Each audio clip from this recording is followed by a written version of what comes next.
He knew better than to ask any questions just then. This trench was longer than the others, running farther back from the road, but at last they came to a pile of loose dead brush and stones, which marked the end of the excavation. Hansu pulled at the brush with his left hand, and Kana sprang forward to help. Under their tugging, the stuff came away, to display a dark hole. "What?" Kana began. "Underground ways, running into Prime, from the old days." Hansu's answer was broken by curious pauses, and Kana swept the torch beam across the blade master's face. Sweat trickled down through the grime and dust, and under that Hansu wore the look of a man forcing himself to go on nerve alone. But Kana sensed that this was no time to offer help. He allowed the light to travel on, back into the hole, and then he stepped into what was clearly a man-made tunnel. Under his boots were 2 strips of rust, which must have once been metal rails. These ancient ways were often almost death traps. As the swordsmen advanced, they passed side corridors choked with cave-ins, and twice they had to dig through piles of gravel and earth. However, surprisingly, the further they went from the entrance, the better the condition. Kana could not believe that these hidden ways had been abandoned ever since the days of the Nuke Wars, and his suspicion of that was confirmed as he caught sight, in a side tunnel, of some metal shoring, which reflected the beam of the torch, undimmed by the prevailing damp. The main passage which they followed widened as more and more side corridors emptied into it. This must have once been a main entrance to Prime, or rather to the now almost forgotten seaport upon the ruins of which Prime had been erected. "How much farther?" "Don't know." Hansu walked mechanically. "I've heard about this. We should be able to contact the Reachers. Maybe one of their cars will find us." That did not make sense to Kana, but he did not challenge it. Who Hansu's Reachers might be, he was beginning to guess. The mysterious underground within combat, of which Matthias was the probable head. But why the Blade Master expected to encounter them here was a puzzle beyond his solving. They rounded a turn, a wide sweep which now embraced not one set of tracks but 4, and came out into a space which echoed hollowly to the sound of their boots, and in which the torch beam was swallowed in the dark. Kana switched on its full power and pointed the beam at the walls, sweeping it from one dark arch of entrance to the next. They were in a vast circle, the center of a web, the strands of which led out to every point of the compass. And which of those archways should they enter? As far as he could see, they were all exactly alike. The unease Kana had always felt when confined in a small space began to operate now, although the area of the crossing tracks was large. But beyond the limit of his torch, the dark had a thickness to it, which was almost tangible, as if they were truly buried far below the surface of the earth, with no hope of winning to the open air again. The dank smell, he thought, born of the damp and earth, carried other faint taints, nose-tickling reminders of the far past. And now that they had paused, he was sure he could hear, not too far away, the gurgle of running water. Which way now? His basic dislike of the dark, of being closed in by tons of earth, brought that query from him in an impatient demand. Hansu grunted, but made no other answer as Kana continued to mark the edges of the circle with his moving torch beam. Their problem was given a sudden and dramatic solution. From one of the archways, Kana could not be sure of just which, there came a humming sound, which began as a drone and grew to the proportion of a siren as it moved toward them. He grabbed at Hansu's arm, striving to draw the Blade Master with him in retreat into one of the other passages, wanting to take cover until they had a chance to investigate. But it was already too late. They were caught, pinned in a wide beam of light which blistered their eyes as if it had been blaster fire.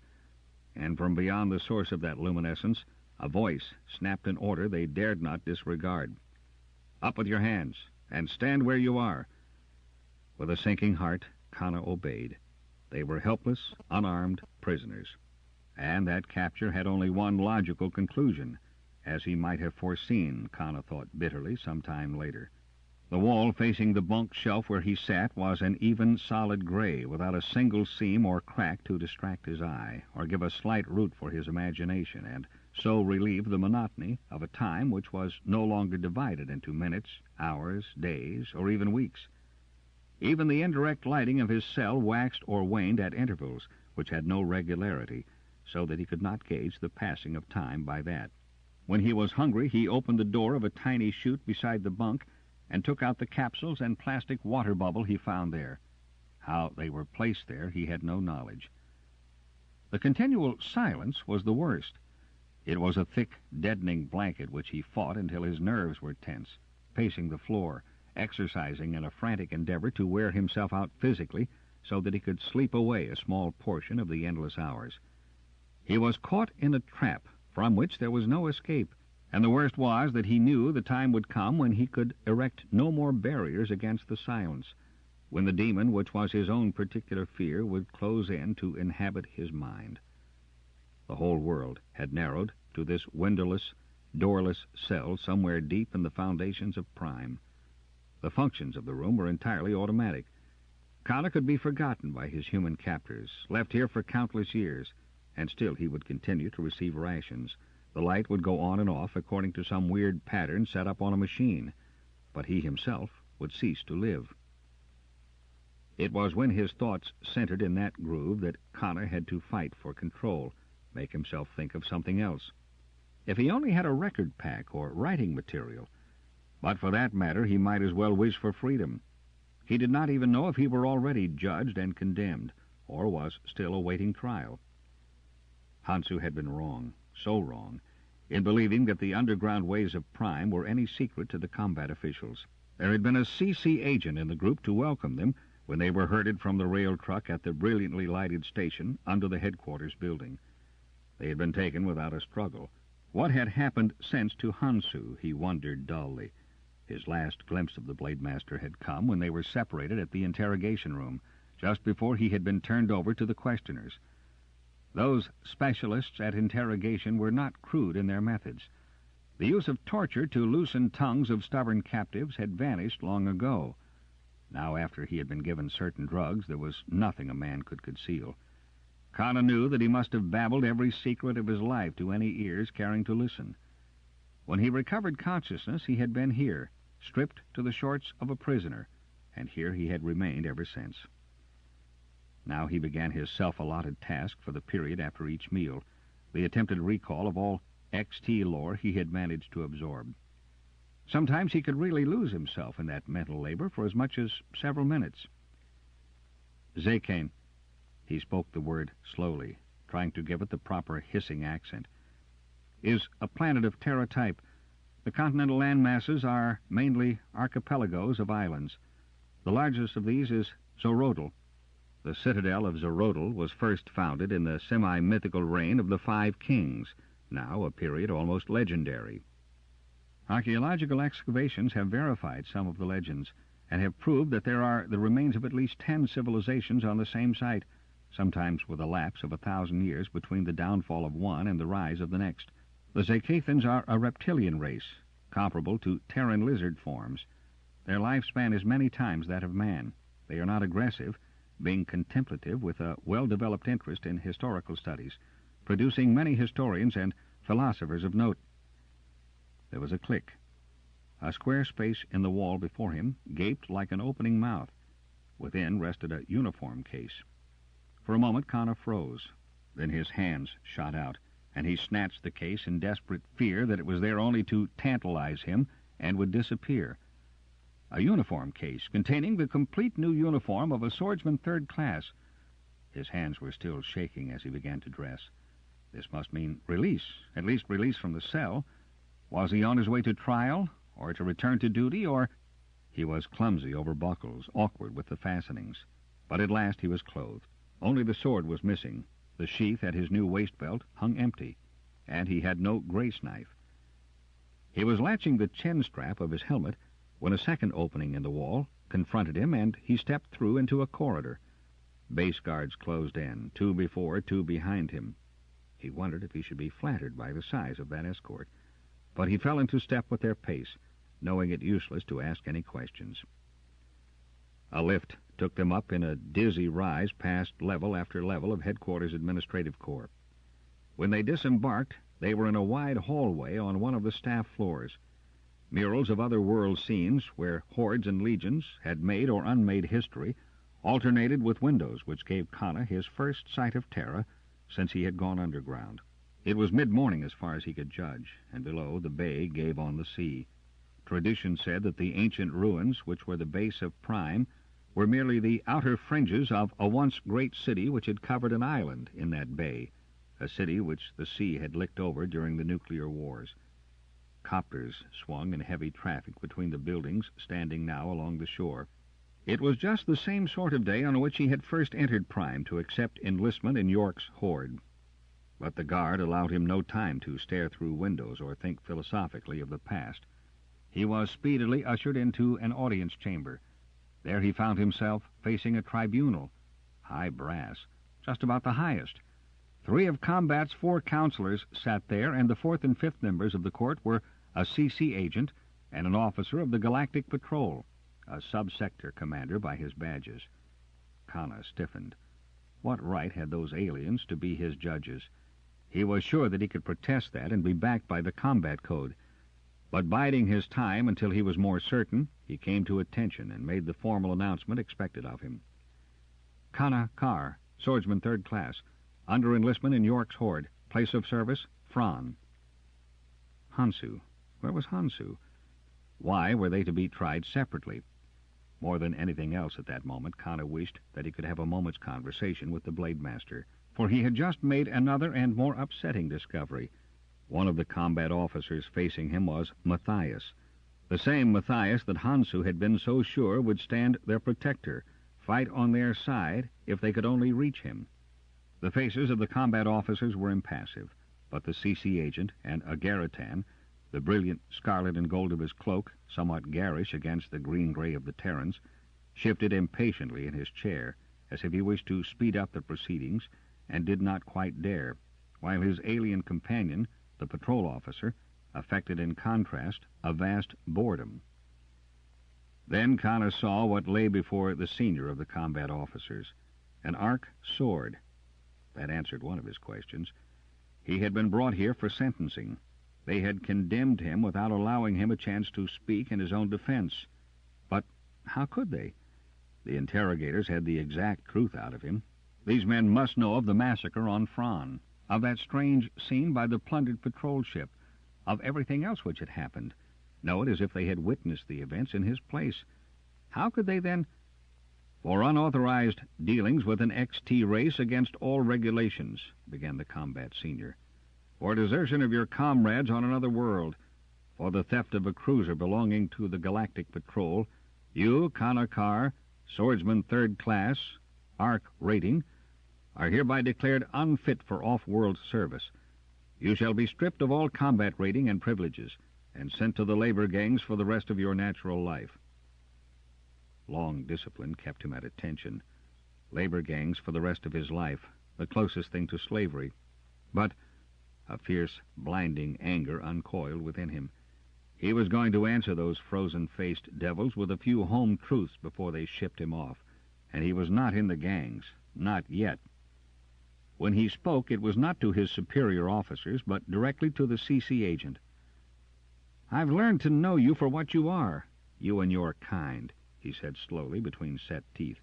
The ancient bloodlust, which had once sent his Malay ancestors into battle swinging a bolo, might have been thinned by interbreeding with other and more peaceful races, but it was still there and rising in him now. You may be able now to force Terrans to obey your will, but someday you'll pay in kind. The Agaritan's white face did not change expression. Only now he sat very quiet, his long eyes narrowed into slits, a bird of prey preparing to swoop. "How long?" Connor's attention was now on his fellow Terrans. "Do you think you can cover up such messes? You know from my testimony, whether I gave it drugged or not, what they are doing to us out there. He paused until he was sure his voice was once more under full control. "I gave grace to Deke Mills after I heard his story. You know, all of you, what he had to tell. We are supposed to be fighting men, if only mercenaries selling our skill to others. Isn't it time we began to fight against murderers?" He hurled that charge straight at the Agaritan, at the patrol officer. Connor was trying hard to pick and choose the proper words, to keep his red rage battened down. Then his mood changed. Why should he stand there mouthing statements which made no impression on their impassivity when he wanted to leap that table between them, to feel the Agaritan's flesh pulp beneath his fist? What was the use in talking? Nothing he said, could say, would break through to them, would ruffle the composure of that traitor Matthias.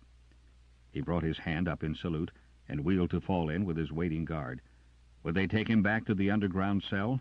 Or try to, for it would be a case of trying. He was determined to escape somehow, somewhere along the route. Hansu. If they had given him life in the labor gangs, they must have executed the Blade Master. How wrong Hansu had been in his belief in Matthias and the new day about to dawn. With Matthias ready to betray them, the rebels had never had a ghost of a chance. They marched back to the lift and whisked down, not to the cells. Instead, Connor was escorted to a small room just off the main corridor near some entrance to the building. He was sure of that as he watched the constant stream of combatants passing in the hall.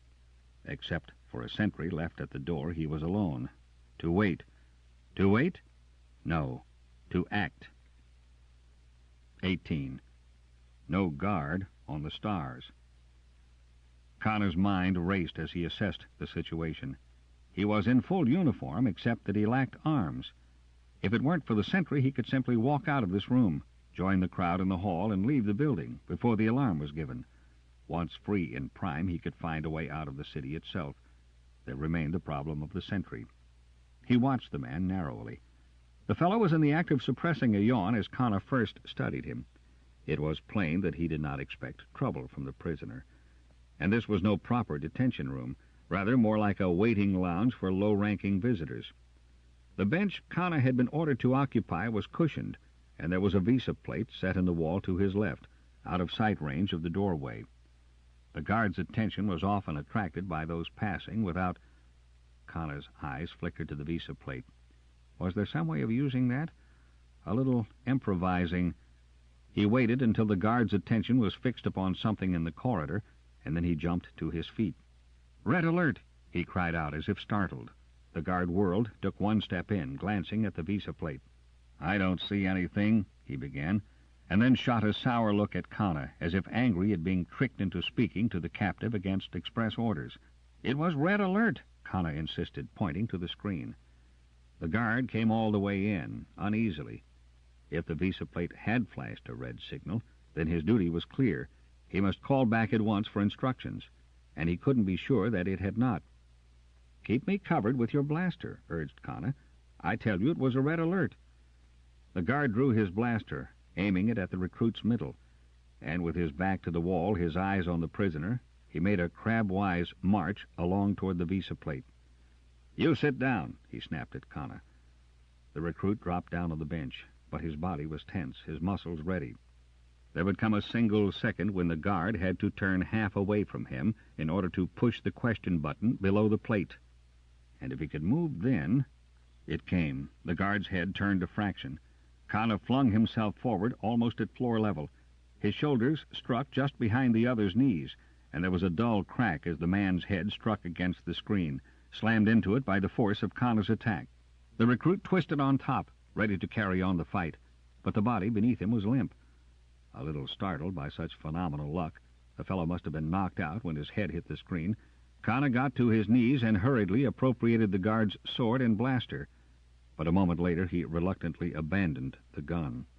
Only a base guardsman could go so armed, and he would be picked up on the street if he were seen carrying that. He sheathed the sword and hoped that luck would continue to ride with him. The prostrate guard, bound with his own belts and gagged with a thick strip torn from his undershirt, was rolled back onto the bench, well out of range of any casual glance from the door. Then Connor settled his clothing, donned the helmet he had lost during the brief struggle, and, taking a deep breath, he stepped out into the corridor, closing the door of the waiting room behind him. He might have 5 minutes, perhaps more, before the hunt would be on, and now that he was again wearing a sword, there was nothing to distinguish him from any other of the hundreds of arcs on the streets of Prime. The streets of Prime. The sooner he got away from those same streets, the better. This escape was all pure improvisation, and it might work all the more effectively because of that. But he wanted to get away from Prime as quickly as he could. He covered the remainder of the corridor with the brisk strides of a man on an official errand, and came out of the building on a copter landing some 20 floors above ground level. One of the Dragonfly machines had just deposited a veteran and was about to rise when Connor waved. The pilot waited for him impatiently. "Where to?" It was a pity he did not know more of the geography of the city, but he was sure that it would do little good to approach the spaceport or any of the transcontinent airports. Those were well guarded, and the alarm would be flashed to them the moment his escape was detected. A little rattled by the pilot's demand, he gave as his destination the only place in the city where he had been before, the hiring hall. They arose and drifted west, while Connor attempted to identify points below. Would escape by water be possible? There were only 5 surface roads out of Prime, and each passed a patrolled barrier, where vehicles were searched for smuggled goods. "Here you are." The copter came to rest on a hiring hall staging. Connor gave curt thanks and took the lift down, heading not to the hall itself, nor to any of the levels where the enlistment officers had their cubbies, but straight to the one place he thought would offer not only concealment for a space, but help in planning his next move. The record room was as quiet as it had been the first time he had stepped within its soundproof doors. One booth near the entrance displayed the light which signified occupancy, but the rest were dark. Connor punched for 4 packs in rapid succession, and with them retreated to the booth at the far end of the row. Feeding his packs into the machine, he settled back in the reclining chair. 3/4 of an hour later, the last pack had spun to its conclusion. So, now he possessed 2 possible answers to his dilemma. He removed the headpiece, but did not leave the seat. Well, at least he was given a choice. On impulse, he went to the door of the booth to survey the room. The light on the other booth had gone out, but now there were 3 others in use. Was that suspicious? Did it show an unusual amount of study for one interval, or was some big expedition being planned? He could not see any way that they might have traced him here. The logical move for any escape would be to get out of Prime with the least possible delay. Certainly they would not expect to find him using record packs in the hiring hall archives. 2 ways. His mind returned to the problem as he settled down in the booth to stare unseeingly at the ceiling and try to plan. The sea way. He was able to swim, though he had not had much practice lately, and the underground ways built by the old ones. Would the combat police believe that, having been captured down there, he would be reluctant to try the maze of passages for a second time? He was hungry. The carefully balanced prison diet had not been intended to build up any store of energy, and he didn't quite dare to enter the transient mess here. Could not, in fact, without displaying the armlet, which would betray him at once. First things first. Let him get out of Prime, and then he could worry about food. Out of Prime. The 2 choices were still before him. And sitting here was not speeding him on his way. He had absorbed all the information the record packs held. It was time to go. And in a snap second, Connor made his decision. The oldest building in modern Prime was the Histolaboratory Museum. Since history was not a subject popular with the general public on Terra, the building was never crowded. But according to one of the packs Connor had just consulted, it had been erected on the foundations of a pre-war structure, and so it might provide an entrance to the ancient underground ways said to feed all buildings of that era. 1,000 to 1 chance, but he had been trained to consider such chances. Connor gathered up the packs and left the booth. 3 others were still occupied, and he hurried past their doors. He returned the packs and went out, concentrating on presenting an unhurried, casual demeanor. Luckily, the building he sought was not more than 3 blocks away, and his uniform would render him anonymous on the streets. As he went down the 4 wide steps to the pavement, he was aware of a clatter behind him. Someone in a hurry. He quickened his pace and caught his thumb in his belt not too far from the hilt of his sword. If he were cornered now, he would fight. Better to be cooked at once in a blaster flame than live in a labor camp for life. A hand clamped hard above his elbow, dragging his fingers away from his weapon before he could draw it. To the right and left, grim-faced arcs had fallen into step with him. "Keep marching." Connor did, mechanically, his eyes, after one wild glance, centered straight ahead. But they were not herding him toward headquarters. No copters settled down at their signal to collect guards and prisoners. They were still headed for the museum. Unable to guess what was going to happen now, Kana simply kept on between his silent companions. To anyone passing, they might have been three friends on a sightseeing tour of Prime. Just before they reached the entrance to the museum, the man who had kept that paralyzing grip on his arm spoke. "In here." Completely bewildered, Kana turned in, the other two matching him step for step. They met no one in the wide hall lined with cases containing pre-war relics unearthed in the vicinity, and no one appeared as they stepped on the down conveyor which lowered them to the depths under the street. That sudden pickup when he had believed himself safe had been a stunning blow, but now Kana was recovering, marshaling his energy to try another break at the first opportunity. But why had he been brought here? Could it be that they were under the impression that he was a member of some secret organization, the one Hansu had hinted about, and expected him to lead them to his comrades? Curiosity replaced surprise, and he resigned himself to wait until they showed their hand one way or another. More hallways and exhibit cases, gloomy rooms with displays or ranks of filing cabinets. Once or twice they sighted a man at work at desk or file, but none looked up or appeared aware of Kana and his escort. The three might have been invisible.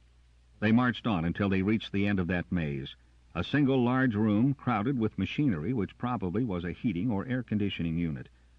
Then the guard at his left took several paces ahead, threading through the machinery to an inconspicuous door, which gave on a flight of stairs leading down into a dimly lit area, where several small track-running trucks were pulled up at a platform.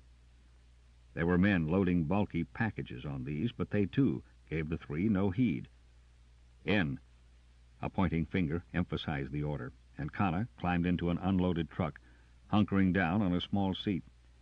One of his companions took his place on an even smaller rest in front, and the other crowded in beside him. The vehicle started away from the platform, gathering speed as it spun along the rails, and then whipped into the semi-darkness of a tunnel opening. Were they on their way to headquarters? But why travel underground when it would have been much easier to bundle him into a copter and make the short trip in the open? As the minutes of their swift journey began to pile up, Kana guessed that now they were not only beyond headquarters, but that they must be fast approaching the limits of Prime itself. He was completely confused over direction. They might have been out under the floor of the bay, or far inland, when the car came to a stop beside a second platform, and his guards ordered him out of it. This time they did not ascend, but walked along a lighted side corridor into a place of regulated activity. Here, too, were series of file-filled rooms, and some laboratories with busy workers. "In here." Again, Kana obeyed that command, entered a room, and stopped short. 3 hours, 10 minutes. Hansu was consulting his watch.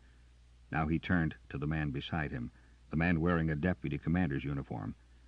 "Pay me that half credit, Matt. I told you he could do it. Only a fraction slow, but entirely sure. I know my candidate." The other drew a coin from his belt pouch and solemnly passed it over. Kana shut his mouth, for the high brass who had just dropped that metal token in the blade master's waiting palm had, not long before, sat granite-faced to sentence him to a labor camp for life. Now Hansu's attention came back to him, and Kana found himself measured with a critical stare. "Rather lively for a dead man," was the blade master's strange comment. "You," he pointed an accusing finger, "were blasted an hour ago when you tried to force your way on board a transport to the islands." For the second time Kana opened his mouth, and this time he was able to get out words. "Interesting. If true, sir." Hansu was grinning with an open light-heartedness Kana had never seen him display before. "Amusing dramatics." Still his explanation made little sense. "Welcome to Prime, the real Prime, and meet its governor, Commander Matthias." "You pick up your cues well, son." The commander nodded at Kana approvingly. "Made that escape as smoothly as if you had had a chance to rehearse it." "I told you," Hansu broke in. "He's good enough to make it worthwhile enlisting him." Kana began to understand why he had been left in that corridor waiting room at headquarters, how he had been able to trick the guard so easily. "You set up that break for me," he said, half accusingly. "Did you have me tailed?" "No, your escape had to look natural. We just supplied the time, place, and opportunity, the raw materials, as it were. The rest was up to you, Hansu replied. Then how did your men find me? Through those packs you dialed out of the archives. That combination was a giveaway. History of Prime, ancient remains in the Prime District, the seacoast, map of Prime. All asked for at the same time by one person. So we just sent the boys along to pick you up. Kana dropped down on a bench without having been invited to such relaxation. This was moving a little too fast for him. Easy, logical. But everything Hansu said spoke of a city-wide net of surveillance, of a tight and well-functioning organization. What kind and for what purpose? And the labor camp? He asked the first question of the many in his mind at that moment. Oh, there are labor camps, right enough, supposedly established for criminals and malcontents of all kinds, the commander returned cheerfully. Only we differ somewhat from the CC agents in our definition of both labor camp and crime against the galactic peace. And those agents would be quite surprised if they visited any camps except the 2 or 3 we maintain for official display purposes. Right now, you're in what might be termed Camp Number 1, and we can introduce you to a lot of hardened offenders against the status quo if you wish. So you're going to serve the sentence which was imposed on you this morning. There's no getting around that. However, I don't believe you will offer any objections to your fate. Hansu hasn't. Or do you harbor some deep, dark reservations, Trigg? The Blade Master's grin grew even broader. Not that you can see, Matt. I'll toil under your whips just as long as you'll persuade the powers that be to let me. I only wish that I had been let into the whole secret a lot earlier in life. There are a lot of things I could have done, he ended on a wistful note. What about Costi and Larson, sir, and the rest of the horde on Fron? Costi and Larson earthed in the far south and have been picked up by our men. The CC agents won't even know about them. As for the horde, well, that will take some arranging here and there.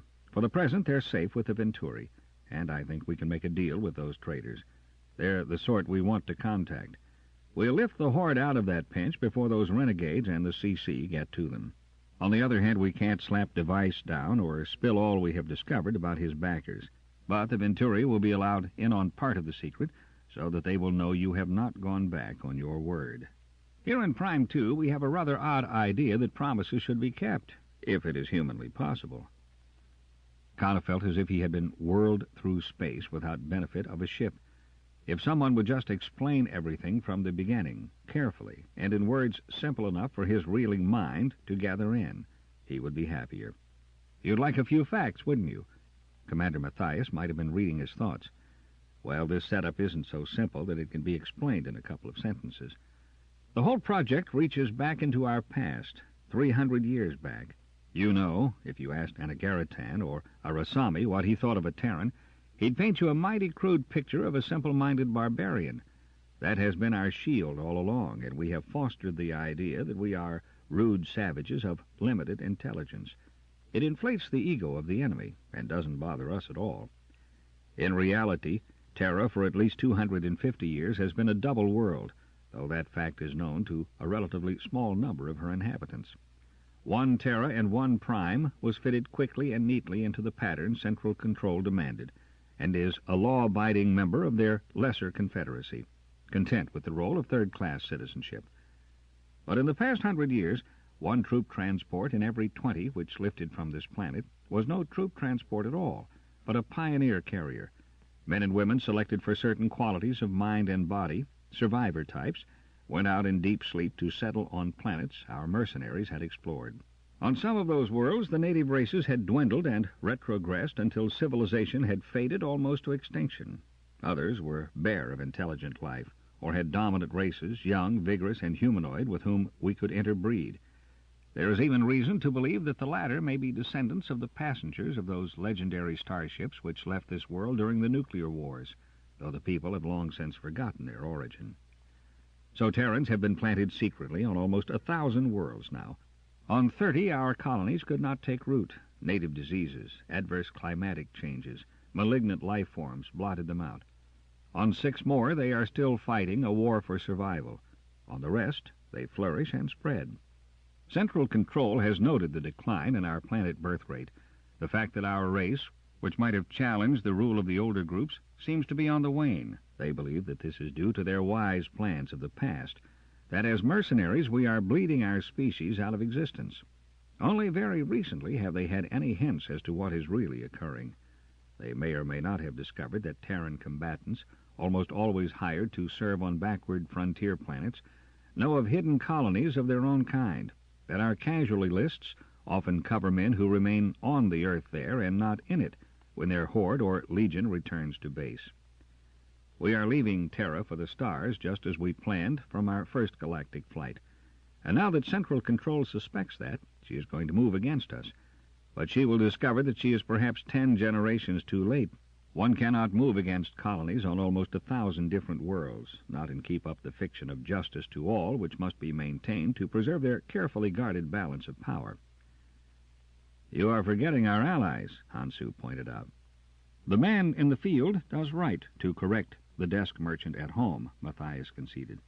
Yes, several other young and vigorous races have fallen under the same ban against exploration and colonization which CC attempted to force upon us. And when these discriminated against XTs learned what we were doing, usually from our AL men sent to explain it in detail, they copied our methods all the way. There are about 20 of these worlds now following our pattern. This trouble on Fron, the bald design of crediting a massacre of patrolmen to an outlawed horde, the betrayal of York and his officers, is a blow back at us and may bring the whole scheme into the open. If so, we don't really care too much. We've been preparing lately for such an eventuality, and we have our case far better organized for a general hearing than they suspect. Too much of their planning won't bear the light of day. In the meantime, he nodded to Hansu as if suggesting that it was now time for the Blade Master to take over. In the meantime, operations shall continue as usual, both here and out in space. And as an AL man, you're going to labor all right, just as you were sentenced to do. Kana took it all in at last. I'll accept that sentence gladly, sir. When and where do I begin? Hansu crossed to the wall and pulled down the map hanging there, and the galaxy was spread out for their viewing. They've tried to keep a guard on the stars, and they have failed. No race or species has the power to do that, ever. You have a wide choice of operations, son. The whole of space is free. Star Rangers. Prologue. There is an old legend concerning a Roman emperor who, to show his power, singled out the tribune of a loyal legion and commanded that he march his men across Asia to the end of the world. And so 1,000 men vanished into the hinterland of the largest continent, to be swallowed up forever. On some unknown battlefield, the last handful of survivors must have formed a square which was overwhelmed by a barbarian charge, and their eagle may have stood lonely and tarnished in a horsehide tent for a generation thereafter. But it may be guessed, by those who know of the pride of these men in their core and tradition, that they did march east as long as one still remained on his feet. In 8054 A.D., history repeated itself, as it always does. The first galactic empire was breaking up. Dictators, emperors, consolidators wrested the rulership of their own or kindred solar systems from central control. Space pirates raised flags and recruited fleets to gorge on spoil plundered from this wreckage. It was a time in which only the ruthless could flourish. Here and there a man or a group of men tried vainly to dam the flood of disaster and disunion. And notable among these last-ditch fighters who refused to throw aside their belief in the impartial rule of central control were the remnants of the Stellar Patrol, a law enforcement body whose authority had existed unchallenged for almost 1,000 years.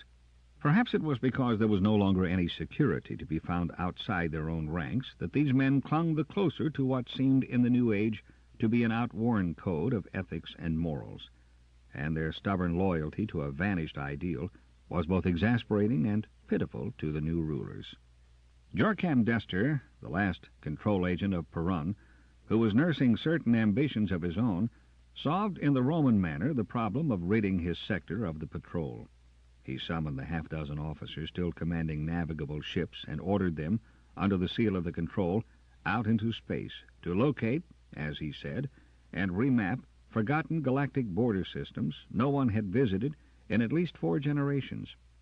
He offered a vague promise to establish new bases from which the patrol might rise again, invigorated and revived to fight for the control ideals.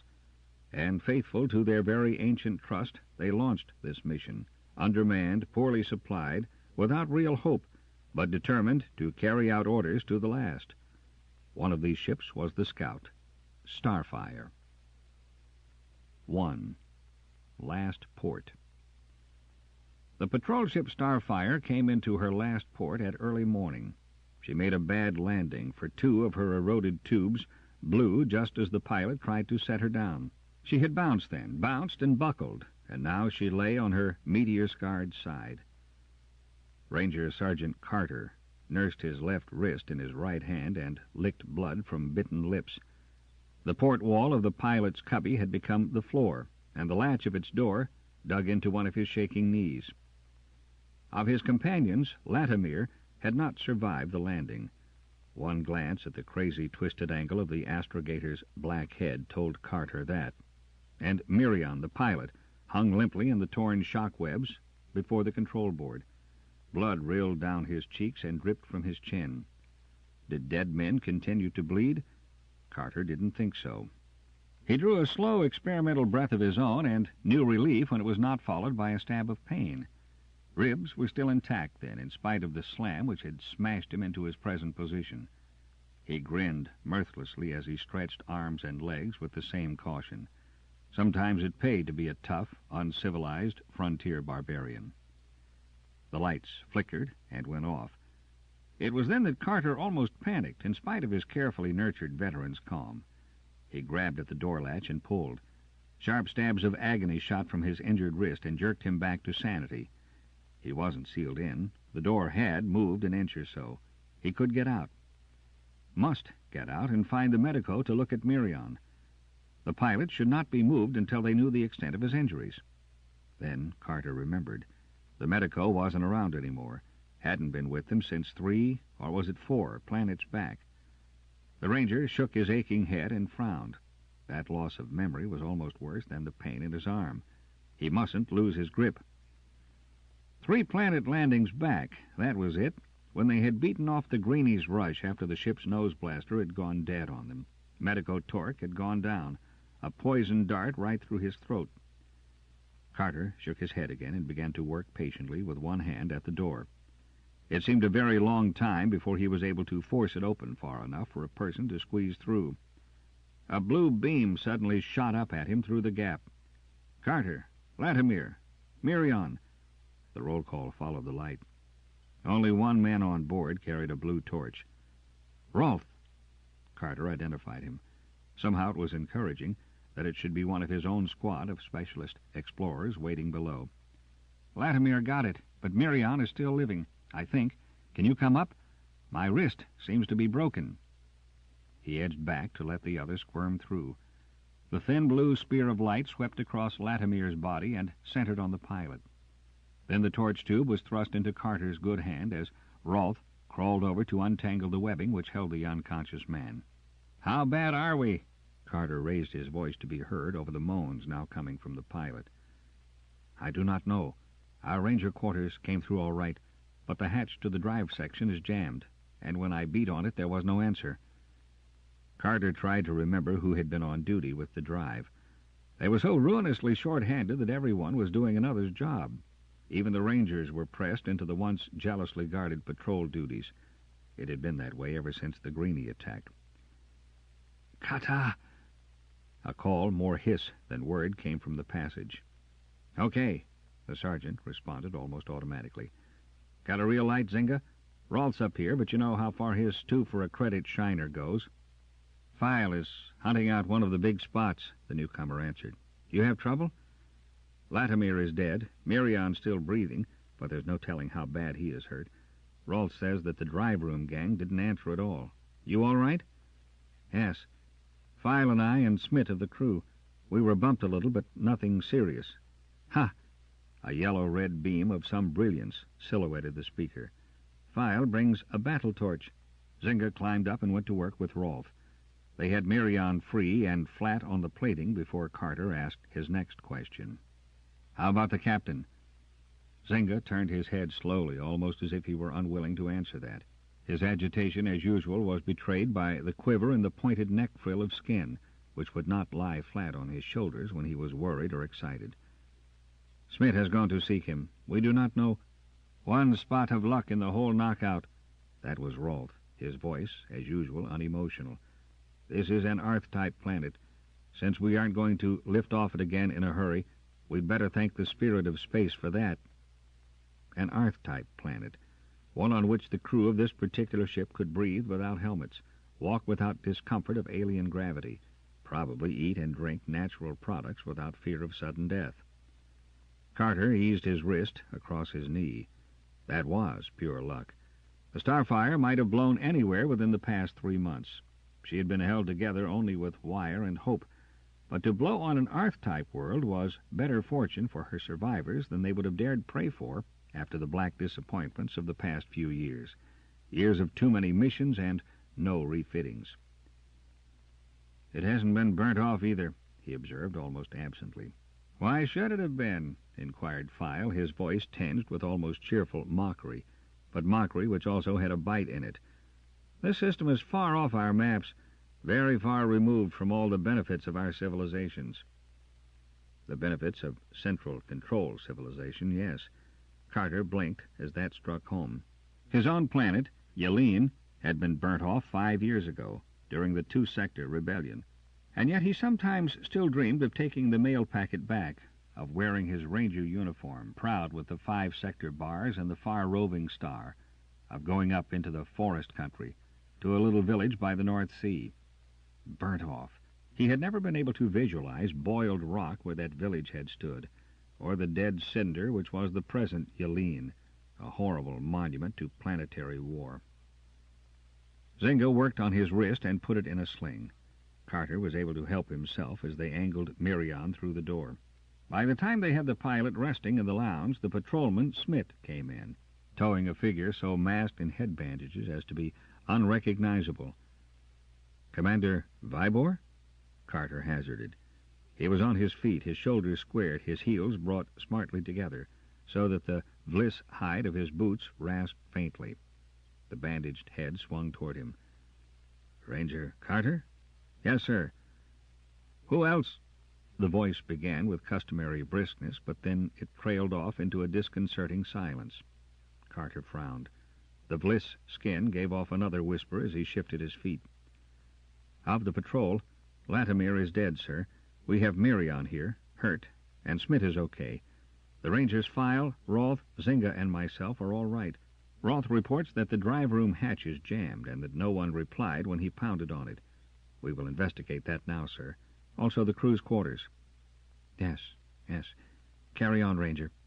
Smith jumped just in time to catch and ease that lank, limp body to the floor. Commander Vibor was in no shape to resume command. Carter knew again a touch of that panic which had gripped him when the lights had failed.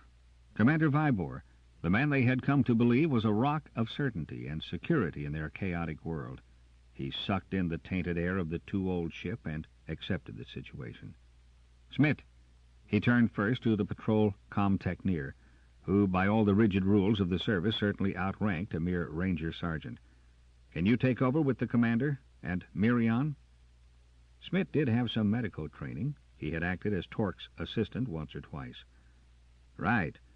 The shorter man did not even look up as he bent over the moaning pilot. "Go along and check the rest of the wreckage, Flyboy." Flyboy, eh? Well, the high and mighty senior service of the patrol should be glad that the Flyboys were with them during this tour of duty. Rangers were trained to calculate and use the products of any strange world. After a crack-up, they would certainly be more at home in an alien wilderness than patrol crewmen. Holding his injured arm tightly to his chest, Carter made his way back along the corridor, followed by the begoggled Rolf, his eyes shaded against what was to him the violent fire cast by the ordinary beam torch the sergeant clutched in his good hand. Zynga and File brought up the rear, having armed themselves, as Carter noted, with a portable flamer to cut through jammed bulkheads. Even with that, it took them a good 10 minutes to break the hatch of the drive-room, and in spite of the clamor they made during the process, there came no answer from within. Carter steeled himself inwardly and pushed through first. He looked only once at what was caught in the full shaft of his beam and then backed out, sick and shaking. The others, seeing his face, asked no questions. As he leaned against the edge of the battered door, fighting nausea, they all heard the pounding from the tail section. "Who?" File answered. "Armory and supplies. That would be Jackson, Cott, Snen, Dalgry." He counted them off on the tips of his claw-boned fingers. "They must be—" Yes, Carter was already leading the rescue party toward the sound. Again they had to apply the white-hot energy of the flamer to buckled metal. And then they must wait until the metal had cooled before 3 battered and blood-streaked men came crawling through. Jackson, yes. Carter would have wagered a year's pay credits that the tough, very tough, patrol arms officer would survive. And Snen and Dalgry. Jackson began to speak even before he got to his feet again. "How is it?" "Smith's okay. The commander has some head injuries. Mirion's bad. The rest—" Carter's hands swept out in a gesture from his childhood, one of those strange barbarian exuberances he had been so careful to suppress during his service years. "The ship? I'm a ranger, no patrol techneer. Maybe Smith could tell you better about that. He's the nearest to an expert that we have left." Jackson's fingernails rasped in the stubble on his unshaven chin. There was a long rip in his right sleeve, an oozing scratch under it. He stared at the 3 rangers absently. Already he was probably cutting losses. If the Starfire could function again, it would be because of his drive and determination. "The planet?" "Arth-type. Mirion was trying to set down in what looked like open country when the tubes blew. No traces of civilization noted before landing." This information was Carter's own territory, and he answered with confidence. If the Rangers' sleds hadn't been too badly banged up, they could break one out soon and begin exploring. There was, of course, the fuel problem. There might be enough in sled tanks for one trip, with a very even chance that the scouting party would walk home. Unless the Starfire was definitely done for and they could tap her supply, but that could all be gone into later. At least they could take a look now at their immediate surroundings. "We'll sortie." Carter's voice was crisp and assured and asked no permission from Jackson or any crewman. "Smith is with the commander and Mirion in the lounge." The patrol officer nodded. This return to routine was correct, right. It seemed to steady them all, Carter observed, as he found his way into the ranger's own domain. File was there before him, freeing their packs from the general jumble the crash had made of their supplies. Carter shook his head. "Not full packs. We won't go more than a quarter mile. And Rolf," he added over his shoulder to the begoggled Faltharian in the doorway, "you stay here. Arth's sun is bad for your eyes. Your turn will come after nightfall." Rolf nodded and went toward the lounge. Carter picked up an explorer's belt with one hand, but Zinga took it from him. "This I do. Stand still." The others scaled digits, buckled and snapped the bliss hide band and its dangling accoutrements about the sergeant's flat waist. He gave a wriggle to settle the weight in the familiar balance. No need to pick up a disruptor. He couldn't fire it with one hand. The short blaster would have to serve as his sole weapon. Luckily, they had not landed airlock side down. To burn and burrow their way out was a job none of them would have cared for just then. But they only had to hammer loose the hatch and climb through, Carter being boosted by his companions. End of Side 5. Side 6, Star Soldiers, by Andre Norton. Continuing on page 253. Then they slid down the dull and scored metal to the still smoking ground, ran across that to the clean earth beyond the range of the blast. Once there, they halted and wheeled to look back at the ship. "Bad." File's chirp put all their dismay into words. "She will not lift from here again." Well, Carter was no mech techneer, but he would endorse that. The wrenched and broken-backed ship before them would certainly never ride the space lanes again, even if they could get her to a refitting dock. And the nearest of those was, space knew how many suns away. "Why should we worry about that?" asked Singo mildly. "Since we first set out on this voyage, we guessed that there would be, for us, no return." Yes, they had feared that, deep in their hearts, in the backs of their minds, with that flutter of terror and loneliness which plucked at a man's nerves as he rode between system and stars. But none of them had before admitted it openly to another. None, unless maybe the humans had not admitted it, but the Bemis might have. Loneliness had long since become a part of their lives. They were so often the only individuals of their respective species aboard a ship. If Carter felt alien in patrol crews because he was not only a specialized ranger but also a barbarian from a frontier system, what must File or Zynga feel, they who could not even claim the kinship of a common species? Carter turned away from the broken ship to study the sandy waste studded with rock outcrops. It must be close to midday, and the sun beat down heavily upon them. Under this wave of heat, Zynga thrived. His frills spread wide, making a fan behind his hairless head, pulsing a darker red with every passing moment. His slender tongue flickered in and out between his yellow lips, but File moved to the protection of the shadow by the rocks.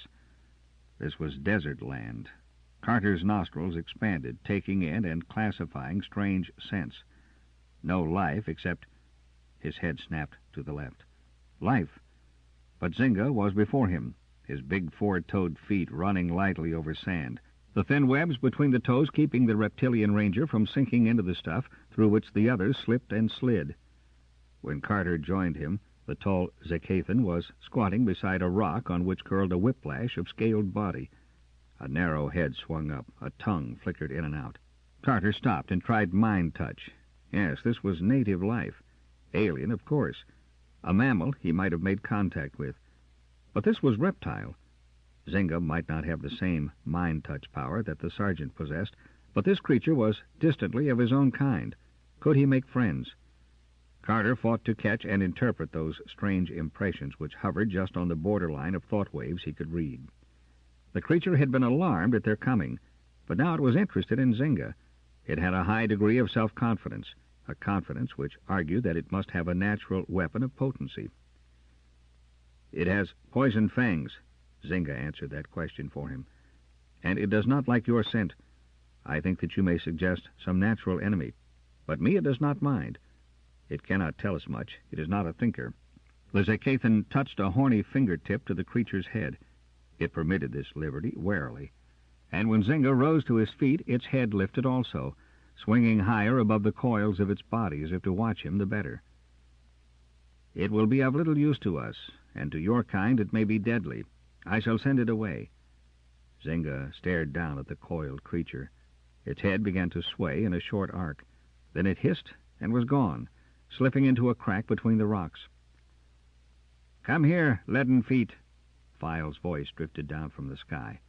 The Tristian's feather-crested head, with its large round eyes, unlidded, looked down from the tallest of the rock peaks. Carter sighed. That climb might be nothing at all for the birdman with his light bones, but he certainly dreaded to try it, with only one hand in working order. "What do you see?" he asked. "There are growing things, over there." The golden arms above his head swung eastward, the large thumb claw out in added emphasis. Zynga was already scuttling up the side of the sun-baked rock. "How far?" Carter demanded. File squinted and considered. "Perhaps 2 fals." "Space measure, please," Carter pleaded patiently. In his aching head he simply could not translate the measures of File's home planet into human terms. Zynga answered, "Maybe a good mile. The growing things are green." "Green?" Well, that wasn't too strange.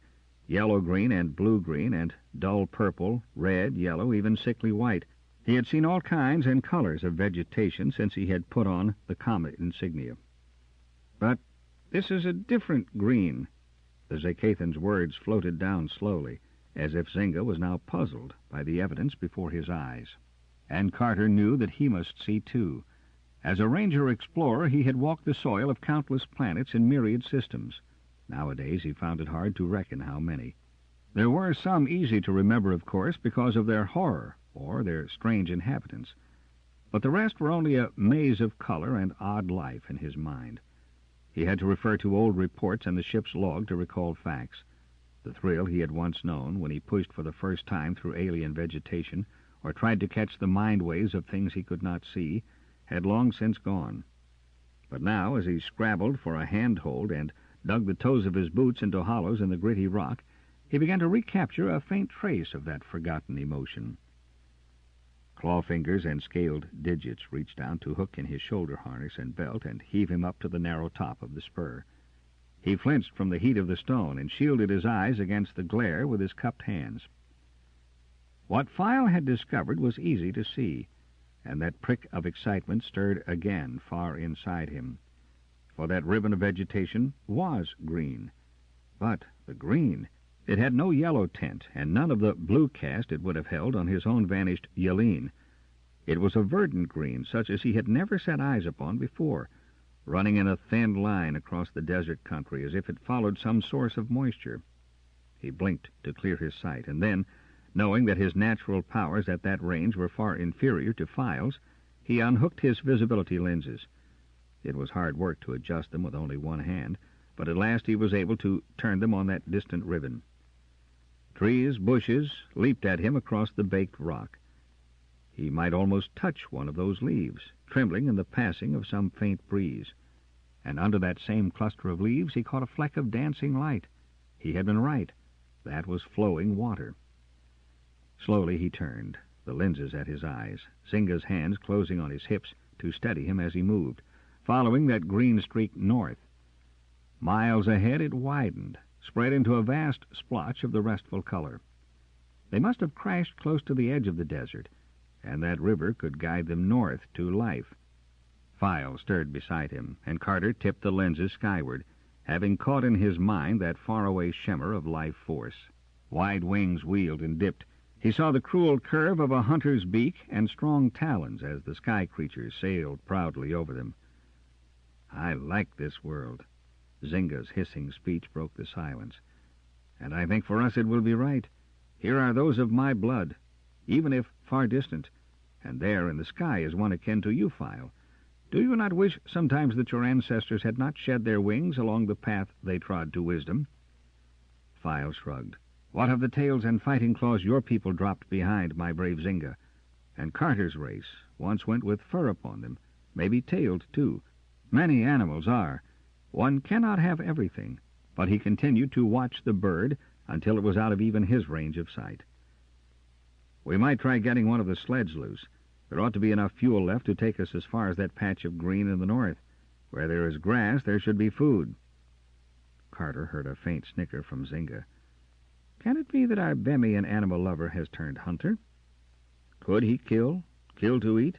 But the supplies were low in the ship, if any had survived the crash. Sooner or later they would have to live off the land, and meat would be necessary for life. The sergeant forced himself to think of that in what he hoped was a sensible fashion. But still he was not sure that he could align the sights of a blaster and pull the trigger for the purpose of meat. No need to think of that until the time came. He hooked the lenses back on his belt. "Back to report?" File began to lower himself over the edge of the pinnacle. "Back to report," agreed Carter soberly. 2. Green Hills. A stream bed with vegetation, an indication of better land to the north. Request permission to break out one of the sleds and explore in that direction. It was disconcerting to report to a blank mask of bandages. Surprisingly difficult, Carter found. He stood at attention, waiting for the commander's response. "And the ship?" Sergeant Carter might have shrugged had etiquette permitted. Instead, he answered with some caution. "I'm no tech near, sir, but she looks done for." There it was, straight enough. Again, he wished he could see the expression on the face under that roll upon roll of white plastic skin.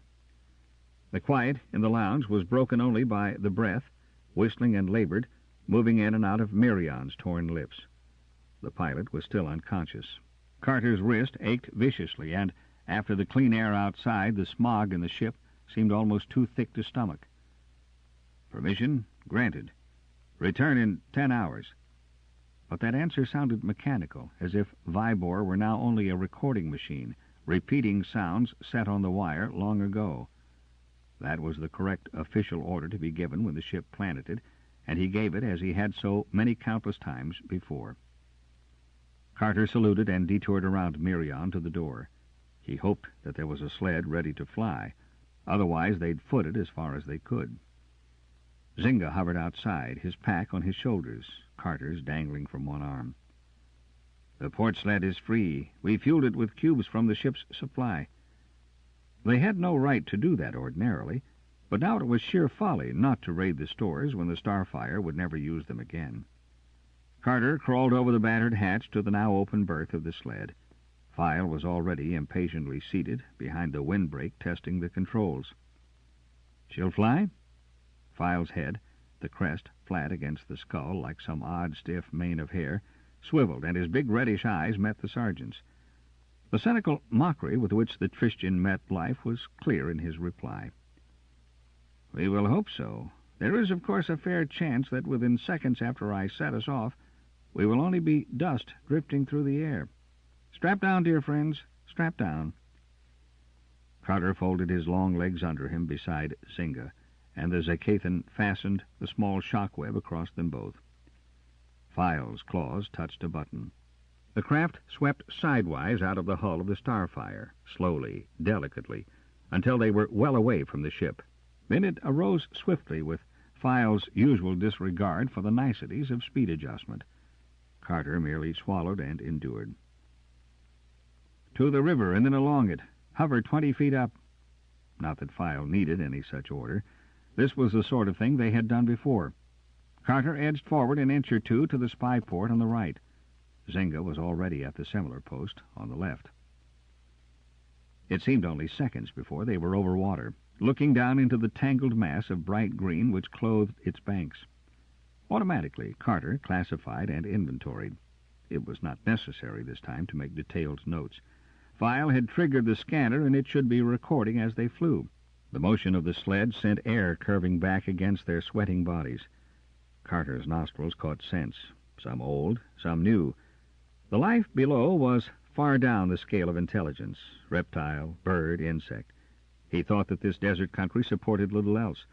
But they did have two bits of luck to cling to, that this was an Earth planet, and that they had landed so close to the edge of the wasteland. Zynga scratched his scaled cheek reflectively. He loved the heat, his frill spread to its greatest extent. And Carter knew that the Zakathan would have much preferred to cross the burning sands on his own feet. He was radiating cheerful interest, almost, the sergeant thought, a little resentfully, as if he were one of the sleek, foppish officers of a control or sector base, being escorted on a carefully supervised sightseeing tour. But then Zynga always enjoyed living in the present. His long-eared race had plenty of time to taste the best of everything. The sled rode the air smoothly, purring gently. That last tune-up they had given her had done the trick after all, even though they had had to work from instructions recorded on a 10-year-old repair manual tape. She had been given the last of the condensers. They had practically no spare parts left now. "Zynga," Carter demanded suddenly of his seatmate, "were you ever in a real control fitting and repair port?" "No," replied the Zakathan cheerfully, "and I sometimes think that they are only stories invented for the amusement of the newly hatched. Since I was mustered into the service, we have always done the best we could to make our own repairs, with what we could find or steal. Once we had a complete overhaul. It took us almost 3 months. We had 2 wrecked ships to strip for other parts. What a wealth of supplies! That was on Carbon 5 space years ago. We still had a head mech techneer in the crew then, and he supervised the job. File, what was his name?" "Rattan. He was a robot from Perun. We lost him the next year in an acid lake on a blue star world. He was very good with engines, being one himself." "What has been happening to Central Control? To us?" asked Carter slowly. "Why don't we have proper equipment, supplies, new recruits?" "Breakdown," replied File crisply. "Maybe Central Control is too big, covers too many worlds, spreads its authority too thin and too far. Or perhaps it is too old so that it loses hold. Look at the sector wars, the pull for power between sector chiefs. Don't you think that Central Control would stop that, if it could?" "But the patrol—" File trilled laughter. "Ah, yes, the patrol. We are the stubborn survivals, the wrong-headed ones. We maintain that we, the stellar patrol, crewmen and rangers, still keep the peace and uphold galactic law. We fly here and there in ships which fall to pieces under us, because there is no longer those with the knowledge and skill to repair them properly. We fight pirates and search forgotten skies. For what, I wonder? We obey commands given to us over the signature of the 2 C's. We are fast becoming an anachronism, antiques still alive but better dead. And one by one we vanish from space. We should all be rounded up and set in some museum for the planet-bound to gawk at. Objects with no reasonable function. What will happen to central control, Carter wondered, and set his teeth as a lurch of the sled stabbed his arm against Zynga's tough ribs and jarred his wrist. The Galactic Empire. This Galactic Empire, pronounced the Zacathan, with a grin which told of his total disinterest in the matter, is falling apart. Within 5 years, we've lost touch with as many sectors, haven't we? CC is just a name now, as far as its power runs. In another generation, it may not even be remembered. We've had a long run, about 3,000 years, and the seams are beginning to gap. Sector wars now. The result? Chaos. We'll slip back fast, probably far back, maybe even into planet-tide barbarism with spaceflight forgotten. Then we'll start all over again. Maybe, was Files' pessimistic reply. But you and I, dear friend, will not be around to witness that new dawn. Zynga nodded agreement. Not that our absence will matter. We have found us a world to make the best of right here and now. How far off civilized maps are we? He asked the sergeant. They had flashed maps on the viewing screen in the ship, maps noted on tapes so old that the dates on them seemed wildly preposterous, maps of suns and stars no Voyager had visited in 2, 3, 5 generations, where Control had had no contact for 500 years. Carter had studied those maps for weeks, and on none of them had he seen this system. They were too far out, too near the frontier of the galaxy. The map tape which had carried the record of this world, provided there had ever been one at all, must have rusted away past using, forgotten in some pigeonhole of Control archives generations ago. Completely. He took a sort of sour pleasure in that answer. Completely off and completely out, Zynga commented brightly. Clear start for all of us. File, this river. It's getting a bit bigger, isn't it? The expanse of water below them was widening out. For some time now they had been coasting above greenery, first over shrubs and patches of short vegetation, and then clumps of quite fair-sized trees which gathered and bunched into woodland. Animal life there. Carter's mind snapped alert to the job on hand as the sled rose, climbing to follow the line of rise in the land beneath him. There was strong scents carried now by the wind they breasted, good scents, earth and growing things, the tang of water. They still hovered over the stream bed, and below the current was stronger, beating around and over rocks. Then the river curved around a point thick with trees, and before them, perhaps half a mile away, was a falls, a spray veil splashing over the rocky lip of a plateau. Files' claws played over the controls. The sled lost speed and altitude. He maneuvered it toward a scrap of sand which ran in a tongue from the rock and tree-lined shore. They dropped lightly, a perfect landing. Zynga leaned forward and clapped him on the shoulder. Consider yourself commended, Ranger. A beautiful landing, simply beautiful. His voice cracked as he tried, without much success, to reach the high note which might be sounded by a gushing female tourist. Carter scrambled awkwardly out of the seat and stood, feet braced a little apart in the sand. The water purled and rippled toward him over green-covered rocks. He was aware of small life flickers, water creatures about their business below its surface. He dropped to his knees and thrust his hand into the cool wet. It lapped about his wrist, moistened the edge of his tunic sleeve, and it was chill enough and clear enough to offer temptation he could not resist. "Going for a splash?" asked Zynga. "I am." Carter fumbled for the fastenings of his belt and slipped his arm carefully out of its sling. File sat cross-legged in the sand and watched them both, disapproval plain on his thin, delicate face, as they pulled off harness and uniforms. File had never willingly entered water, and he never would. The sergeant could not stifle an exclamation of pleasure as the water closed about him, rising from ankle to knee to waist as he waded out, feeling cautiously with exploring toes. Zynga kicked up waves, pushing on boldly until his feet were off bottom, and he tried his strength against the deeper currents of midstream.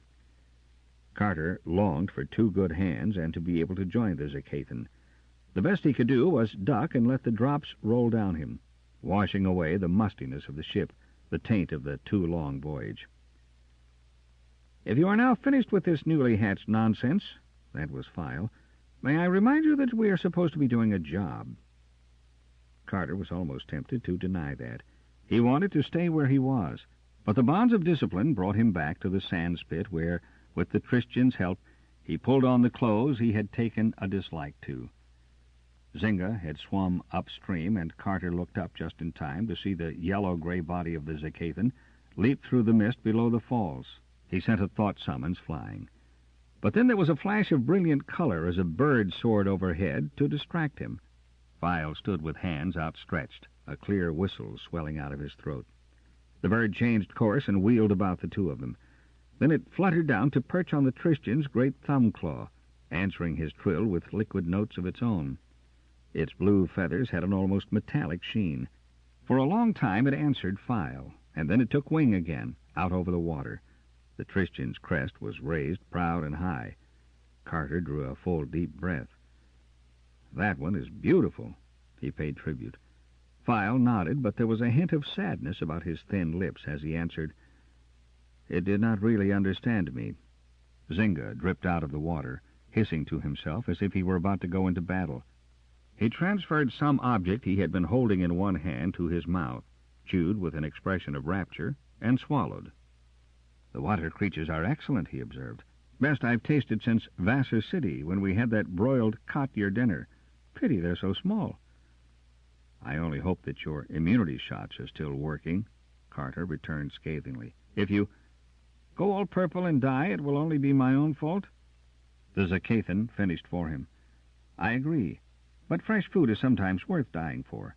Formula 1A60 is not my idea of a proper meal. Well, and now, where do we wend our way?" Carter studied the plateau from which the river fell. The thick green above looked promising. They dared not venture too far into the unknown with such a small fuel supply and the return journey to plan for. Maybe a flight to the top of that cliff would provide them with a vantage point from which to examine the country beyond. He suggested that. "Up it is." File got back in the sled. "But not more than a half-mile, unless you are longing to walk back." This time Carter felt the slight sluggishness of their breakaway. He strained forward in his seat as if by willpower alone he could raise the sled out of the sand and up to the crest of the rock barrier. He knew that File would be able to nurse the last gasp of energy from the machine, but he had no longing to foot it back to the starfire. At the top of the cliff there seemed to be no landing place for them. The trees grew close to the stream edge, thick enough to make a solid carpet of green. But a quarter of a mile from the falls they came upon an island. It was really a miniature mesa, smoothed off almost level, around which the stream cut some 20 feet below. File set the sled down with not more than 4 feet on either side, separating them from the edge. The stone was hot, sun-baked, and Carter stood up in the sled, unslinging visibility lenses. On either side of the river, the trees and brush grew in an almost impassable wall. But northward he sighted hills, green and rolling, and the river crossed a plain. He was restoring the lenses to their holder when he sensed alien life. Down at the edge of the stream, a brown-furred animal had emerged from the woods. It squatted by the water to lap and then dabbled its front paws in the current. There was a flicker of silver spinning in the air, and the jaws of the beast snapped on the water creature it had flipped out of the water. "Splendid!" Zynga paid tribute to the feat. "I couldn't have done any better myself. Not a wasted motion." Delicately, Carter probed the mind behind that furry skull. There was intelligence of a sort, and he thought that he might appeal to it if he wished. But the animal did not know man or anything like man. Was this planet a wilderness with no superior life form? He asked that aloud, and File answered him. "Did that bump you received when we landed entirely addle your thinking process? A slice of wilderness may be found on many planets, and because this creature below does not know of any superior to itself, does not certify that such do not exist elsewhere." Zynga had propped his head on his two hands and was staring out toward the distant plain and hills. "Green hills," he muttered. "Green hills and water full of very excellent food. The spirit of space is smiling on us this once. Do you wish to ask questions of our fishing friend below?" "No, and it is not alone. Something grazes behind that clump of pointed trees, and there are other lives. They fear each other. They live by claw and fang." "Primitive," catalogued File, and then conceded generously, "Perhaps you are right, Carter. Perhaps there is no human or Bemmy overload in this world." "I trust not." Zynga raised both his first and second eyelids to their fullest extent. "I long to pit my wits, daring adventurer style, against some fiendish, intelligent monster." Carter grinned. For some reason he had always found the reptile-ancestored brain of the Zacathan more closely akin to his own thinking processes than he ever did File's cool detachment. Zynga entered into life with zest, while the Christian was, in spite of physical participation, always the onlooker. "Maybe we can locate some settlement of your fiendish monsters among those hills," he suggested. "What about it, File? Dare we try to reach them?" "No." File was measuring with a claw tip the gauge on the control panel.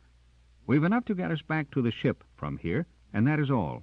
"If we all hold our breath and push," murmured the Zacathan. "All right, and if we have to sit down, we'll walk. There is nothing better than to feel good hot sand ooze up between one's toes." He sighed languorously. The sled arose, startling the brown-coated fisherman. It sat on its haunches, one dripping paw raised, to watch them go. Carter caught its mild astonishment, but it had no fear of them. It had few enemies and did not expect those to fly through the air. As they swung around, Carter tried an experiment and sent a darting flash of goodwill into that primitive brain. He looked back. The animal had risen to its hind legs and stood, man-fashion, its front paws dangling loosely, staring after the sled. They passed over the falls, so low that the spray beaded their skins. Carter caught his lower lip between his teeth and bit down on it. Was that only Files flying, or did power failure drive them down? He had no desire to ask that question openly. "To follow the river back," Zynga pointed out, "is to take the long way around. If we cut across country from that peak, we ought to hit the ship." Carter saw and nodded. "How about it, File? Stick to the water or not?" The Christian hunched his shoulders in his equivalent of a shrug. "Quicker, yes," and he pointed the sled's bow to the right. They left the stream thread.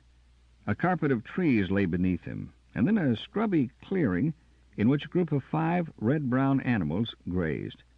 One tossed its head skyward, and Carter saw the sun glint on long, cruel horns. "I wonder," mused Zynga, "if they ever do any disputing with our riverbank friend. He had some pretty formidable claws, and those horns are not just for adornment. Or maybe they have some kind of treaty of non-aggression. Then," observed File, "they would be locked in deadly combat most of the time." "You know," Zynga stared at the back of File's crested head fondly, "you're a very useful Bemmy, my friend. With you along, we never have to wear ourselves out expecting the worst. You have it all figured out for us. What would we ever do without your dark, dark eyes fixed upon the future?" The trees and shrubs below were growing fewer. Rock and sections of baked, creviced earth and the queer, twisted plants which seemed native to the desert appeared in larger and larger patches. "Wait." Carter's hand shot out to touch File's arm. "To the right. There." The sled obediently swooped and came down on a patch of level earth. Carter scrambled out, brushed through the fringe of stunted bush to come out upon the edge of what he had sighted from the air. The other two joined him. Zynga dropped upon one knee and touched the white section almost gingerly. "Not natural," he gave his verdict. Sand and earth had drifted and buried it. Only here had some freak of the scouring wind cleared that patch to betray it. Pavement. An artificial pavement. Zynga went to the right, File left, for perhaps 40 feet. They squatted and, using their belt knives, dug into the soil. Within seconds, each had uncovered a hard surface. "A road." Carter, kicked more sand away.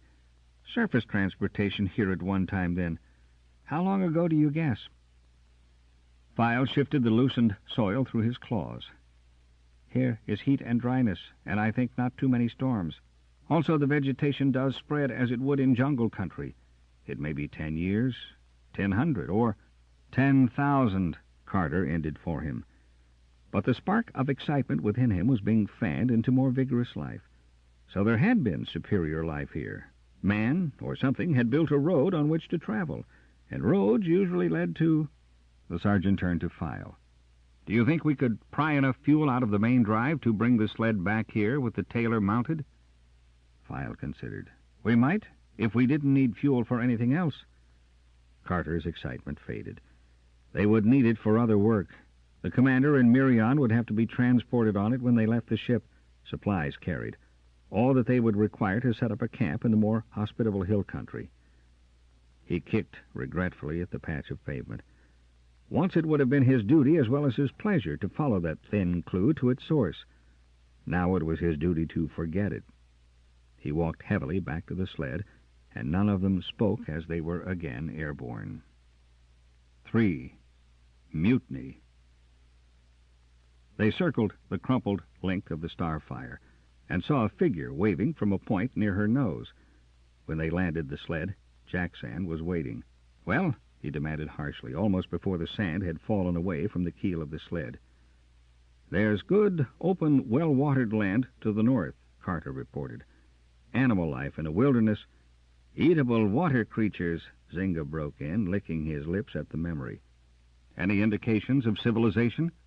"An old road, buried, nothing else. The animals know no superior life form. We had the recorder on. I can run the wire through for the commander, if he wants it." "What do you mean?" The tone in Jackson's voice brought Carter up short, the reel of spy wire clutched in his good hand. "Commander Vibor," Jackson's answer came cold and hard, "believes it our duty to remain with the ship." "But why?" asked the sergeant in honest bewilderment. Nothing was ever going to raise the Starfire again. It was folly not to realize that at once and make plans on that basis. Carter did now what he seldom dared to attempt, tried to read the surface mind of the arms officer. There was worry there, worry and something else. A surprising, puzzling resentment when Jackson thought of him, Carter, or of any of the Rangers. Why? Did it stem back to the fact that the Ranger sergeant was not a child of the service, had not been reared of a patrol family in the tight grip of tradition and duty, as had the other human members of the crew? Was it because he was termed a Bemi lover and alien? He accepted that resentment as a fact, pigeonholed the memory of it to recall when he had to work with Jackson in the future. "Why?" The arms officer repeated Carter's question. "A commander has responsibilities. Even a ranger should realize that. Responsibilities—" "Which doom him to starve to death in a broken ship," cut in Zynga. "Come now, Jackson. Commander Vibor is an intelligent life form." Carter's fingers moved in the old warning signal. The Zacathan caught it and fell silent while the sergeant cut in quickly on the heels of the other's last word. "He will undoubtedly wish to see the record tape before making any plans anyway." "The commander is blind." Carter stopped short. "You are sure?" "Smith is. Torque might have been able to help him. We don't have the skill. The wounds go beyond the help of the medic first aid." "Well, I'll report."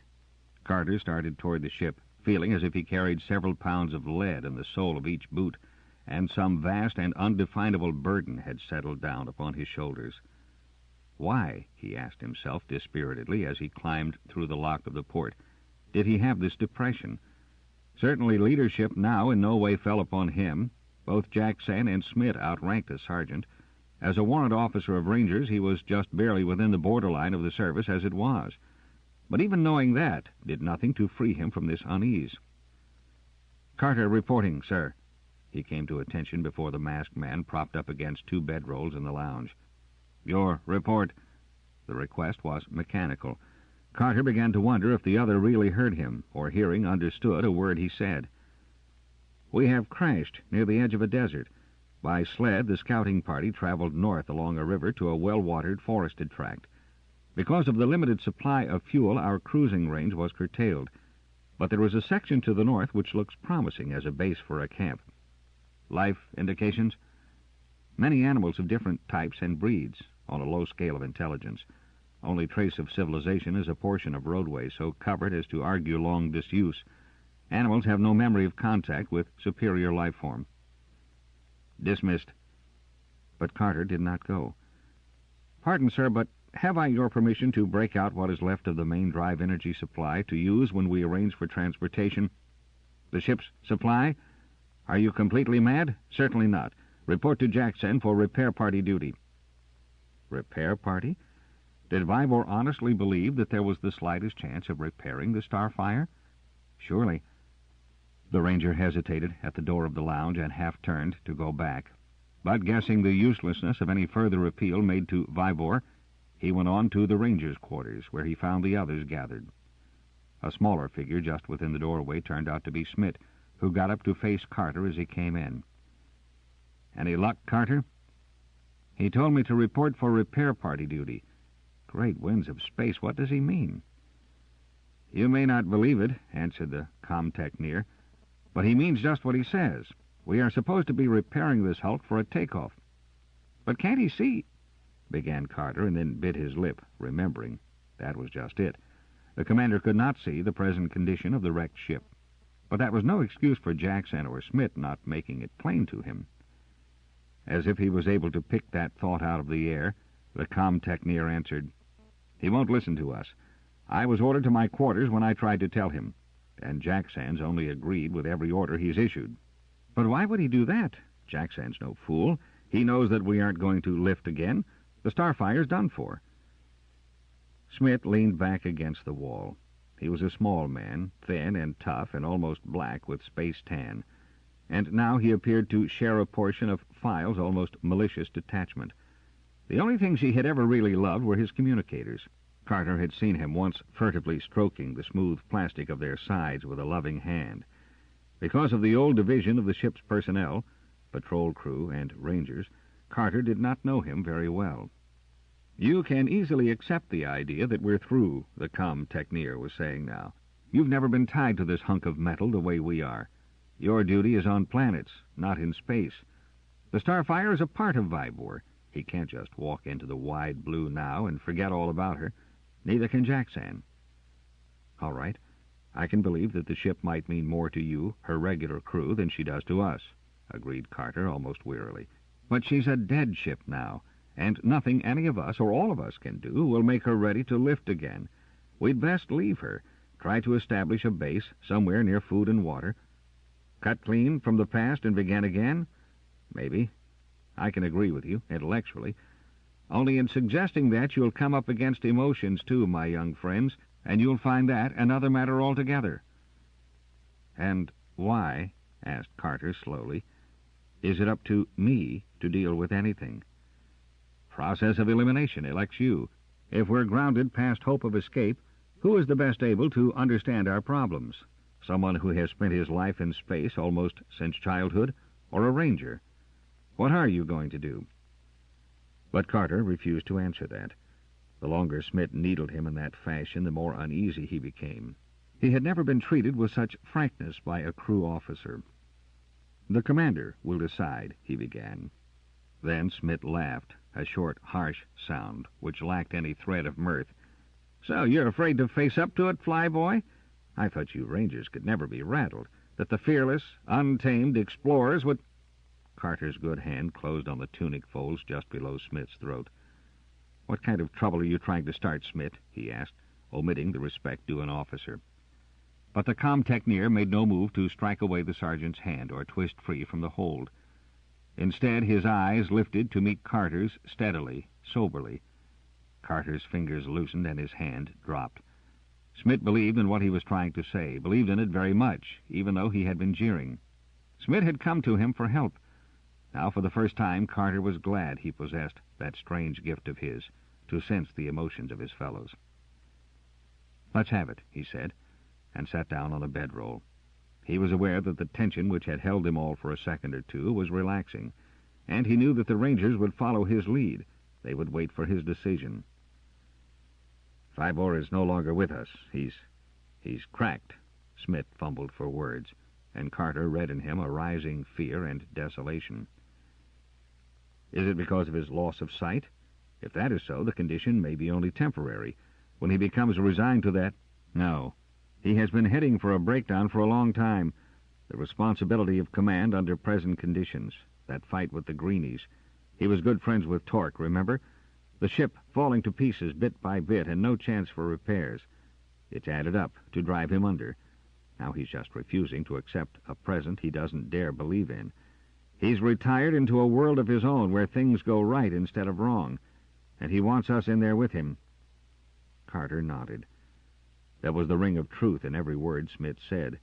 Of course, he himself had never had much personal contact with Vibor. The Rangers were not admitted to the inner circle of the patrol. They were only tolerated. He was not a graduate of a sector academy or even a product of the ranks. His father had not been patrolled before him, so he had always been aloof from the crew. The discipline of the service, always strict, had been tightening more and more into a rigid caste system, even during the few years he had worn the Comet, perhaps because the service itself had been cut off from the regular life of the average citizens. But Carter could at this moment understand the odd incidents of the past months, certain inconsistencies in Vibor's orders, one or two remarks he had overheard. You think that there is no chance of his recovering? No. The crash pushed him over the edge. The orders he's given during the past hour or so. I tell you, he's finished. All right. Rolf's low voice cut through the thick air. Then what do we do? Or rather, what do you want us to do, Smith? The com-techneer's hands spread out in a gesture of hopelessness. I don't really know. Only we're down, permanently, on an unknown world. Exploration, that's your department. And somebody's got to take the lead in getting us out of here. Jackson, well, he might follow the commander even if Vibor says blast us and the ship. They went through the Battle of the Five Suns together. And Jackson... His voice trailed off. What about Mirion?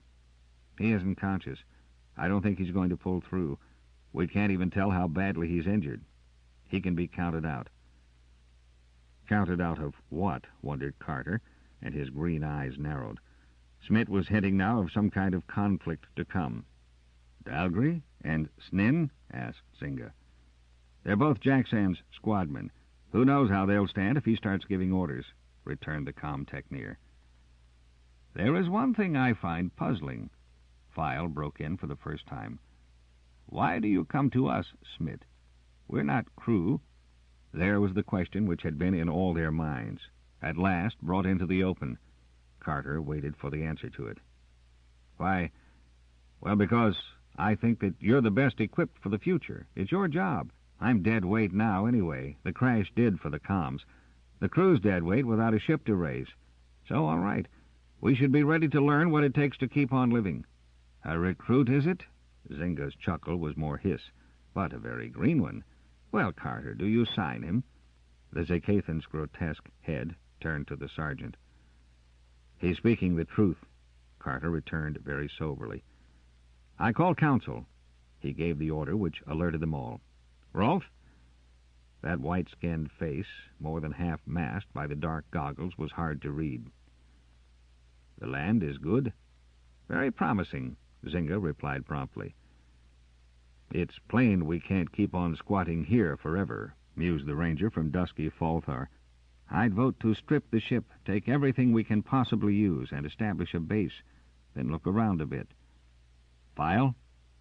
The Tristian's claws beat a tattoo on his broad belt. I agree with that wholly, but it's probably too sensible. His half-sneered ending appeared to be directed at Smith. File was not going to forget in a hurry the old division between ranger and patrol crewman. Zinga? Establish a base, yes. I would say close to that river which houses those delectable creatures. A fine mess of them right now. His eyelids dropped in mock ecstasy. Carter looked at Smith. My vote goes with theirs. We have one usable sled left. On it we could ferry the commander, Mirion, and the supplies. If we plunder the main drive, we should be able to fuel it for a number of trips. The rest of us can walk out and pack stuff on our backs besides. The land is good. There's food and water to be found, and it seems to be deserted. No evidence of anything like the greenies to fight us for it. If I were the commander... But you aren't, you Bemmy Ranger. You aren't. Carter's hand had fallen to the grip of his hand blaster even before he saw the man who was edging through the door. The wave of menace which he emitted was like a physical blow to the Ranger's sensitive perception. Knowing that any answer he might make verbally would only feed the other's rage, Carter hesitated, and in the moment of silence, Smith took up the challenge. "Shut up, Snen." Light glinted from the small weapon almost completely concealed in the armsman's hand as he turned it toward the comtechneer. The waves of fear-based hatred were so thick that Carter marveled that the others could not feel them too. Without attempting to gain his feet, the sergeant hurled himself sideways, his shoulder catching Snen at knee-height. A bolt of searing green flame cut high through the air as the armsman's trigger finger tightened convulsively. He staggered forward as Carter tried in vain to use his one good hand to pull him off balance. A second or two later, and it was over. Snen still rolled and screamed muffled curses under Zynga, but File was methodically forcing his arms behind him so that a safe bar might be locked across his wrists.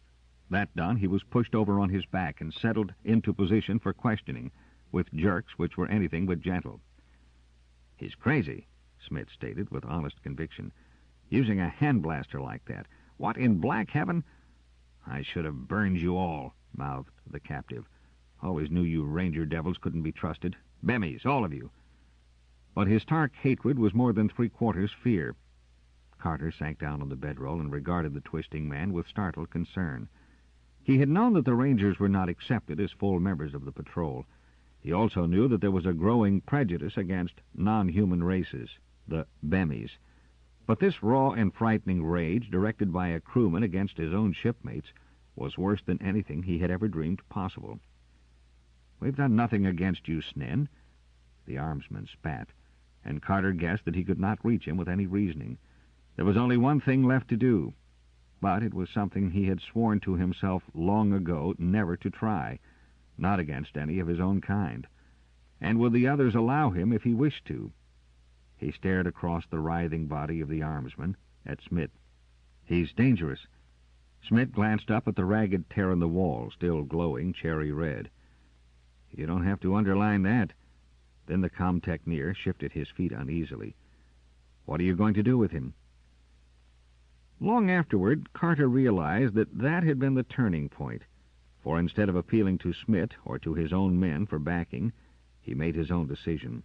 Lightning swift and compelling, he launched his will against the guard of the man before him. Snen's contorted face was a dusky red, his twisted mouth flecked with foam. But he had no control, no mind barrier which could hold against the sergeant's trained power.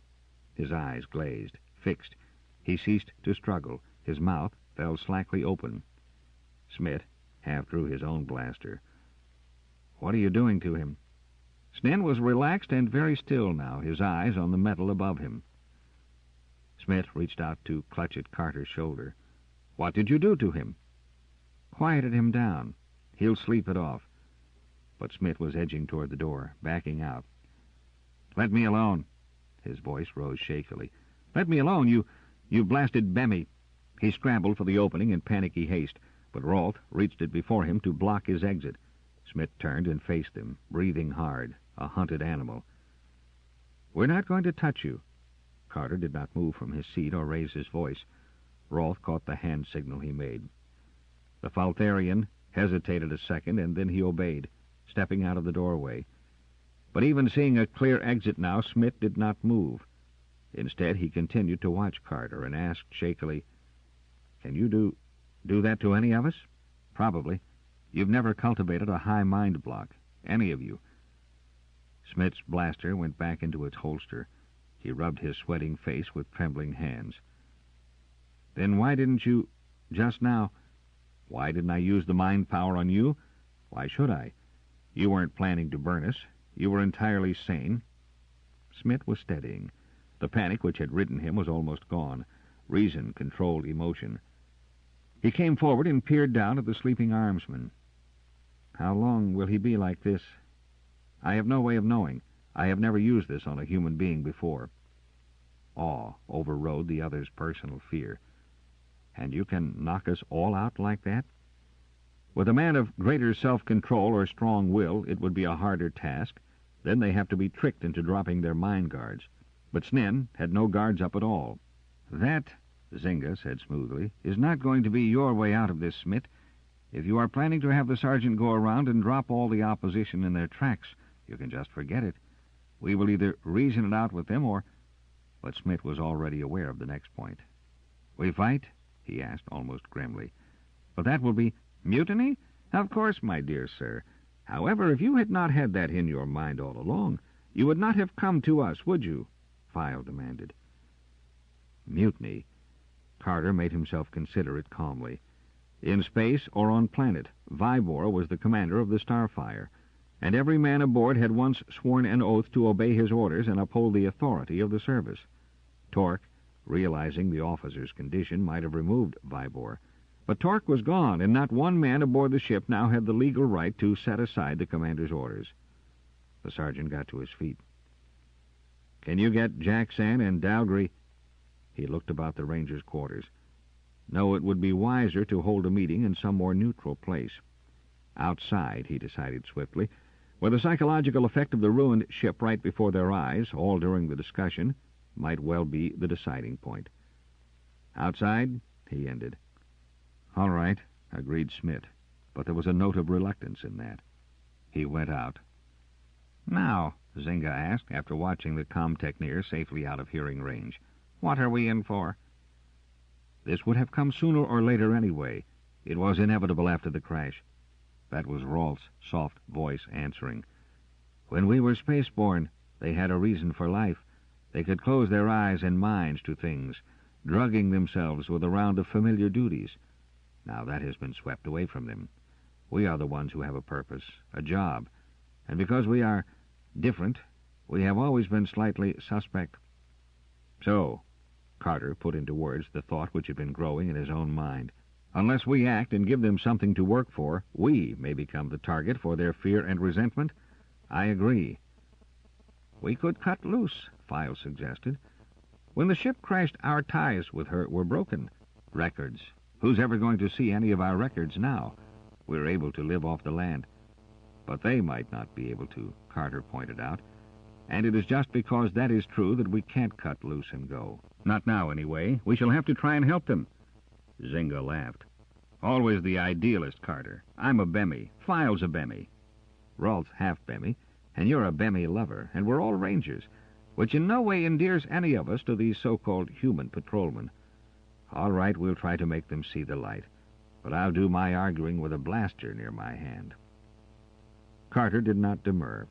After the resentment with which Jackson had greeted him when they returned from the trip, and the insane attack of Snen, he knew enough to understand that such preparedness on their part was necessary.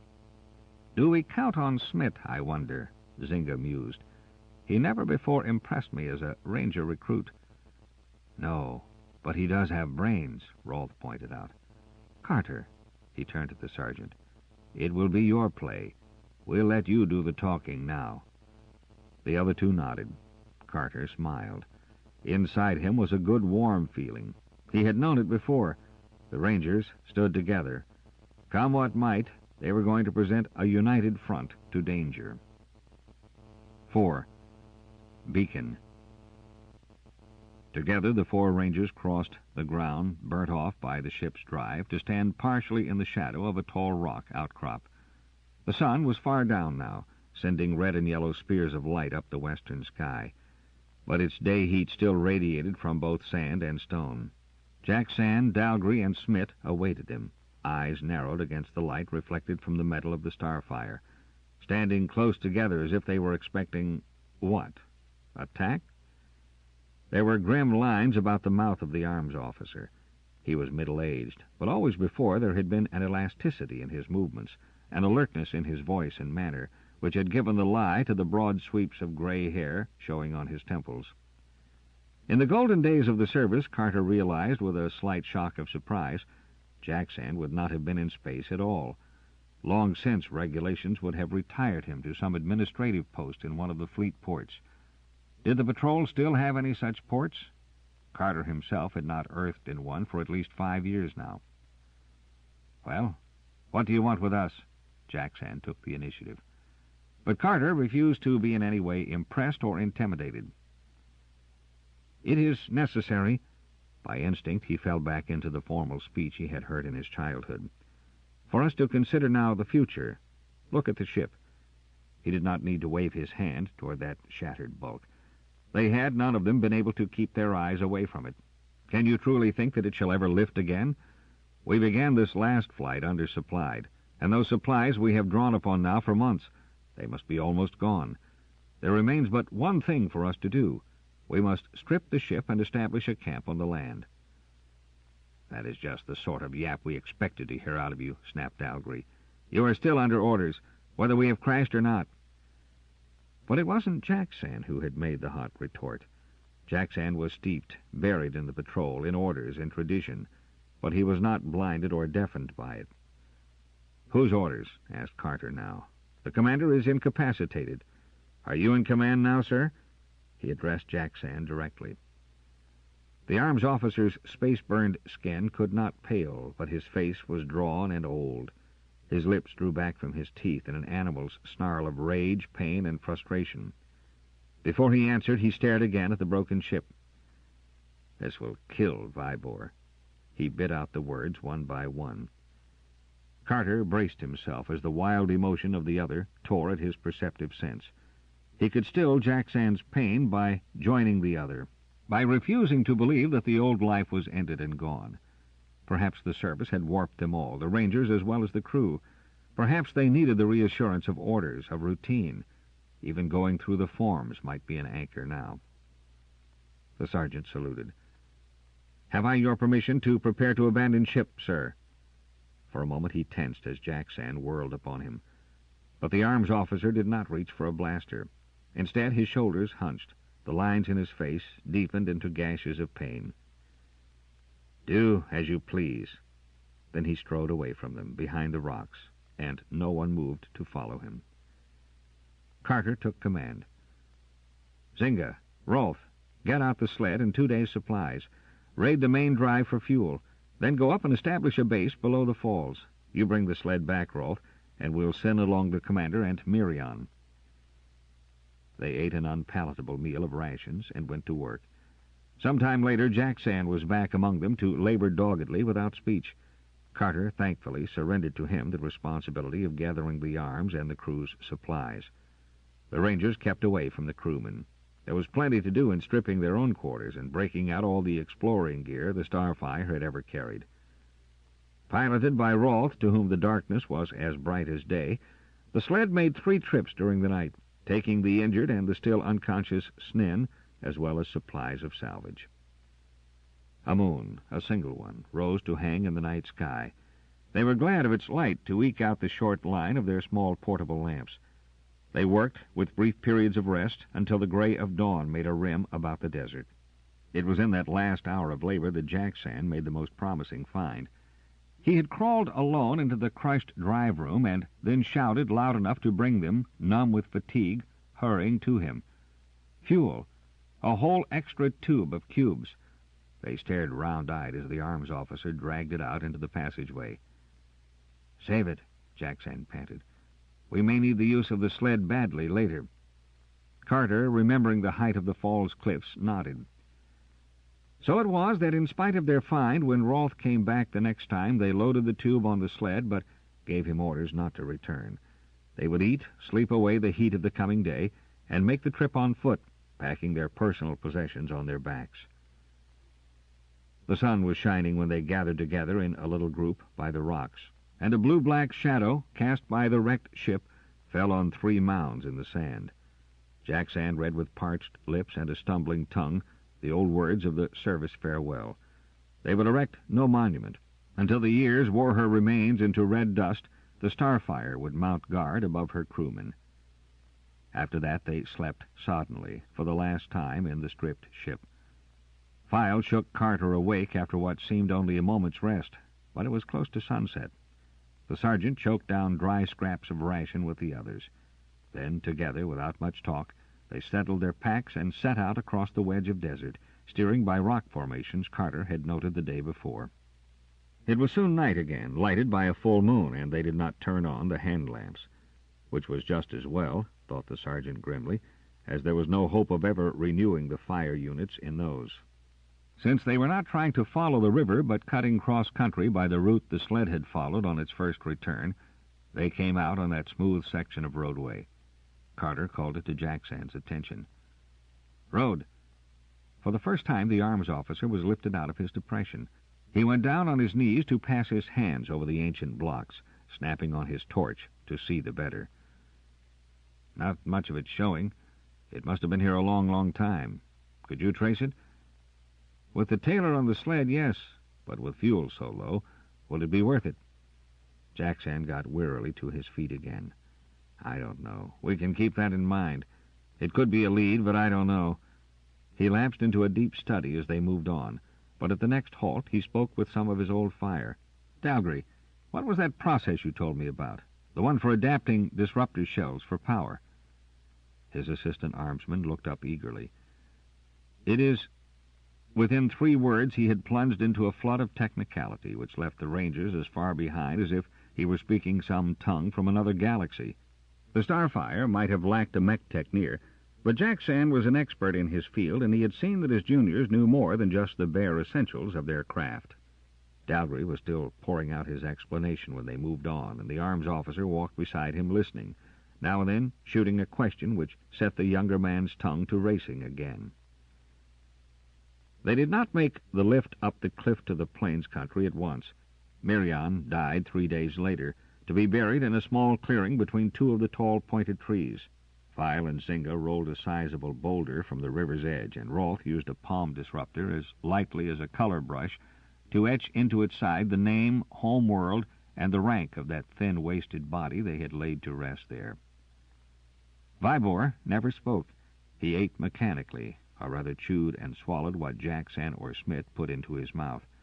He slept most of the time and showed no interest in what went on about him. The old division between Rangers and crew, between the regulars and the less strictly disciplined specialists, was slowly closing as they worked together, hunted together, ate of unfamiliar flesh, nuts, and berries. So far, their immunity shots continued to work, or else they had not sampled anything poisonous. The morning after Marion's burial, Carter suggested that they go up into the more hospitable country behind the falls. Jack Sand raised no objection, and they lifted their supplies via the sled to a point about a mile up and farther ahead of their first base. From there, File took the sled with Vibor and Jack Sand as passengers toward the promise of open country, while the others cached such equipment as they could not pack and started to follow overland. Zynga splashed first through the flood pools along the rocky shore of the river, the leader because he had 2 hands to Carter's 1. The sergeant followed behind with Dalgry, Snin, and Smith strung out in his wake, and Rolf bringing up the rear to discourage straggling. There was a sweetness in the morning air. It was chill enough to prickle the flesh, but it bore with it scents which promised and pleased. Carter lifted his head to the touch of the wind, drawing it deeply into his lungs. The smog of the Starfire was very far in the past. He discovered that he had few regrets for its loss. What if they were exiled here for life? Just to find such a world was luck enough. He sent out his sense of perception, blanking out the touches of those about him, trying to make contact with a native life. A reddish animal with a poof of tail escorted them for a space, traveling high in tree limbs, making a chattering noise. It was only curious and totally unafraid. A bird, or maybe it was some form of insect, sailed through the air, coasting on wings which were brilliant patches of color. Then another animal trotted out of concealment, perhaps 100 feet ahead of their line of march. It was large, almost as formidable in size as the brown-coated fisher they had seen on their first day. But this one's fur was a tawny yellow-brown, and it moved shadow-silent, slipping across the rocks with surety and arrogance. It crouched, belly close to the gray stone, and watched them through slitted eyes. The tip of its tail twitched. Zynga stopped to allow Carter to join him.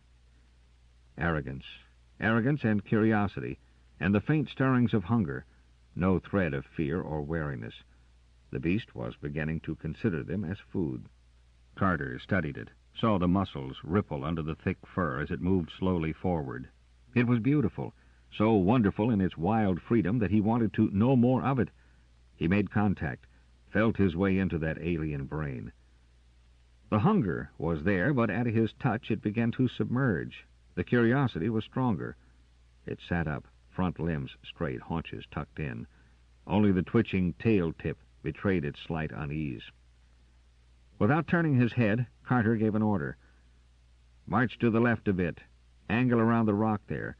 It will not attack us now." "Why don't you just blast it?" demanded Snen querulously. "All this stupid, don't kill this, don't kill that. That thing's only an animal after all." "Shut up." Smith gave the crewman a slight push to set him going. "Don't try to teach a ranger his business. Remember, if they hadn't made contact with those purple jelly flying things, we wouldn't have come through the Greenie attack. Those devils would have wiped us out without warning." Snen grunted, but he turned to the left. Smith, Dalgry, and Rolfe followed. Zinga went last of all. Carter remained until the last of the party had passed the forest beast. It yawned abruptly, displaying wicked fangs. Then, almost sleepy-eyed, it sat there, statue still, to watch them out of sight. Carter brought up the rear. The creature was in two minds about following them. Curiosity pulled it after the travelers. Hunger suggested the more immediate employment of hunting. And at last hunger won. The sergeant's contact faded as the animals slipped back into the woodland, away from their path. But the meeting left Carter both puzzled and faintly disturbed. He had made contact easily enough, had been able to impress the animal properly with the idea that they were not food and that they meant no harm. But he had been totally unsuccessful in his attempt to establish any closer relationship. Here was certainly nothing like the purple jelly thing, nothing which could be counted upon to render aid to man. The forest animal had a wild and fierce independence, which refused the command of his will. If all the natives of this world were so conditioned, it would leave the handful of shipwrecked survivors just that much more isolated and alone. Man, or at least some type of superior life form, had once lived here. They had been here a long time and in some numbers, or that road would not run through the edge of wastelands. And yet no living creature he had so far encountered had any memory, or even an instinctive fear, of man. How long had the race who built that road been gone? Where had they gone, and why? He longed to take off with the sled and the tailor and run along the road which could never be buried so deeply that the pointer could not betray it. Run along it to the city which must lie somewhere near its end or beginning. Cities. Cities were mostly found along the edges of continental land masses, where there were opportunities of sea travel, or in strategic points by riverbeds. There were seas on this planet. He mourned again in silence the crushing of the pilot's recorder, which had rendered useless the notations made as they had come in to that fatal landing. Maybe if they struck due east now, or west, they would come out upon the seacoast. Only which way, east or west? He had had only one fleeting glimpse at the ship's viewplate, and it had appeared that the land mass they had set down upon had been a very large one. They might be hundreds of planet miles from either coast. Would even that road be the right guide? Once they had a good base established, he was going, Carter promised himself, to get to the bottom of the fuel source Dalgry and Jackson had been talking about. With the sled repowered, they could explore much farther than they could hope to do on foot. And with the road as a beginning... Rolfe had come to a full stop and was looking back. "You are happy?" Carter realized he had been humming. "I was thinking about that road, of following it." "Yes, it sticks in one's mind, that road. But what good would it be to us? Do you honestly believe that we shall find man, or even man's distant kindred, at the end of it?" "I don't know." "That, of course," Rolfe wriggled his shoulders to settle his pack the better, "is my true answer. What we do not know we must find out. It is that urge to go and see what lies beyond the hills which brought us into the ranges. We are conditioned to such searching. I must admit that I would relish such an expedition much more than I do this crawling from place to place through a wilderness, bending under burdens as if I were a draft fifth from the outer islands of Falthar." It took them almost 2 days of tramping to reach the camp File and Jackson had made. But once there, they found waiting them shelters constructed from tree branches, a fire going to light them in through the dusk of evening, and the savor of roasting meat to turn their tired shuffle into strides again. A shelf of rock ran down smoothly into the shallows of the stream, offering a natural landing place for the sled. At the back of this was piled the material ferried up the river. Jackson had located some wild grain, fully ripe, and some sourish fruit from trees growing at the edge of the woods. A man would have no difficulty living off the land here, Carter decided. He wondered about the seasons, whether there was any great change between them during the years. Not to know, not to have any guides. Seasons had not mattered when they were only visitors in a strange world, but now there was so much they should know, and would have to learn by the hard way of experience.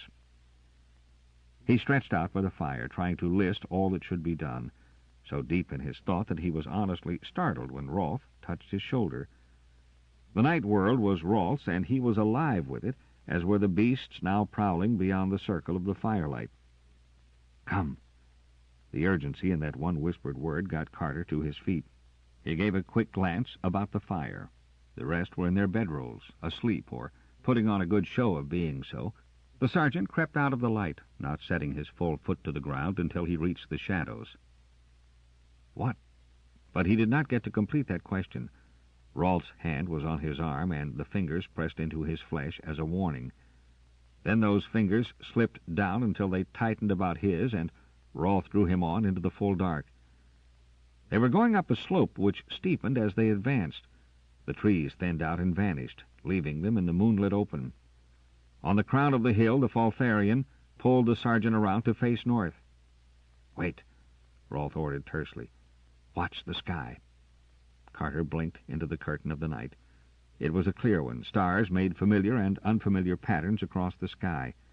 He remembered other suns and the myriad worlds they nourished. Across the horizon from left to right swept a yellow-white beam, reaching from some point on the earth ahead far into the heavens. It took 3 seconds for it to complete the full sweep. Carter counted. 60 seconds later it leaped into sight once more, moving in the same course. A beacon.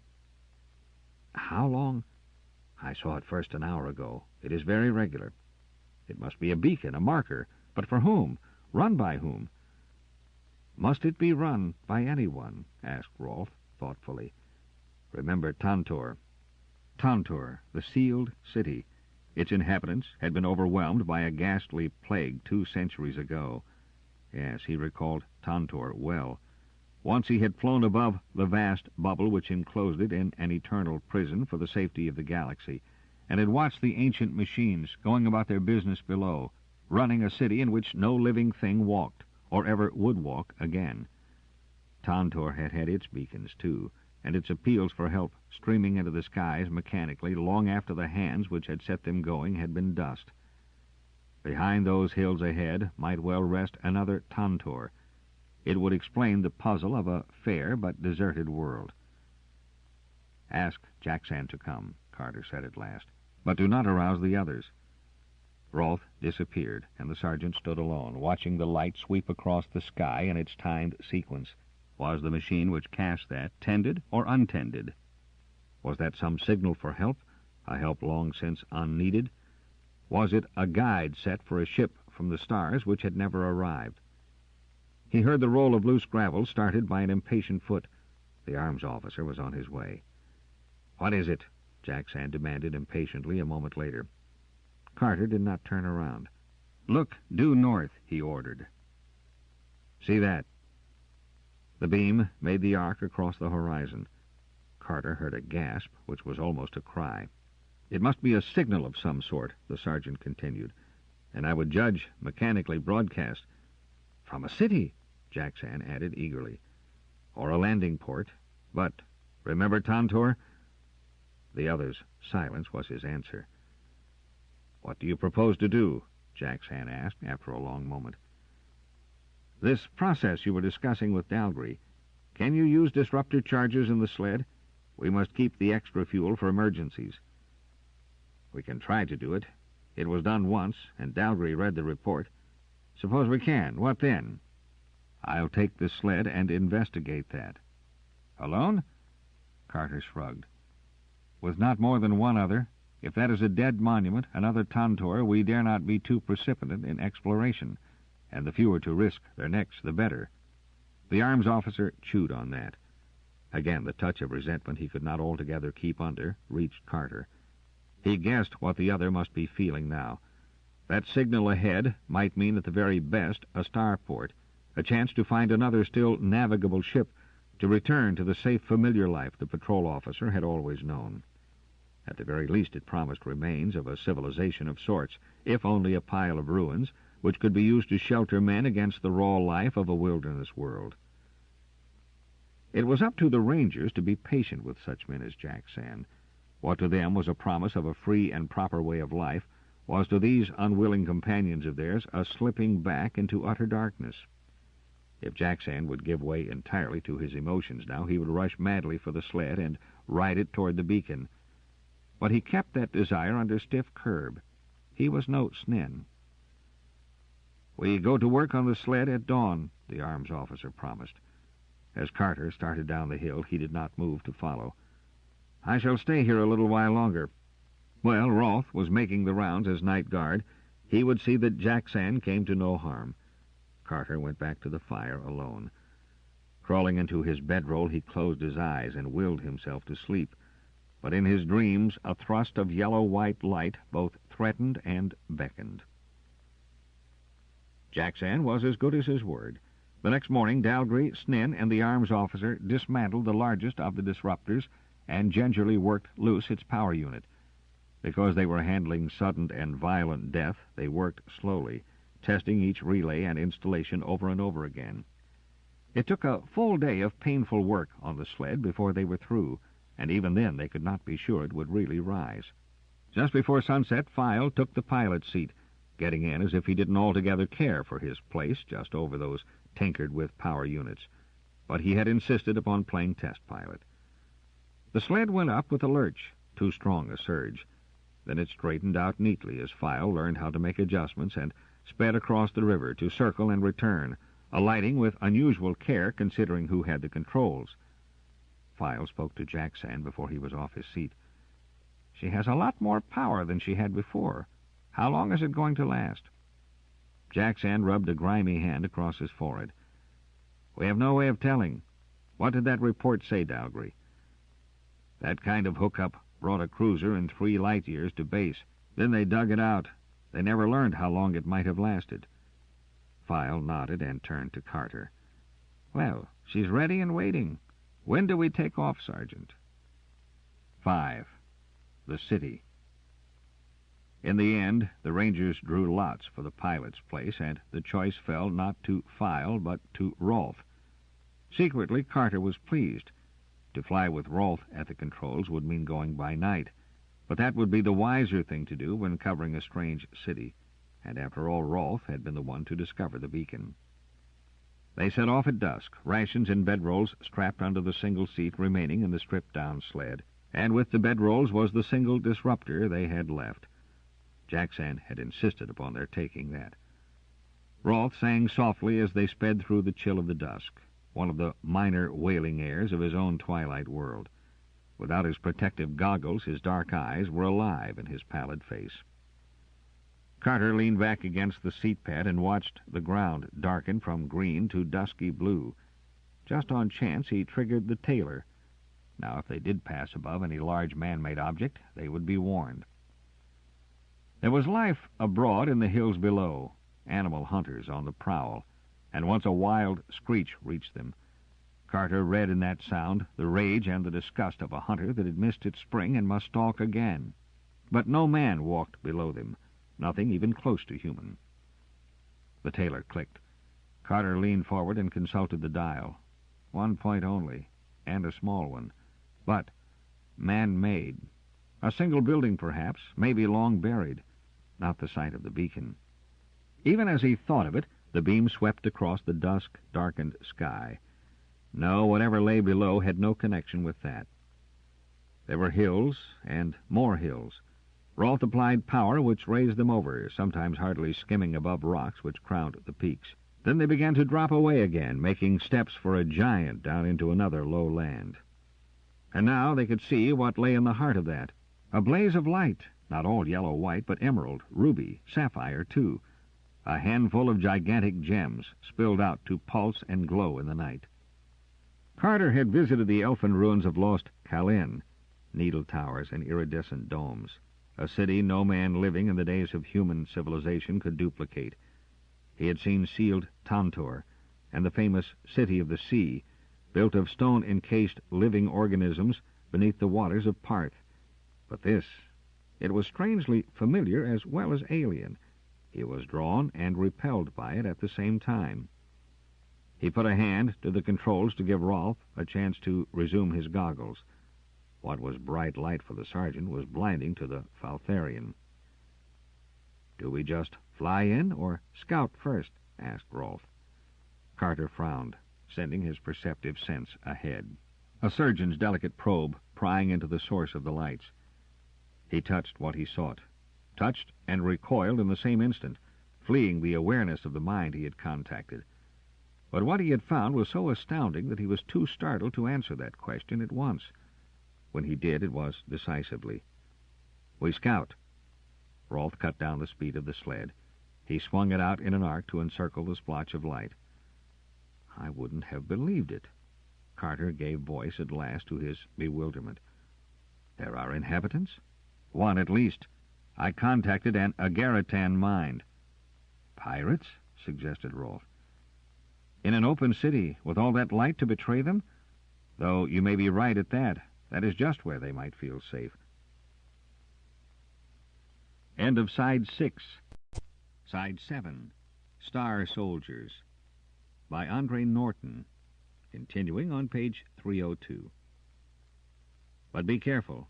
We don't want to walk straight into a blast beam, and that kind, fire, before they ask your name and planet, especially if they see our comets. Did he catch your mind touch? Who knows what an Agaritan gets or doesn't get? No one has been able to examine them unless they are either completely unaware or deliberately open. He could have been either then. More than one? I got out fast when I tapped him. Didn't stay to see. The tailor was clicking madly. Carter should have switched on the recorder, too, but without a machine to read the wire, that was useless. From now on, scouting reports would be oral. The sled glided slowly over a section where the buildings stood some distance apart, vegetation thick between them.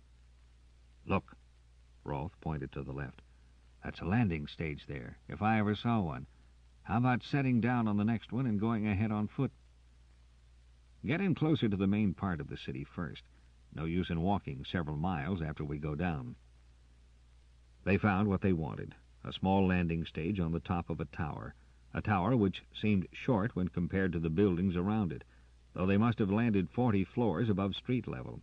But it was a good place from which to spy out the land. They dropped on it. Then Carter whirled, his blaster out, aimed for the middle of the black thing scuttling toward him from the roof shadows. He tried in the same instant for mind contact, to recoil with an instant of real panic, and Rolf put his discovery into words. "Robot. Guard, maybe." Carter was back in the sled as Rolf brought it up above the head of the figure. Robot, guard or attendant, the thing stopped short when the sled left the stage surface. As they went on up, it turned squarely and trundled away into the dark. Carter relaxed. The metal guardian could have beamed them both before they had even had a chance to sight it. Of course, it might only have been an attendant, but there was no sense in taking the risk. "No more landing stages," he said, and Rolf agreed with him fervently. "Those creatures might be conditioned to a voice or a key word. Give them the wrong answer and they take you apart quick." "Wait a minute." Carter put his blaster back in its holster. "We're judging this city by what we know of our own civilization." He squinted against the brilliance of a wave of green light and recited the instructions of the manual. "There was always something new for the finder. Go out with an open mind." "And," Rolf added, "a ready blaster." "Yes, I know all that. But human nature remains the same, and I'd rather be wary than dead. Look down there. See those squares of pavement between the buildings? How about setting down on one of those? No landing stage alarms or controls we could trigger." "Promising. Can you get in behind that big block? Its shadow should hide us well." Rolf might not get as much speed out of the sled as File did, but his caution on such a mission as this was more to be desired than the Tristian's reckless disregard for the laws of gravity. Earthing required of him a good 5 minutes of painful maneuvering, but he brought them down in the middle of the pool of shadow Carter had indicated. They did not stir from their seats at once, but sat watching for robots, for any moving thing which might promise menace. "A city," Rolf stated the obvious, "is not the place to play hide-and-seek in. I'm sure that I'm being watched. Maybe from up there." He jerked a thumb at the lines of blank windows overlooking the court in which they had landed. That eerie sensation, that myriad eyes were peering hostilely from the blank expanses. Carter knew it too, but his sense told him it was a lie. "Nothing lives here," he assured the Faltharian. "Not even a robot."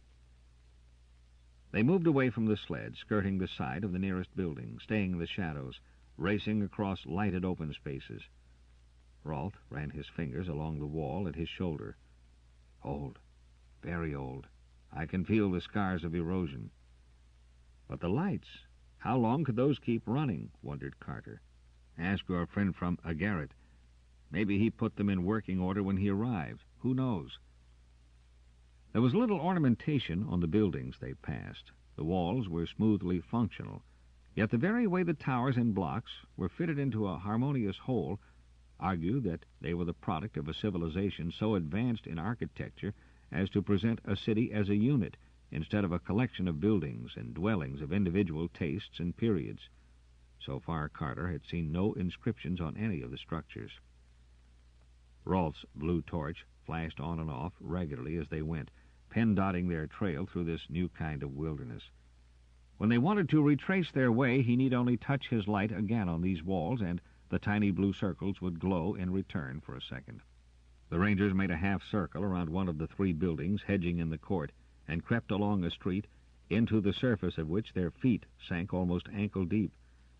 The old pavement was covered with a thick growth of short, tough grass. Half a block ahead, from a recess between 2 buildings, a rainbow of light played. They approached it cautiously, to come upon a fountain of plumed light as well as tinkling water. The flood it raised sank back into a round basin, the rim of which was broken on the side near them so that a small stream was free to cut a channel through the sod until it reached a hole in the ancient pavement. "No one around," Carter whispered. Why he whispered he could not have explained, but the feeling of being watched, of being followed, persisted. Beneath the shadows of these dead towers he felt it necessary to creep and crawl silently, unless he awakened what? They dared to leave the protection of the dark and come out to the edge of the fountain. Now, through the spray of water and light, they could see its center column. There was a statue on it, more than life-size, unless the builders of the city had been giants. It was not of any stone they could recognize, but some white, gleaming stuff upon which time had left no marks. And at the full sight of it, both Carter and Rolf stopped almost in mid-stride. The figure was a girl, her arms above her head, with a mane of unbound hair flowing free below her slender waist. In her upheld hands she grasped a symbol they both knew, a star of 5 points, and it was from the tips of those points that the water gushed. But the girl, she was no Bemmy. She was as human as they. "It's Ionate, the spirit of the spring rain." Carter reached far into his mind and drew forth a legend of his blasted home. "No, it's Zaiti of the frosts." Rolf had memories, too, stemming from his own dusky world of cold and shadow. For a second they stared at each other almost angrily, and then both smiled. "She is both, and neither," Rolf suggested. "These men had their spirits of beauty, too, but it is plain by her eyes and hair she is not of Falthar, and by her ears she is no kin of yours." "But why?" Carter stared at the fountain in puzzlement. "Why does she seem as if I have known her always? And that star, a common symbol, you have seen it 100 times on 100 different worlds. No, it is as I have said. She is the ideal of beauty, and so we see her. even as he who fashioned her dreamed her into being. They left the court of the fountain reluctantly and came into a wide avenue which stretched its green length straight toward the center of the city. Now and again colored lights formed untranslatable signs in the air or across the fronts of the buildings. They passed by what must have been shops and saw the cobwebs of ancient wares spread inside the windows. Then Carter caught Rolf's arm and pulled him quickly into the shelter of a doorway. "Robot." The sergeant's lips were close to his companion's ear. "I think it is patrolling." "Can we circuit it?" "Depends upon its type." They had only their past experience to guide them. Robot patrols, they knew, were deadly danger. Those they had seen elsewhere could not be turned from duty except by the delicate and dangerous act of short-circuiting their controls. Otherwise, the robot would either blast without question anything or anyone not natural to that place, or anyone who could not answer it with the prescribed code. It was what the Rangers had feared on the landing stage, and it would be even worse to face it now when they had no sled for a quick getaway. "It will depend upon whether this is a native or introduced by the Agaritan," Rolf interrupted. "Yes, if he brought it, we know how to handle it. A native—" He stopped whispering at the faint sound of metal clinking against stone. Carter straightened and flashed his torch above their heads. The doorway in which they crouched was not too high, and a small projection overhung it. Just over that was the dark break of a window. Seeing that, he began to plan. "Inside," he said to Rolf. "Try to reach the second floor and get out of that window upon the ledge. Then I'll attract the robot's attention, and you can burn its brain case from above." Rolf was gone, slipping into the darkness, which was no barrier to him. Carter leaned against the side of the doorway. It would be a race, he thought, with a little sick twinge in the pit of his stomach. If the robot got here before Rolf reached that ledge, if he, Carter, couldn't manage to avoid the first attack of the patroller. Luckily, he didn't have too long to wait and catalog all those dismal possibilities. He could see the patroller now. It was at the far end of the block. The flashing lights on the buildings played across its metal body. But the sergeant was almost sure that it was unlike the ones known to galactic cities. The rounded dome of the head casing, the spider-like slenderness of the limbs, the almost graceful smoothness of its progress, were akin more to the architecture of this place. Its pace was steady and unhurried. It paused before each doorway and shot a spy beam from its head into the entrance. Manifestly, it was going about its appointed task of checking the security of each portal. Then the sergeant sighed with relief. Rolf had crawled into place and crouched now well above the line of the robot's vision. If only this patroller was constructed on the same general pattern they knew and could be short-circuited through the head. But when it reached the next doorway, it hesitated. Carter tensed. This might be worse than he had thought. The thing had some sense perception. He was sure that it suspected his presence. No spy beam flashed. Instead, it stood there, unmoving, as if it were puzzled, making up its mind. Was it relaying back to some dust-covered headquarters an alarm? But its arms were moving. "Carter!" Night sight or no night sight, Carter had not needed that shout from Rolf to warn him. He had already seen what the patroller held ready. He hurled himself backward, falling flat on the floor of the hall, letting momentum carry him in a slide some distance along it. Behind him was a burst of eye-searing flame, filling the whole entrance with an inferno. Only his trained muscles and sixth sense of preservation had saved him from cooking in the midst of that. Shakily, he crawled on his belly away from the fury. Was the robot going to follow him in and complete its mission? Hollow sounds of feet pounding. "Carter! Carter!" He had levered himself to a sitting position when Rolf plunged around an angle in the hallway and almost fell over him. "Are you hurt? Did he get you?" Carter grinned lopsidedly. To just be alive. He winced as Rolf's examining hands touched skin, scraped raw. "What about the bag of bolts? I scragged him all right. A blast hole right through his head casing, and he went down. He didn't reach you?" "No. And at least he's told us something about the civilization they had here." The sergeant surveyed the blaze behind him with critical distaste. "Blow a hole in a city block to get someone. Wonder what they would have thought of a stun gun." With Rolf's hand under his arm, Carter got to his feet. He hoped that he had not re-broken his wrist, and that the red agony in it was only from the jar of his fall. "I have a feeling," he began, and then was glad that Rolf had retained a grip on him, because the hallway appeared to sway under his feet, "that we'd better get away from here. Fast." The thought which plagued him was the memory of that momentary pause before the robot had attacked. Carter was sure that then a message had been flashed from the patroller. Where? If the timeless machine had only been performing rounds, set him generations before the city had been deserted by its builder, then such a report would be no menace, unless it activated other machines in turn. On the other hand, if the mysterious Agaritan controlled the robots, then the Rangers might have successfully met a first attack, only to face other and perhaps worse ones. Rolf agreed with this when he suggested it aloud.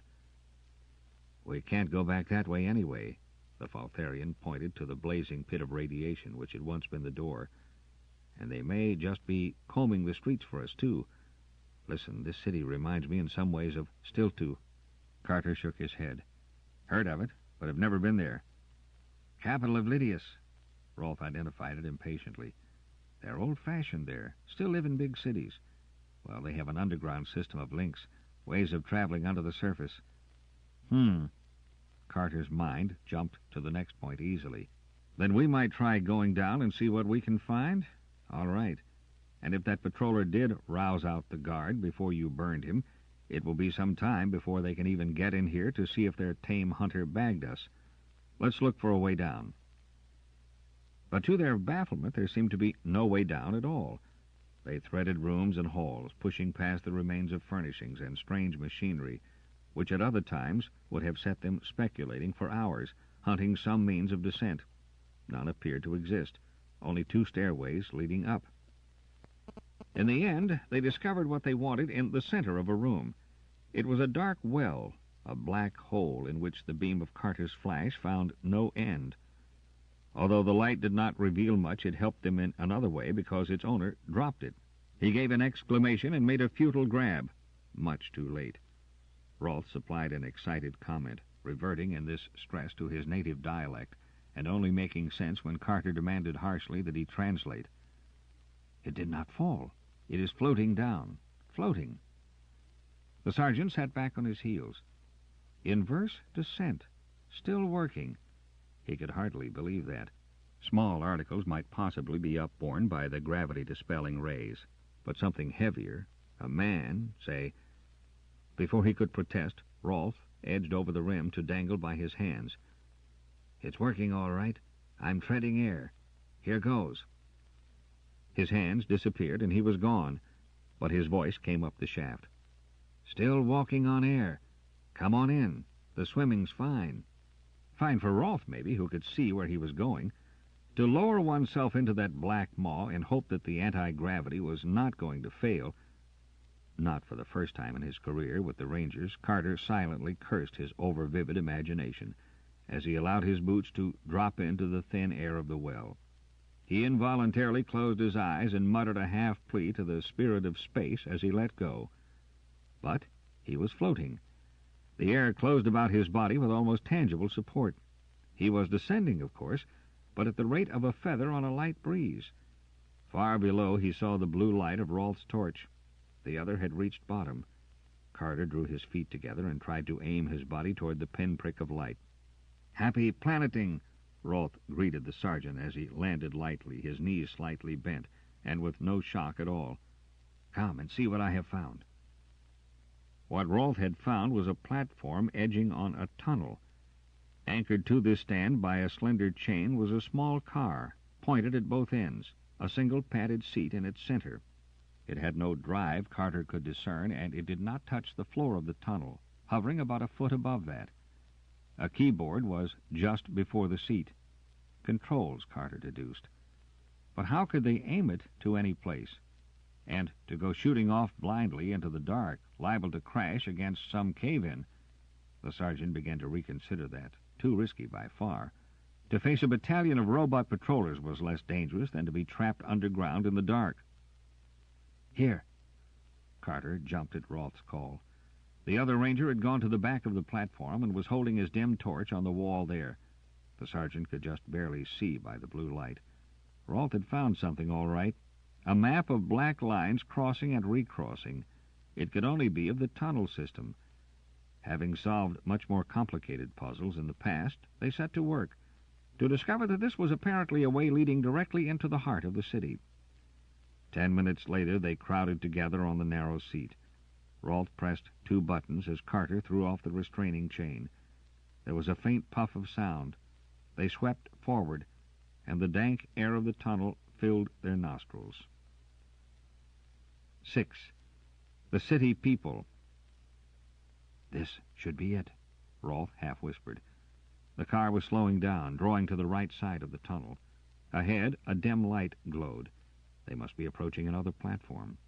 Carter glanced at the dial on his wristband. It had taken them exactly 5 minutes planet time to reach this place. Whether or not it was the one they wanted, that was another question. They had aimed at a point they thought would be directly under what seemed to be a large public building in the very center of the city. If any human or Bammy force had taken over here, that would be the logical place to find them. "Anyone ahead?" asked Rolf, trusting as usual to Carter's perception. The sergeant sent a mind probe on and then shook his head. "Not a trace.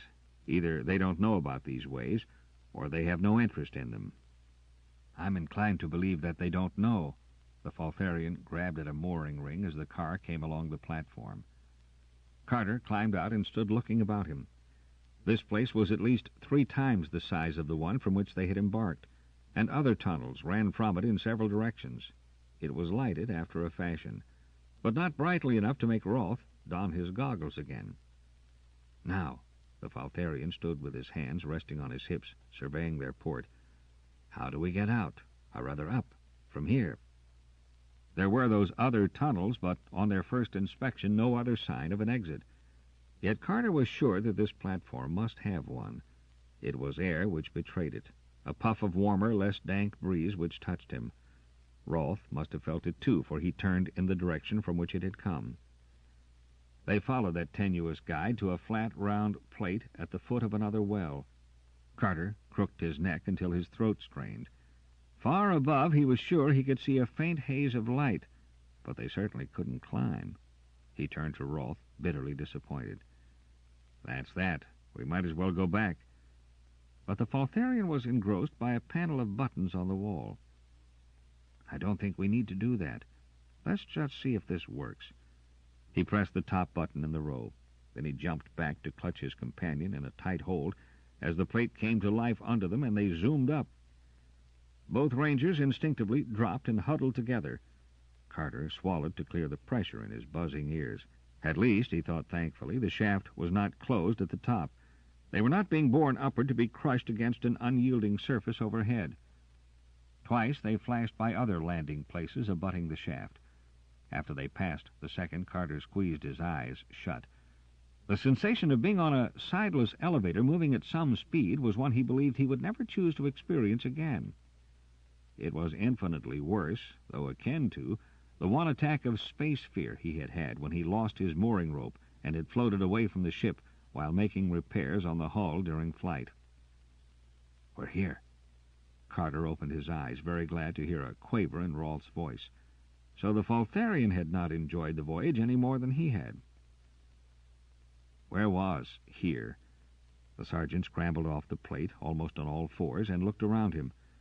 The room in which they appeared was well lighted. Above him, rising to a dizzy height, reached floor after floor, all with galleries ringing upon the center. But he did not have long to examine that, for a cry from Rolf brought him around. It's gone." The Faltharian was staring with wide eyes at the floor. And he was entirely right. The plate elevator on which they had just made that too swift ascent had vanished, and the floor where it had entered was, as far as Carter could see, now a smooth, unbroken stretch of pavement. It sank back. Rolf's voice was under better control now. And then a block came out from one side and sealed it. "Which may account for the underways not being discovered," suggested Carter. "Suppose this shaft only opened when our car pulled up at the platform in the tunnel, or because we started some other automatic control. It may be said to operate in that fashion." "Aye," Rolf stated firmly, I'm going to stay away from the middle of rooms in here until we leave this blasted place. What if you were on the trapdoor and somebody stepped on the proper spot below? Regular trap. He scowled at the floor and walked carefully, testing each step, to the nearest of the doorways. Carter was almost inclined to follow his example. As the Faltharian had pointed out, there was no way of knowing what other machinery their mere presence in the ancient buildings might activate. And then he wondered if it had been their sled's landing which had set the patroller to its work and so brought the robot upon them. But a potential menace greater than machines, which might or might not exist, alerted him a few seconds later. There was an unknown and living creature ahead. The Agaritan? No. The strange mind he touched was not that strong. Whoever was before them now lacked the perception sense. Carter need not fear betrayal until they were actually seen. Rolfe caught the signal he made, and while the Faltharian did not draw his blaster, his hand hovered just above its grip. But the hall beyond the first door was empty. It was square and furnished with benches of an opaline substance. Under the subdued lighting which came out of the walls themselves, sparks of rich color caught fire in the milky surface of the simply wrought pieces. This must be an anteroom of some sort, for on the opposite wall were set a pair of doors, twice Carter's height, bearing the first relief sculpture he had seen in the city, conventionalized and symbolic representation of leaves. It was behind those doors that the other awaited them. The sergeant began the tedious task of blocking out his own impressions, of concentrating only on that spark of life force hidden ahead. He was lucky in that the unknown was not as sensitive, that he could insert the mind touch without betraying his own identity. Human, yes. A .3, no more. A 4 would have been dimly aware of his spying, uneasy under it. A .5 would have sensed him at once. But all this stranger knew was a discouragement, a mental fatigue. And he was no pirate, or a prisoner of pirates. All feeling of violence, past or present, was lacking. But Carter had already set his hand on the wide fastening of the door. Someone else had just joined the man in there. And from a first tentative contact, the sergeant recoiled instantly. The Agaritan. In the same second he identified that mind, he knew that all hope of concealment was now over, that the Agaritan knew where they were as well as if his eyes could pierce stone and metal to see them. It was, Carter's lip caught between his teeth, almost as if the Agaritan had dropped his own mind shield to bait them into showing themselves. And if that were so, the ranger's green eyes were centered with a spark of dangerous yellow fire. He made a sign to Rolfe. Reluctantly, the other's hand moved away from his blaster. Carter studied him almost critically and then glanced down along the length of his own body. Their Vliss hide boots and belts had survived without a scratch in spite of the rough life in the bush, and those blazing comet badges were still gleaming on breast and helmet. Even if that comet was modified by the crossed dart and leaf of a ranger, it was the insignia of the patrol, and he who wore it had authority to appear anywhere in the galaxy without question. In fact, by rights, the questions were his to ask. Carter bore down on the fastening of the doors. They parted in the center, withdrawing in halves into the walls, leaving an opening wide enough for 6 men instead of just the 2 standing in it. Here the light, radiating from the walls, was brighter, and much of it was focused on an oval table in the exact center of the room, a table so long that the entire crew of a cruiser might have been accommodated around it. It was of the opaline stone, and there were benches curved to follow its line. 2 men sat there, quietly enough, though Carter noted a blaster lay close to the hand of the taller one, the Agaritan. But when he saw the badge of the patrol, his face was a mirror of amazement, and he was on his feet in one swift movement. His slighter companion stared, licked his lips, and Carter knew when his utter surprise turned into incredulous joy. The patrol! That was the Agaritan, and there was certainly no pleasure to be read in his identifying exclamation. But his mind block was tightly in place, and Carter could not know what lay behind those black, hooded eyes. They were not pirates, those 2. Both were dressed in the fantastically cut and colored tunics favored by the civilians of the decadent inner systems, and the blaster on the table was apparently their only weapon. Carter strode forward. "You are?" he demanded crisply, molding his stance and voice on Jack's hands. He had never before assumed the duties of a patrolman, but as long as he wore the comet, no civilian would be allowed to guess that. "Joyd Kumi, Vice Sector Lord of Agarit," the tall man answered almost sneeringly. He had the usual overbearing arrogance of his race. "This is my secretary, Fortis Khan. We were passengers on the Nyori X-451. She was attacked by pirates and went into overdrive when in a damaged condition. When we came out, we discovered that her computer had failed, and we were in a totally unfamiliar section of the galaxy. We had fuel enough to cruise for 2 weeks, and then it gave out, and we were forced to land near here. We have been trying to communicate with some point of civilization, but we had no idea that we were so successful. You are from?" "A Vice Sector Lord, eh? And an Agaritan into the bargain." Carter was treading on dangerous ground now. But he decided he was not going to let this Joyd Kumi know that the patrol had not arrived to rescue castaways, but as fellow refugees. There was a suggestion of something wrong here. His perception was alert, trying to measure words where he could not tap minds. "We are Ranger Rolfe and Ranger Sergeant Carter, attached to the Starfire. We shall report your presence here to our commander." "Then you did not come in answer to our signals?" burst out Fortis Khan. His round boyish face sagged with disappointment. "We are engaged in a routine scouting mission," returned Carter as coldly as he dared. The uneasiness in the atmosphere was growing stronger every moment. The Agaritan's shield might be strong, but he could not altogether control all emotions, and he might not be trying to. An Agaritan was a 5.9 on the sensitive scale, yes, but unless Kumi had met one of Carter's little-known race before, which was hardly likely since so few of them had ever volunteered for off-planet duty, he could not guess he was now facing a 6.6. "Then," Fortis Khan's voice became close to a wail, "you can't get us away from here. But at least you can bring help." Carter shook his head. "I will report your presence to my commanding officer. How many of you are here?" 150 passengers and 25 crew members," Joyd Kumi returned crisply. "May I ask how you reached this building without our notice?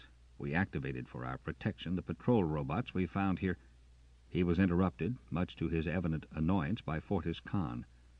"Did you destroy that patroller?" he demanded eagerly. "The one on Kumi Way?" Kumi Way. Carter caught the significance of that. So the Vice Sector Lord ruled here, enough to give his name arbitrarily to the main thoroughfare of the city. "We deactivated a robot in what we thought a deserted city," he returned. "Since your being here is of importance, we shall end our exploration and return immediately to our camp." "Of course." Kumi was now the efficient executive. "We have been able to restore to running order several of the ground transportation vehicles we discovered here. Let one of them drive you back." "We flew in," Carter countered swiftly, "and we shall return the same way. Long life, Vice Sector Lord." He raised his hand in the conventional salute. But he wasn't to escape so easily. "At least you can be driven to where you left your flyer, Ranger Sergeant. There are other robot patrollers in use, and it will be safer if one who knows their code accompanies you. We cannot afford to risk you of the patrol." Carter dared not refuse what so smoothly appeared to be a sensible suggestion. Yet he knew that there was trouble here. He felt along his spine the cold prickle of fear which had warned him so many times in his life before. If he could only probe Fortis Khan, but he dared not try it when the Agaritan was there. "I think it is best not to overexcite the people with the report of your arrival at just this moment," the Lord continued, as he escorted the Rangers back across the anteroom. "It will, of course, be encouraging for them to know that we have been contacted by the patrol, especially when, after 5 months of broadcasting from here on a feeble comm, we had begun to believe that we were exiled for life. But I would prefer to discuss matters with your commander before allowing their hopes to arise. You probably noted Khan's response to your appearance. He saw in it the promise of an immediate return to the comforts of civilization, and since a patrol ship could not possibly transport all of us, we must make other arrangements." Twice during that speech the Agaritan had made assaults at Carter's mind, trying to learn or trying to win control. But the sergeant had his shield up, and he knew that Kumi would only receive carefully planted impressions of a patrol ship set down in a far district, a ship under the command of an alert and forceful officer, a difficult man for a civilian administrator to overawe. "I think you are wise, Vice Sector Lord," Carter inserted into the first oral pause. "You have been here for 5 months, then, within this city?" "Not at first, no. We made an emergency landing some miles from here, but the city had registered on our photo screens when we came down, and we were able to locate it without undue difficulty. Its functions are in an amazing state of preservation. We must consider that we have been unusually favored by fortune. Of course, having Trestor Vink and 2 of his assistants among our number was an additional aid. He is the mech techneer for the Niori line, and he has become quite absorbed in the mechanics here. He believes that originally its inhabitants were in some ways more advanced than we are. Yes, we have been very lucky." They crossed the room of the hidden elevator shaft and came out on a vast balcony overhanging a hall so large that Carter felt swallowed up in space. There was a stairway from the balcony to the lower floor of the hall, a flight of steps so wide that it might have been fashioned to accommodate a race of giants, and the lower hall opened through a series of tree-like pillars into the street. "Combs!" The figure lounging against one of the pillars snapped to attention. "You will take the road vehicle and drive these patrolmen to their ship. I do not say goodbye, Sergeant." The Lord turned to Carter with the graciousness of a great man addressing an admitted inferior. "We shall meet again soon. You have done a very good night's work, and we are exceedingly grateful to you. Please inform your commanding officer that we shall be eagerly waiting to hear from him." Carter saluted. At least the Agaritan was not insisting upon going with them to the sled. But he did stand there until they had taken their places in the small car, and the driver put it into motion. As they moved away from the building, Carter turned his attention to the driver. That bristling shock of black hair, with its odd brindling of brown, showed up clearly as they swept beneath one of the banners of city light. The long jaws, too. So, that was why Kumi let them go off alone. No wonder he had not thought it necessary to accompany them himself. He would be with them in one way, if not bodily. Their driver was a can-hound, the perfect servant whose mind was only a receiving set, used for the benefit of his master. Carter's skin roughened as if something slimy trailed across him. He had the sensitive's inborn horror for the creature before him, a thing he would not dignify as either human or Bemi, and now he would have to. The very thought made him so sick that his empty stomach twisted. This was the worst, the lowest task he had ever had forced upon him. He would have to go into that mind, skillfully enough not to be detected by the distant master, and there implant some false memories. "Which way?"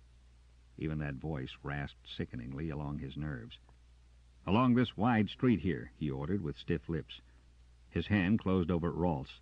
The Faltharian did not move, but he answered with a light return pressure. Carter began, while his mouth twisted into a tortured ring of disgust, and his mind and body alike fought wildly against the will which forced him to do this thing. It was worse than he had expected. He was degraded, soiled unspeakably by that contact. But he went on. Suddenly the car pulled to the side of the street, wavered into an open space between buildings, came to a stop in a courtyard. They remained in it while Carter fought the miserable battle to the end. That came when the can-hound's head fell forward, and he slumped limply in the driver's seat. Rolf got out, but Carter had to steady himself with his hands as he followed. He reeled across the court and hung retching on a windowsill. Then Rolf reached him and steadied his shaking body. With the Faltharian's arm still around him, the sergeant wavered out on the street. "Just ahead." Carter got out the words painfully between spasms of sickness. "Yes, I have seen." The faint gleam of radiation was undoubtedly clearer to Rolf's light-sensitive eyes than it was to his own. They were about 4 blocks now from the point where the robot had fired at the doorway, and from there they could easily find their marked trail back to the sled. Rolf asked no questions. He was there, a hand ready to support, a vast, comforting glow of clean friendship. Clean. Carter wondered if he would ever feel clean again. How could a sensitive, even an Agaritan, deal with and through a creature such as that? But he mustn't think of the can-hound now. He was walking steadily again by the time they detoured around the nuclear fire in the doorway, and he turned the walk into a ground-covering lope as the Faltharian retraced the trail he had earlier marked. When they got to the sled, Carter made a single suggestion. "Lay a crossed course out of here. They may have some sort of scanner on us." Rolfe grunted an assent. The sled took to the air. A cold wind, heralding the dawn, cut into them. Carter wanted to wash in it, wash away the filth of the encounter with the can-hound. "You do not want them to know about us?" That was half question, half statement. "It isn't up to me. That's Jackson's problem," returned Carter, out of a vast and overwhelming weariness. The drain of that mind battle had almost meant a drain of life force, too. He wanted to lie down and sleep, just sleep, but he couldn't, and he forced himself to give Rolfe an explanation of what they had been pitted against, what they might have to fear in the future. That driver was a can-hound, and there was something very wrong, completely wrong back there. Rolfe might not be as sensitive, but as a ranger, he knew a lot. He snapped out a biting word or two in his own tongue. "I had to get into his mind, to make him a set of false memories. He will report back that he took us to the sled, certain things we were supposed to have said during the trip, the direction in which we departed." "So that was what you were doing." Rolfe's dark eyes lifted from the course indicator long enough to favor his companion with a look in which respect and awe were mingled.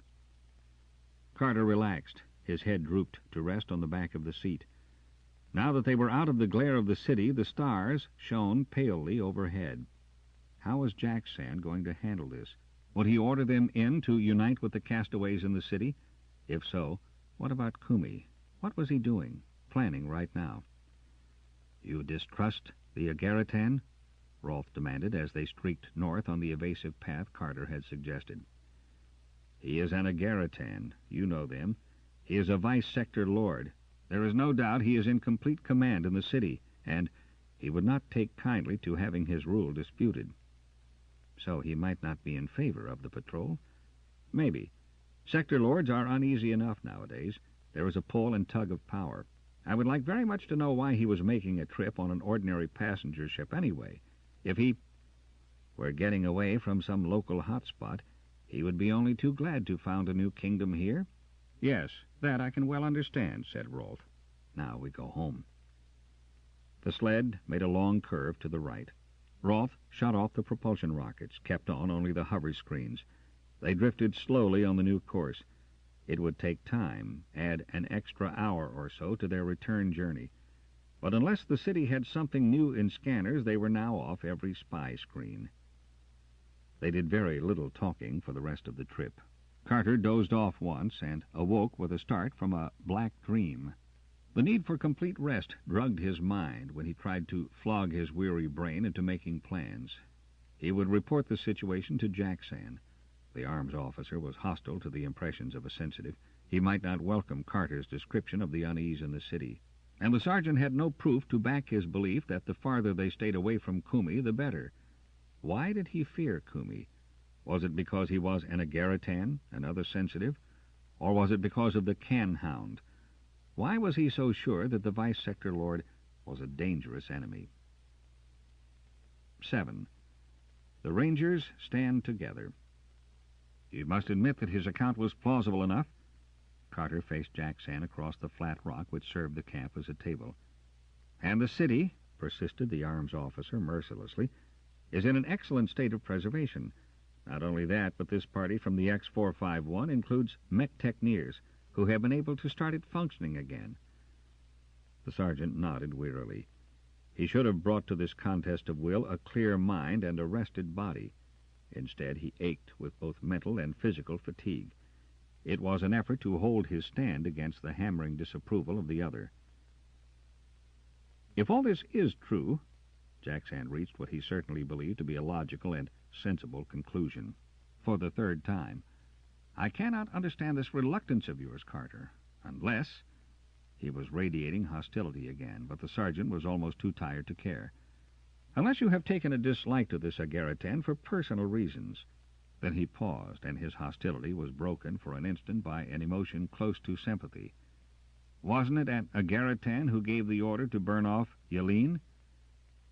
"It might have been, for all I know, but that is not the reason why I distrust this Joyd Kumi," began Carter with such remnants of patience as he could muster.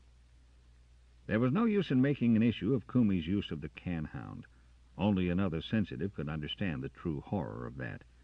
Jackson had settled on an explanation for Carter's attitude, which was reasonable to him, and he would hold to it. The sergeant had learned long ago that those who were not sensitives had a deep distrust of perception and the mind touch, and some refused to even admit its existence as a fact. Jackson was almost of that group. He would believe in Carter's ability to meet and deal with animals and strange non-humans, but he inwardly repudiated the sergeant's being able to contact or read his fellow men. There was no arguing with him on that point. Carter sighed. He had done what he could to prevent what he knew would be Jackson's next move. Now he could only wait for the menace he believed was in the city to show itself. So they made the journey to join the X-451's survivors, and they admitted, against all Carter's pleas, their own shipwrecked condition. Joyd Kumi greeted them with urbane and welcoming ease. There was a ship's medico to attend to Vibor. There were luxurious quarters in, as Carter noted with suspicion, corridors adjacent to the Vice Sector Lord's own for the crewmen and the officers. The welcome granted the Rangers, however, was somewhat cooler. Carter and Roth were accepted, given subtly to understand that, as humans, they would stand equal with the commoners of Kumi's kingdom. But the Agaritan had given Zynga and File no more than a nod, and made no suggestions for their lodging. Carter gathered his small command together in the center of a large bare room where no eavesdropper could possibly listen in. "If," Zynga said as they settled themselves cross-legged on the floor, "you still maintain that the odor issuing through these halls is far from flower-like, I shall agree with you. How long," he turned to Carter, "are you going to let some ragged tales of loyalty pull you into situations such as this?" File's claws rasped along the hard scales on the other's forearm. "Rangers should only speak when spoken to, and Bemi Rangers must let their superiors decide what is best for them. Such must be dutiful and humble and keep their places." The close guard which Carter had kept upon his temper ever since his warning had been so quickly disregarded vanished at Zynga's remark. "I've heard enough of that." "Zynga has a point." Rolf paid no attention to Carter's outbreak. "We either accept the prevailing conditions here, or we leave, if we can. And maybe we can't wait too long or be halfway about it." "If we can," repeated Zynga, with a grin displaying no humor but many sharp teeth. "That is a most interesting suggestion, Rolf. I wonder if there were or are any Bemis numbered in the crew or among the passengers of the X-451. You notice that I am inclined to use the past tense when I refer to them. Indications would make that seem proper." Carter studied his two brown hands, one protruding from the dirty sling, the other resting on his knee. They were scratched and calloused, the nails worn down. But though he was examining each one of those scratches with minute attention, he was really absorbed in the nasty implications of Zynga's words. No, he didn't have to accept matters as they were. He should make a few preparations of his own. "Where are our packs?" he asked Zynga. Both eyelids closed in a slow wink. "Those creatures are under our eye. If we have to leave in a hurry, we'll be able to do so with full tramping equipment. I shall suggest to Jackson that the Rangers take quarters on their own. Together," Carter said slowly. "There is a 3-story tower on the west corner of this building," cut in File. "Should we withdraw to that lofty perch, well, it may be that they will be so glad to be rid of us that they will permit it." "Let ourselves be bottled up?" asked Zynga with some sting in his hissing voice. File clicked his claws with an irritated snap. "No one is going to be bottled up. Please remember we are dealing with highly civilized city dwellers, not explorers. To them all possible passages in and out of a building are accounted for by windows and doors only."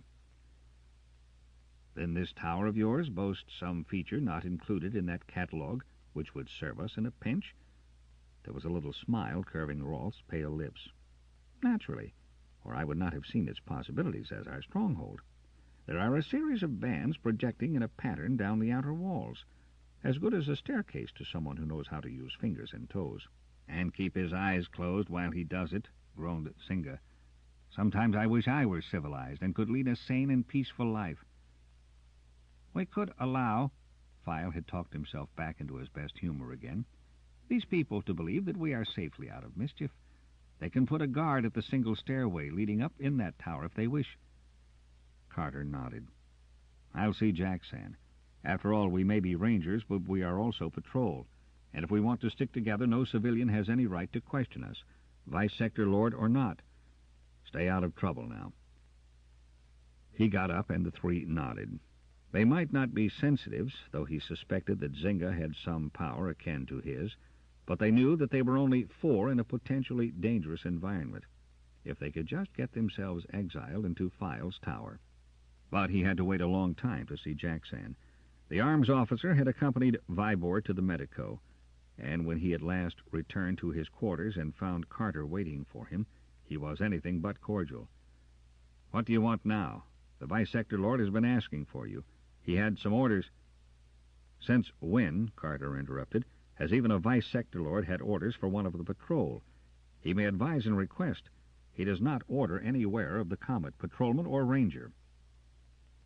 Jackson had crossed to the window, and now he stood there, tapping his nails against the casing, his shoulders and back stubbornly presented to the sergeant. He did not turn when he answered.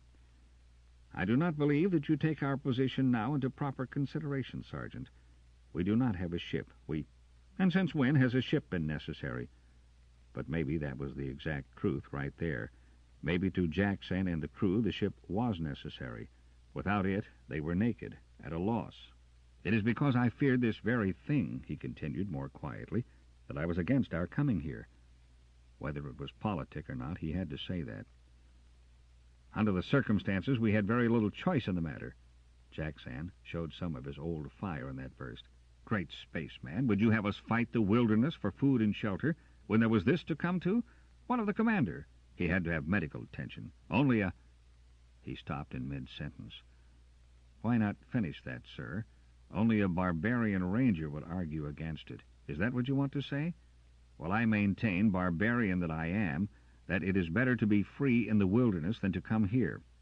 But let me have this clear. Am I to understand that you have surrendered the authority of the patrol to Joyd Kumi?" "Divided authority is bad." But Jackson refused to turn and face him.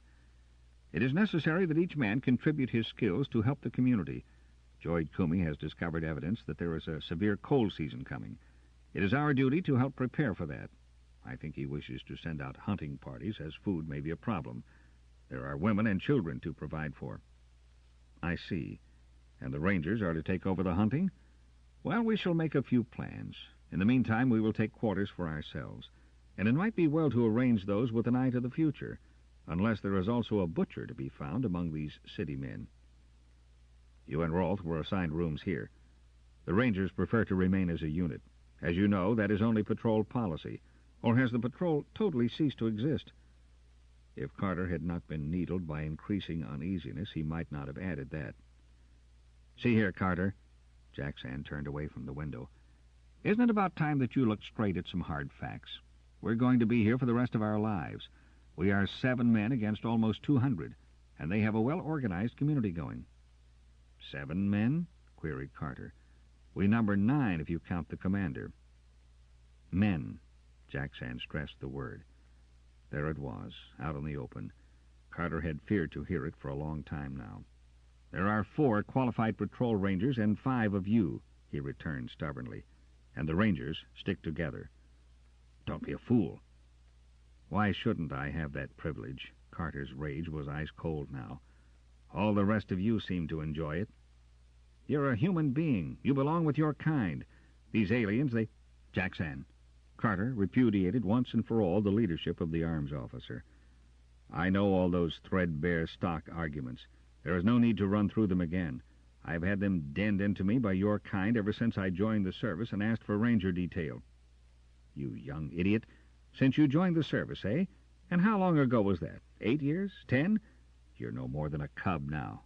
Since you joined the service. You don't know anything at all about it, this Bemi problem. Only a barbarian—" "We'll admit that I'm a barbarian and that I have odd tastes in friends, shall we?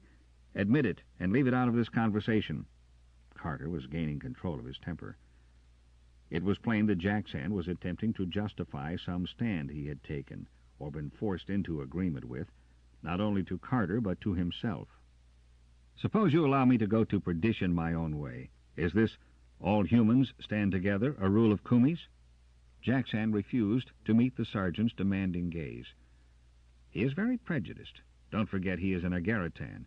They had an internal problem in that system when they had to deal with a race of alien non-humans. And they solved that problem neatly and expediently by the cold-blooded massacre of the aliens. I forgot your feeling against Agaritans. My feeling for Agaritans, which I might say is different from the one you deem it to be, has nothing to do with this case. I simply refuse now or ever to hold any such views against any stranger, human or Bemi. If the Vice Sector Lord wants the Rangers to do his hunting, all right. But we shall stick together as a unit. And if to continue to do so means trouble, then we might oblige in that direction also. Look here. Jackson kicked moodily at the bedroll which lay on the floor. Don't stop thinking about it, Carter. We'll have to live the rest of our lives here. We're really lucky beyond our dreams. Kumi believes that this city can be almost entirely restored. We can start all over. I know that you don't care for Kumi, but he is able enough to organize a shipload of hysterical passengers into a going settlement. 7 men can't fight him. All I ask of you for the present is don't repeat to Kumi what you just said to me. Think it over first. I shall. In the meantime, the Rangers will take quarters together. Oh, all right, Jackson shrugged. Do it, wherever you please. Maybe he should have said, where Kumi pleases, thought Carter as he left the room. He found the Rangers waiting for him and gave his own orders. Rolf, you and File get up to that tower. If anyone tries to stop you, pull patrol rank on him. It may still carry some weight with the underlings here. Zinga, where did you leave our packs? 5 minutes later, Carter and the Zakathan gathered the 4 Pioneer packs. Slip an anti-gravity disc under them, said Carter, and come on. With the packs floating just off the floor and easy to tow, they made their way toward the rear of the building. But as they approached the narrow flight of stairs Zinga said led to the roof, they were met by Fortis Khan. He edged back against the wall to let them pass, since Carter did not halt. But he asked, as they went by, "Where are you going?" "Settling in Ranger quarters," the sergeant returned briefly. "That one is still watching us," Zinga whispered as they mounted. "He is none too stout of heart. A good loud shout of wrath aimed at him would send him scuttling." "But don't try it," Carter returned. "There's enough trouble before us now without stirring up any more." "Oh, so you learned that, did you? Well, a short life and a merry one, as my egg brother often said while we were still shipmates. I wonder where Zip is now, rolling in silk and eating broffids 3 times a day, if I know that black-hearted despoiler. Not that it wouldn't be good to see his ugly face awaiting us above when we have finished this climb. His infighting is excellent, a very handy man with a force blade. Zip! And there's an enemy down with half his insides gone." They could do, thought Carter bitterly, with about 50 good infighters right now, or even with only 10. "Welcome home, travelers." That was Rolf, his goggled eyes lending his face an insect-like outline as he looked down at them. "For once the old pepperbird has found us a real perch. Come in and relax, my brave boys." "Flame bats and octopods!" Even Zinga seemed truly amazed as he stared about the room they entered. The walls were a murky, translucent green, and behind them came and went shapes of vivid color, water creatures swimming. Then Carter saw that it was an illusion born of light and some sort of automatic picture projection. Zinga sat down on the packs, bearing them under his weight to the floor. "Luscious, luscious, enough to tempt the most fastidious palate. The being who planned this room was a gourmand. I would be proud to shake his hand, fin, or tentacle. Magnificent! That red one. Does it not resemble almost to the last scale the succulent broffid? What a wonderful, wonderful room!" "What about rations?" Carter inquired of Rolf, over Zinga's head. The Faltharian's eyebrows raised until they could be seen over the rim of his goggles. "Are you contemplating our sitting out a siege? We have a few basic supply tents still unopened, about 5 days of full meals, twice that if we have to draw in our belts." "Do you mean to tell me," Zinga broke out, "that you have brought me into this place of culinary promise and now propose to feed me extract of nourishing—" Bah, what a word, nourishing. As if nourishment and food are ever the same. To feed me extract of fungus and the rest of that unexciting goo we have to absorb when we are climbing over bare rock with no chance of hunting? This is a torture which cannot be refined upon. I insist upon my rights as a freeborn citizen." "A freeborn citizen?" queried File. "Second class, third class, twice removed would be much more apt, and you have no rights at all." But Rolfe had been watching Carter's expression, and now he broke in. "Is that the way of it, honestly?" "Just about, I'm afraid." Carter sat down on the room's single piece of furniture, an opaline bench. "I went to Jackson. He said Kumi had orders for me." "Orders?" Again the Faltharian's eyebrows betrayed his surprise. "A civilian giving orders to the patrol? We may be rangers, but we are also still patrol." "Are we?" File wondered. "A patrolman has ships, forced to back him up. We're just survivors now, and we can't ring in the fleet if we get in a tight place." "Jackson agrees with that.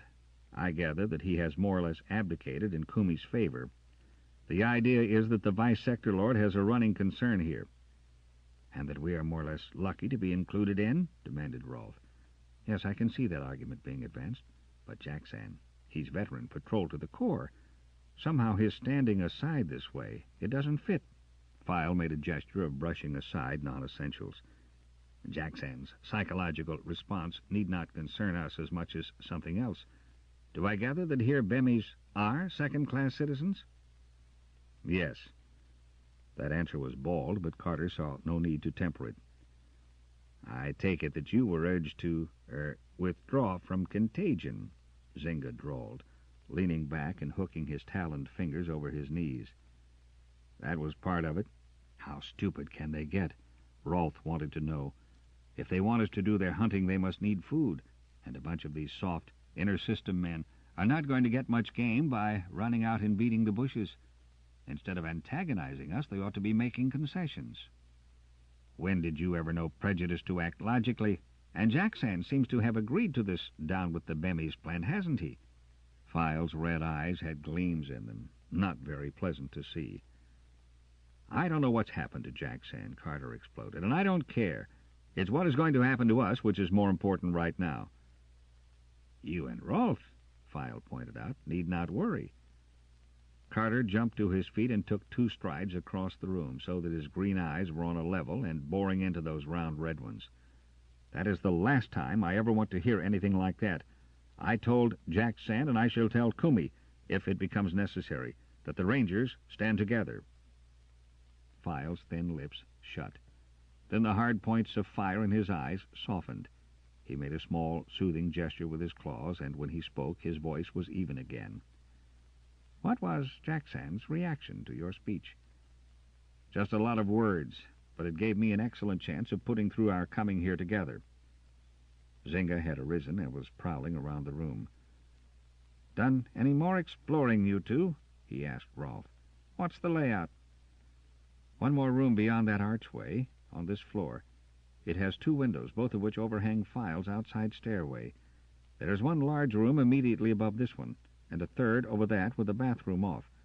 Believe it or not, the water is running in that." Carter disregarded Zynga's exclamation of approval. "Only the one way in, unless someone climbs up the wall? Sure of that?" "Yes. Of course, they might descend upon us from the sky, but I hardly think we need fear that. And this door can be locked. Watch." Rolfe trod on a dull red block set in the floor. A door moved silently out of the right wall and sealed the entrance. On it was a metal plate, and the Faltharian set his hand on it for an instant. "Now, try to get that open," he urged the sergeant. But even when Zynga and File added their strength to his, Carter was unable to force the door. Then Rolfe stepped again on the stone, and it opened easily. "File locked me out when we were exploring, and we had a time finding out how to open it again. Tricky, the fellows who built that. It would take a full-size disruptor to breach that." "Which leads me to wonder if they do have one of those." Zynga put Carter's thought into words. But then that worry was blocked out, for he sensed someone coming up the stairs. At the sergeant's signal, the Rangers melted away. Zynga was now flat against the wall beside the door, where he could be at the back of anyone who entered before the stranger would know of his presence. File lay belly down behind the pile of packs, and Rolfe had drawn his blaster, standing a little behind the sergeant, who waited, his good hand empty. "Carter." They knew the voice, but they did not relax. "Come in." Smith obeyed. He gave a start as Zynga materialized behind him, but there was a worried frown on his face, and Carter knew that he was no danger to them. For the second time, the com-techneer had come to them because he was in trouble, and not because he was an enemy. "What is it?" asked the sergeant, with very little welcome. After all, Smith was to be normally reckoned with Jackson's forces. "They're talking, a lot. They've said you Rangers are too alien to be trusted."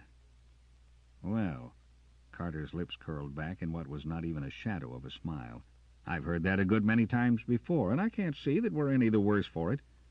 "Maybe you weren't, before, but this Agaritan, the man must be mad," Smith exploded. "I tell you—" His voice slid up the scale a little. "He must be raving mad." "Suppose," hissed Zynga, "you just sit down, over there, where we can keep an eye on you, and tell us all about it." 8. Palace Revolution.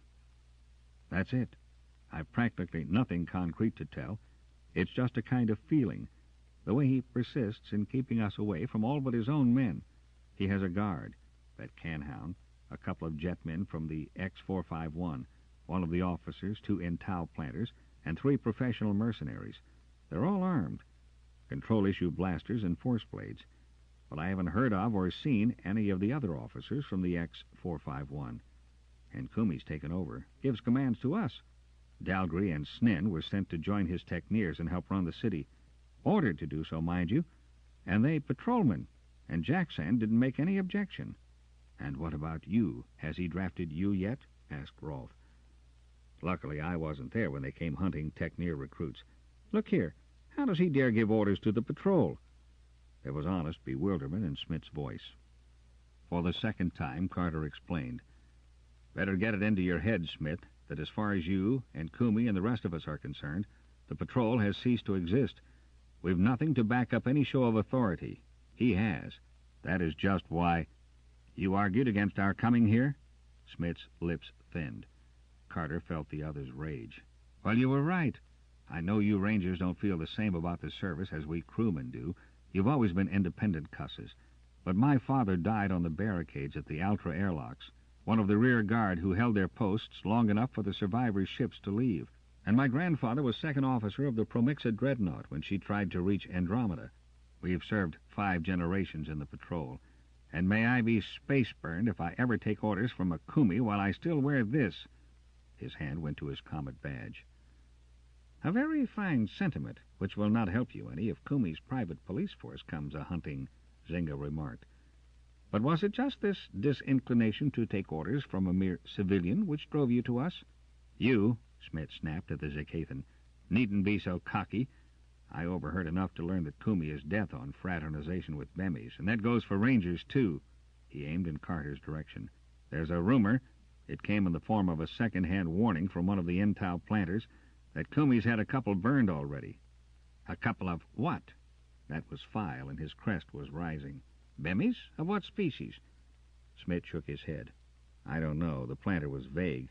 Only you're not going to get a fair deal from Kumi, that's plain. And I'm not going to take his orders. Maybe we haven't always run the same course before, but we have a common problem before us now." "So?" File's claws preened his crest. "But the best of the bargain seems to be yours under the circumstances. What do you have to offer us in return?" "He has something we might need," Carter broke in. The appeal of the com-techneer was an honest one. He did want to throw in with them. "It will depend upon you, Smith. Can you swallow your pride enough to cooperate with Kumi's party? Cooperate until you can learn something of their setup, how much power Kumi really has, whether there are any rebels among the passengers, what are some of his future plans. We're not," he spoke now to the Rangers, "going to strike out blindly. You two, File and Zynga, will have to lie low until we do know how we stand. No use attracting any attention. As for me, since my talk with Jackson, I am doubtless down in their black books with a double star. Rolfe is handicapped for daytime work.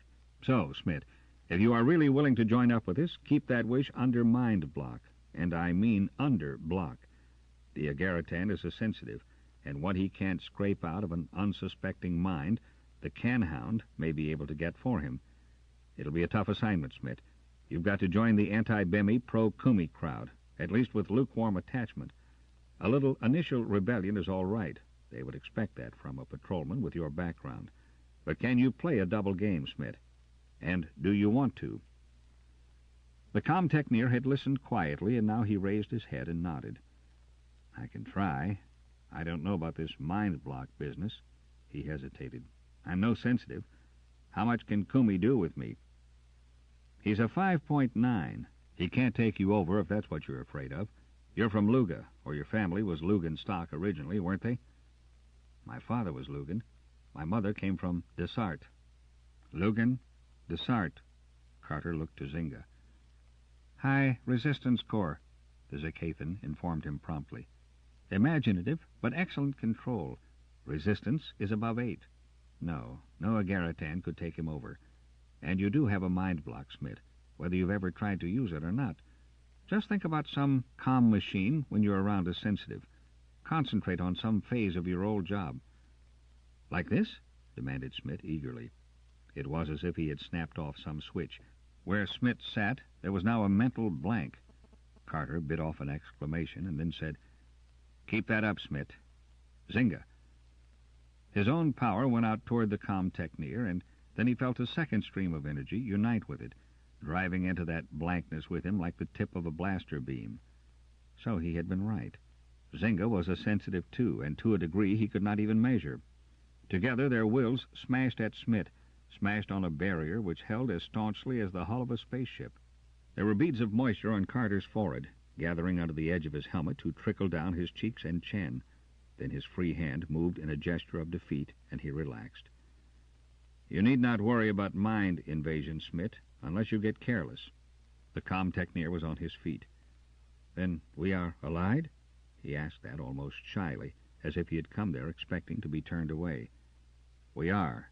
Just stir around some and see what you can find out. But don't, if possible, get sent off from here where we can't reach you. We may have to move fast if trouble comes. I won't let you down. Smith crossed to the door. Now he hesitated and turned. And before he went out, his hand moved in a gesture which included all of them, human and Bemi alike, the full salute of a patrolman to his equals. Now, just in case. File flitted across the room and stamped on the door-controlling block, locking the portal with the heat of his claws. Yes, Zynga agreed. One does feel more relaxed when it isn't necessary to think about guarding one's back. Shall we settle in? Carter slipped his left wrist out of the sling and rubbed it thoughtfully. They have a medico here. I wonder... Rolf moved up beside him. Are you thinking of venturing into the Slith's cave alone? A well-equipped ship's hospital should include a renewer ray, and I'd like to go into battle, if I have to, with 2 good hands instead of 1. Also, it gives me a legitimate excuse for wandering around below. I can ask questions. All right, but you don't go alone, Rolf agreed. Somehow I don't fancy any of us prancing about alone in this building. 2's pretty good company, and 2 blasters can clear a wider path than 1. None of that. I'm a sufferer in search of a medico, remember? But Carter's lips stretched in what had come during these past days to be an unfamiliar curve, a genuine smile. Have you 2 enough to amuse yourselves with while we are gone? Don't worry about us. Zynga grinned, and his inch fangs shone in the greenish light to ghoulish advantage. We shall set up housekeeping. We do, I take it, lock the door behind you.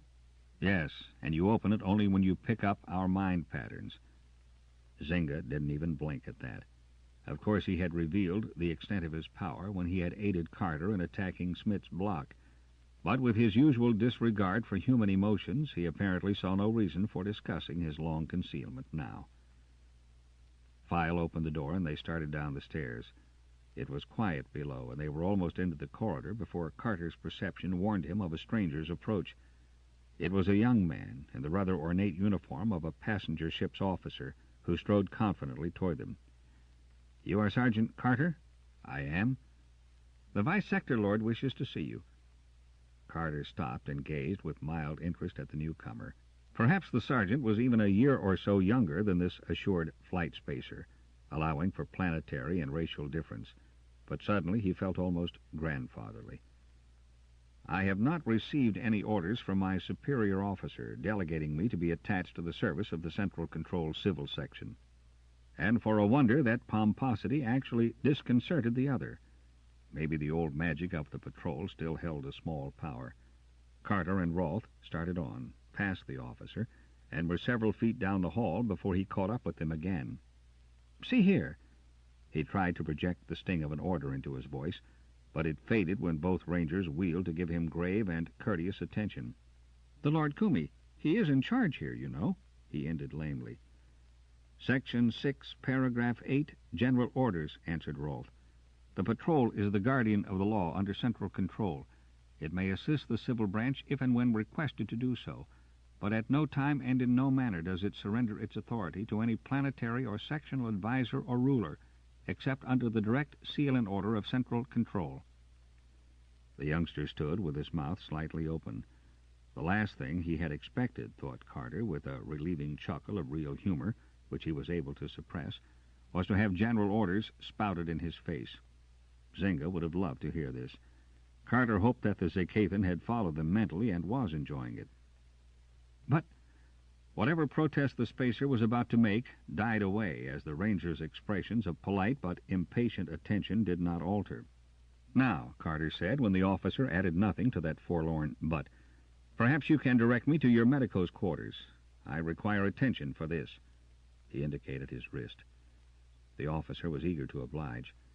"Down 2 flights of stairs at the end of this corridor and turn to your right. Medico Trey has the first 4 rooms in that hall." He remained where he was, still staring after them as they moved on. "What do you suppose he is going to report to the great Kumi?" Rolfe wondered as they followed directions. "I don't think that I would care to be in his boots. Do you believe that I was wise to stand up and resist at this point? Maybe I wasn't, but they must have discovered from Jackson that I am hostile. And—" Carter's face was entirely expressionless. "That was something I had to do. He set the can-hound on us."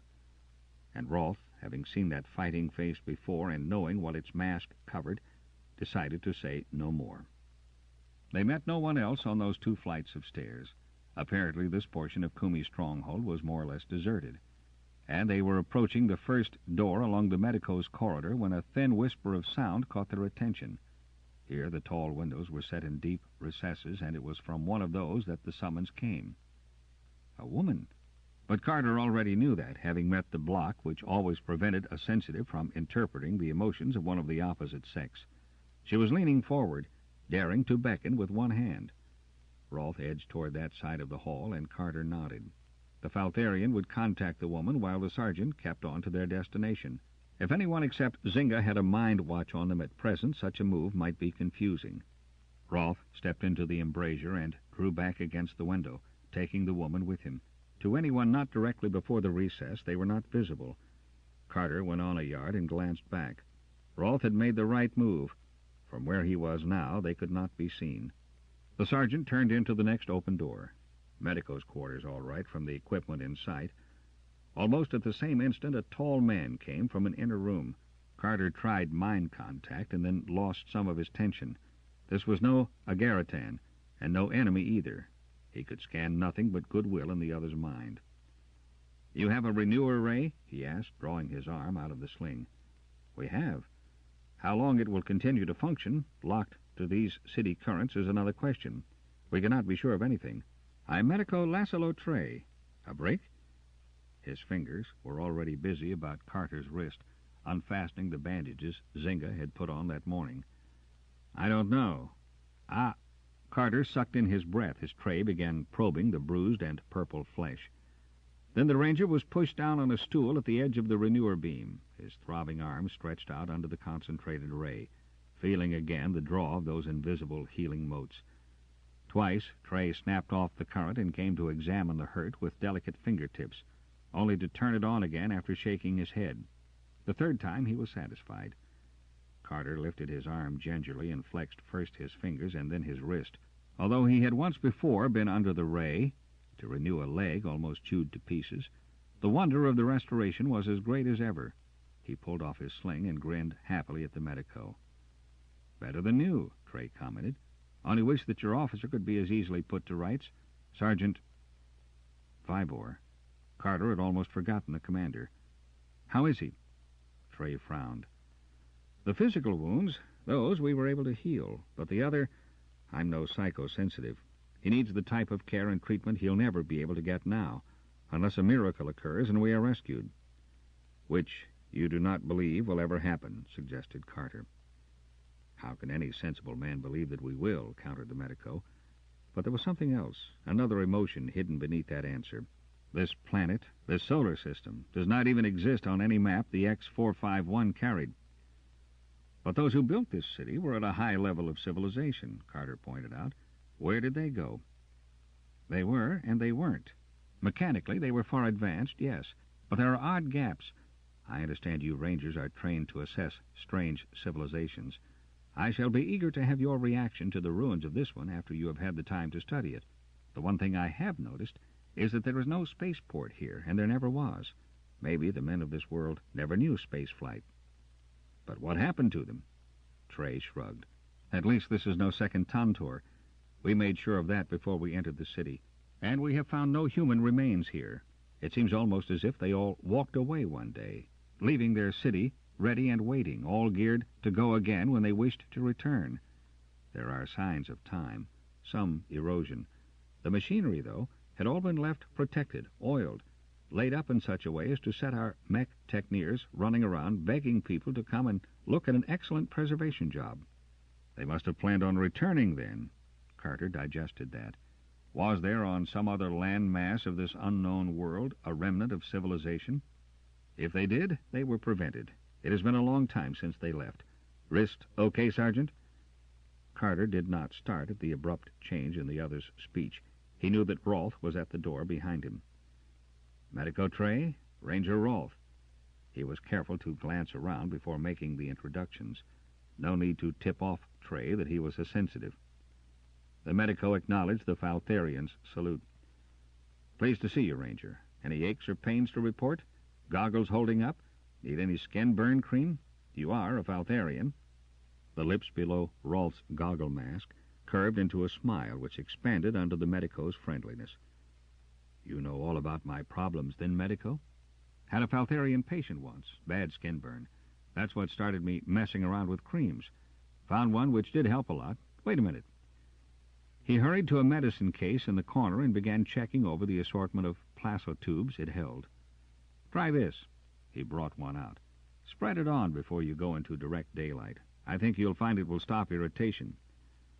"Thanks, medico." Rolfe put the tube into his belt pouch. "So far I've been okay. Only the sergeant here had work for you." Carter flipped his left hand up and down from the restored wrist. "And this is as good as new. What's your fee?" Trey laughed. "Credit slips wouldn't have much value here, would they?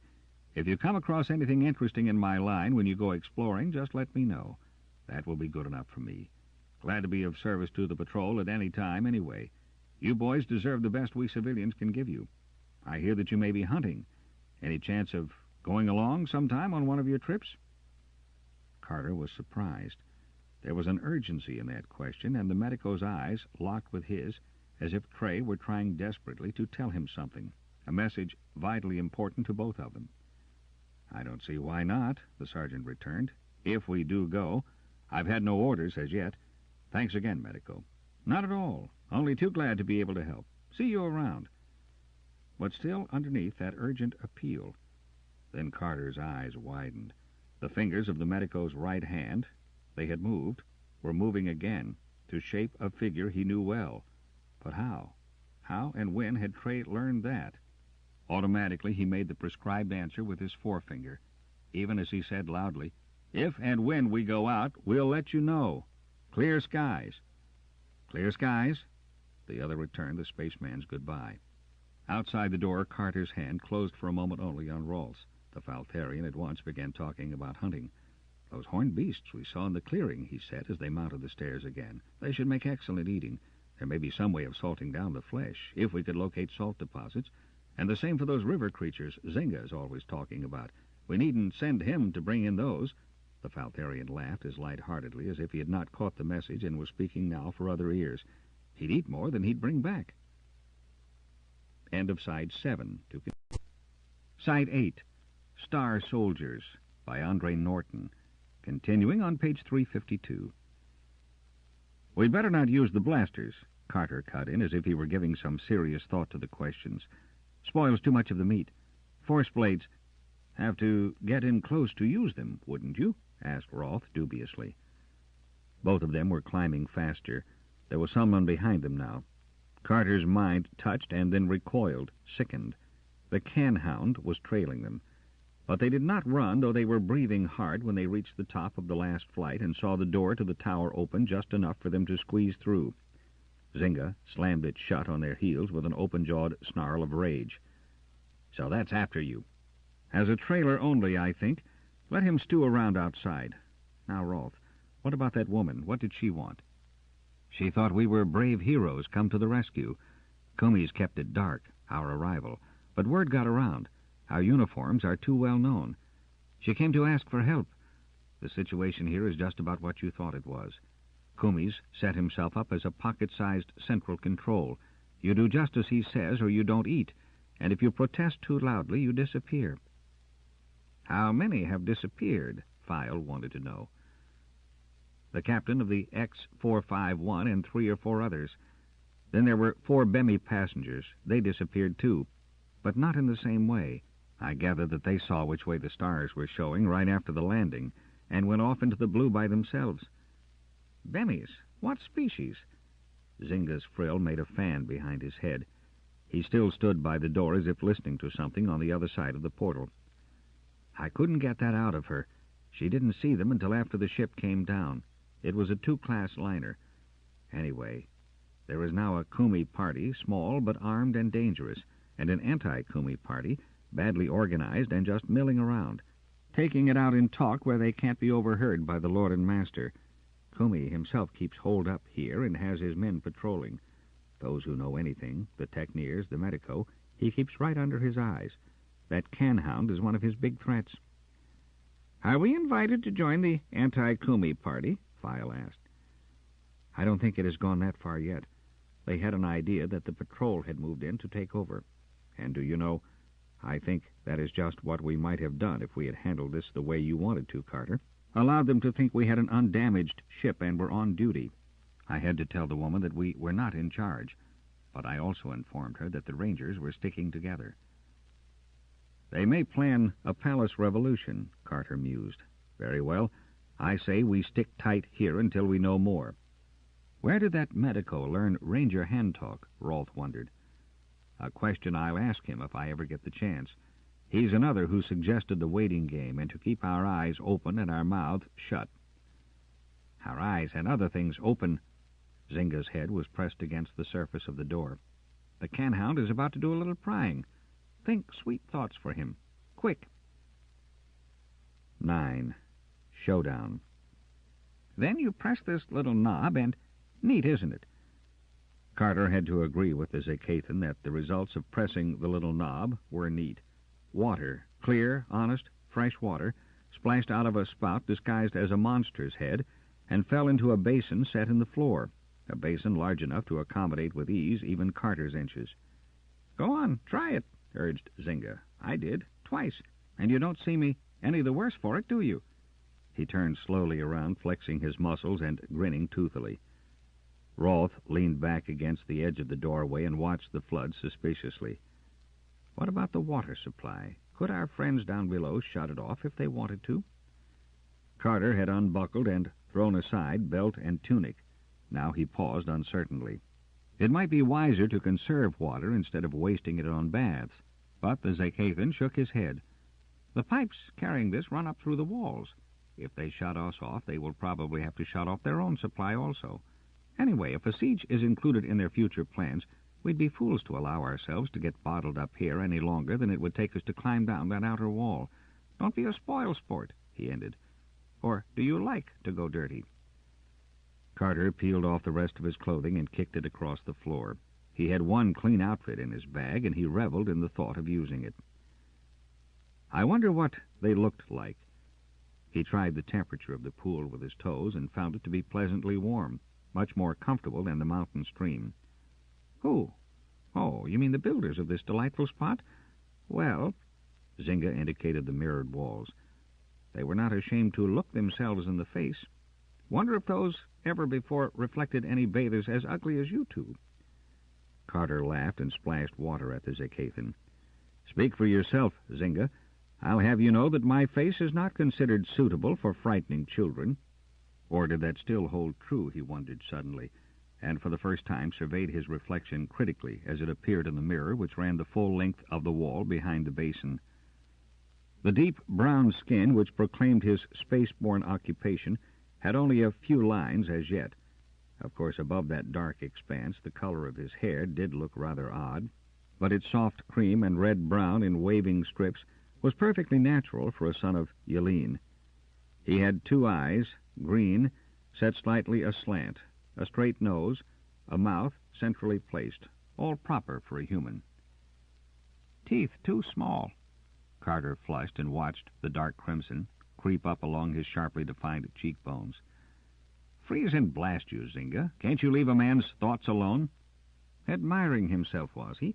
But I don't agree about the teeth. Large ones aren't marks of beauty among our kind, you know. Zynga was standing open-jawed just before his own section of mirror. And why not? Useful and beautiful both.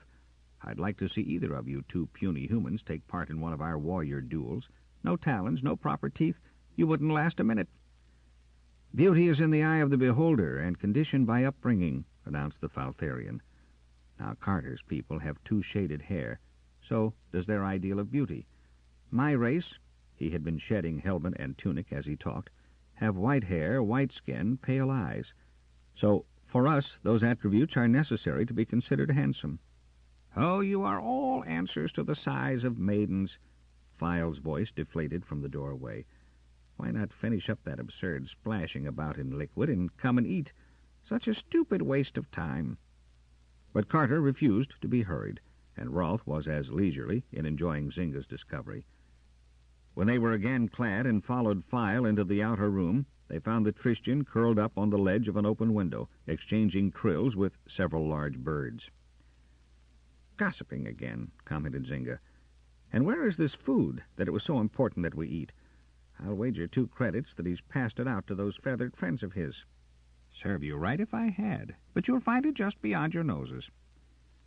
The concentrated rations were twice as tasteless to anyone who had recently dined on roasted meat and the fresh fruits of the wilderness.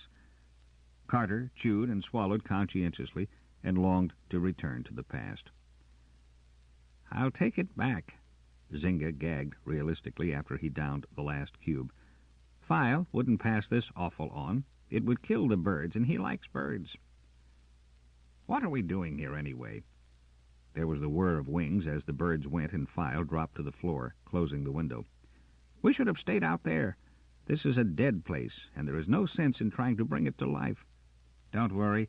We'll probably be outside again sooner than we bargained for. Let's go down and agree to go hunting like good little rangers, and then go, and never come back. Carter looked up. He could understand that plea of Zynga's, and part of him wanted to do just what the Zakathan suggested. And he could participate in File's feeling that this was a dead place returned to an unnatural life. But there were women and children below in the city, and there was a cold season approaching, unless Kumi had lied about that also. Maybe the Intal planters and some of the other passengers had hunted, but could their efforts supply all the needs of the community? And that woman today, she had appealed to Rolf, believed in their help, just because they wore the comets. It is like this, the sergeant began slowly, trying to put all these tangled feelings into the right words, to spread out before the others both sides of the question. Do we have any right to walk out when we may be needed? On the other hand, if Kumi's anti-Bemi talk puts you two in danger, you must go. Why? Zynga interrupted File. We don't go yet, but I see your point. Only let me warn you, Carter. There are times when a man, or a Bemi, has to harden his heart. We needn't make any decisions tonight. A good rest... Locked door or not, I'm suggesting a watch, File stated. They won't try to reach us that way. Carter shook his head. You mean mind touch? Rolf whistled. Then File and I won't be much help. True. So Zynga and I will divide the night. There followed uneasy hours. 3 rolled in bedrolls, 1 on guard, slipping on unbooted feet from room to room, up and down, listening with both ears and mind. They did it in 2-hour watches, and Carter had taken to his bed for the second time when Zynga hailed him with a low hiss. The sergeant pulled out with a sigh to join the Zacathan at an open window. "Smith is coming across that other roof." The Zacathan was right. The mind pattern of the com-techneer identified him, and only a trained ranger could have sighted him. His dodging from shadow to shadow, his use of every bit of cover, was patrol work at its best. "I'll go down to meet him." Before Zynga could protest, Carter was through the window and on that ladder of block design. Fortunately, it was a cloudy night, and he thought that unless someone were watching him through vision lenses, he could not be seen, his uniform being almost the same shade as the stone. As the sergeant came within a foot or two of the roof over which Smith was advancing, he gave a soft whistle of patrol recognition. There was a moment of silence, and then he was answered, and the com-techneer came running to join him. "Carter here." "Thank the spirit of space. I've been trying to reach you for hours." "What's up?" "The men, those against Kumi. They've taken our appearance here as a signal to fight him. The idiotic fools. He has a disruptor mounted in every main corridor. They can't get anywhere near him. And that can-hound has knocked out 2 of the leaders, put them to sleep, the same way you did Snin back in the ship. It'll be nothing but raw murder if they try to storm Kumi's quarters. He had Jacksand locked up with the medico, and the techneers are under guard. He'll wipe out all opposition. He's planted a force bomb at the foot of your tower stairs. If you try to come down, finish. And he and the can-hound are cooking up something special to smoke you out." Something special. If the Agaritan believed that he was only dealing with a sensitive of equal powers, there were many things he could try. But against a 6.6 and Zynga, such attacks might backfire. "I've got to get back." Smith nursed his blaster in one hand. "I've got to keep those fools from attacking head-on. Is there anything you can do?" "I don't know, but we'll try. Hold off your men as long as you can. Maybe we can turn the tables." Smith melted away into the night. If he kept his mental guard, he was going to be a formidable addition to the rebel forces. Neither the Agaritan nor the can-hound could get to him that way. Carter climbed back up to the tower window to discover all the rangers waiting for him. That was Smith. As usual, darkness had not confused Rolfe. What did he want? "There's a rebellion against Kumi. The other side took our arrival for the signal to break loose. And Kumi, of course, has not been slumbering peacefully meanwhile. What have his merry men prepared for us?" "Yes." Rolfe added his question to Files. "What is ready and waiting for us?" "Smith set a force bomb at the foot of the stairs, ready to go off as we go down." "Play rough, don't they? Do you know, I think that somebody should put the old healthy fear of the patrol into these gentlemen." "Where's Zynga?" Carter interrupted the Faltharian. "Gone below to do what he calls listening." File laid a torch on the floor, pulled the edge of his bedroll partially over it, and by the shielded light began to count out the extra clips for their blasters. It did not, unfortunately, take him very long to finish the task. "That all we have?" Carter asked grimly. "You have the charges now in your weapons and the extras in your belt loops. If you followed regulations, these are the rest." "All right. It comes to 3 apiece, and the 1 over for Rolfe. If this is to be a night fight, we might as well give the advantage to the one who can make the best use of it." The Faltharian was busy at a task of his own, securing their packs. If they did not have to make a run for it, they might be able to bring off their equipment, too. "They've moved our sled into the hallway down there, and it is probably under guard now. If we win through—" "If we win," File broke in, "we can march right in and take it. We might just do that anyway. What's keeping the old lizard?" Carter had wondered about that, too, enough to send a questing thought, which was answered instantly with a strong impression of danger. The sergeant scooped up his share of the blaster clips and tucked them into his belt before he crossed the room and went down to the green fish chamber. Zynga stood pressed against the door as if he wished to melt into its surface. Carter joined him to listen. There were movements, not too far away, maybe just beyond the foot of the staircase. 2 living things withdrew. A third remained. That was the can-hound. But why did they leave that one on guard? Unless, Zynga's thought answered him in a second's flash, they suspect that you or I are not what we seem. But they cannot know the full truth, or they would not leave the can-hound. Not after the way you handled him before. They must have discovered that. Or is he bait? Carter thought back to Zynga, reveling in the freedom of this exchange, which he had always longed to experience, but had never found before. That we shall see. This time the task is mine. Brother. Carter withdrew mind touch and concentrated only on trying to sense the approach of any other who might break Zynga's control. He felt the Zakathan's body grow tense and guessed the agony Zynga was feeling.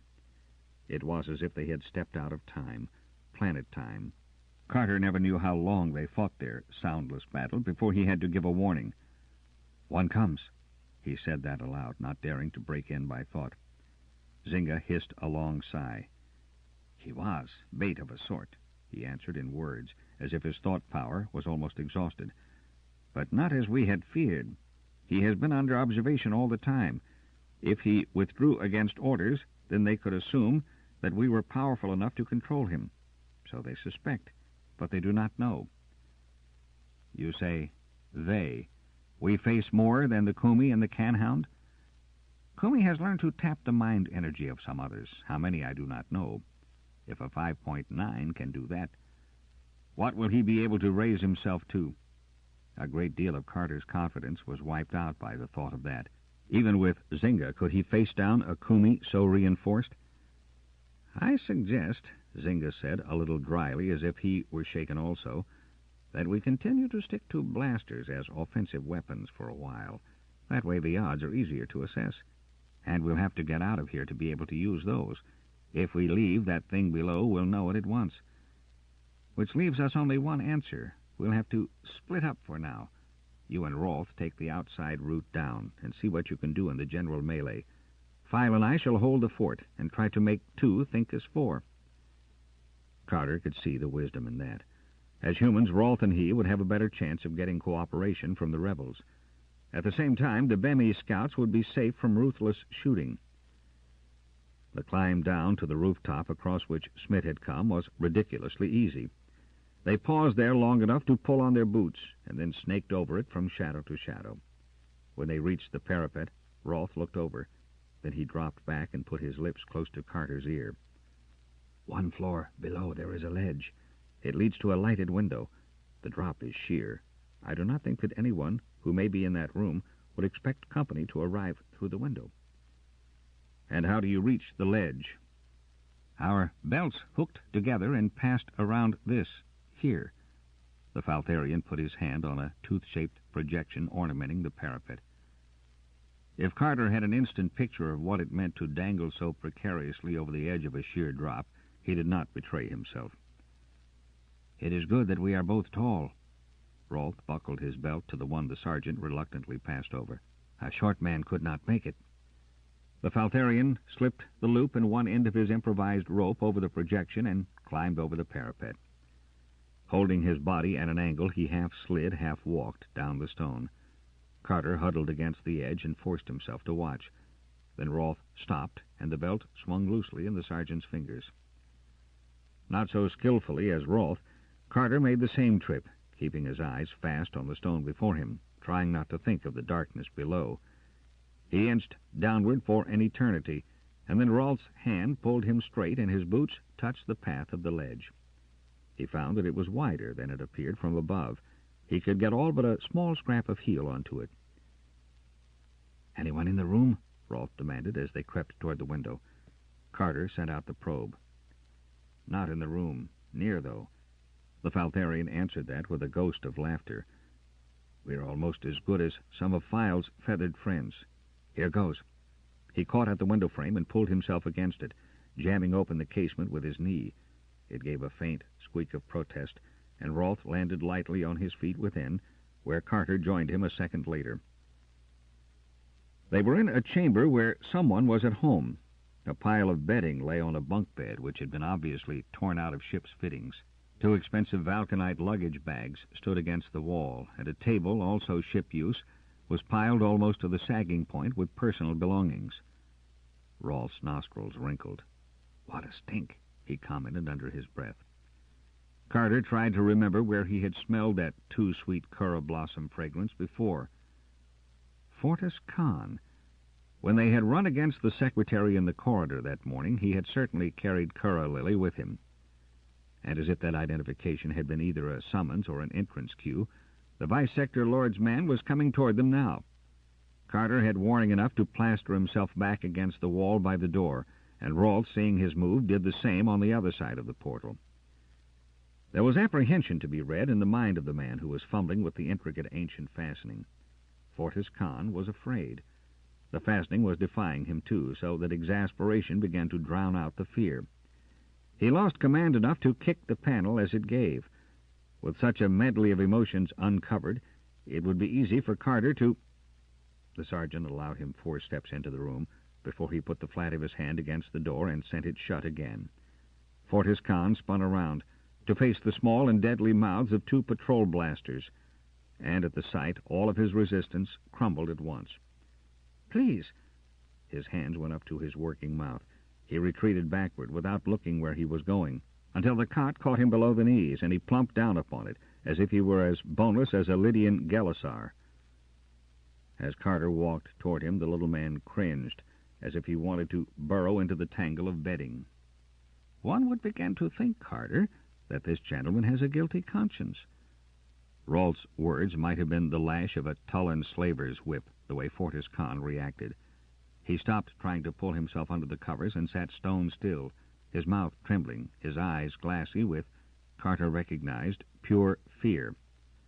"Please!" The secretary had to work to get that one word out, but it was a stopper which had held up the flood. "Please, I had nothing to do with it, nothing. I advised him not to antagonize the patrol. I know the law.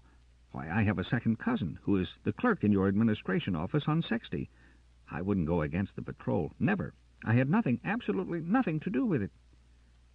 His fear was so rank that it was almost an odor in the room. But what was he afraid of? The planting of the force bomb?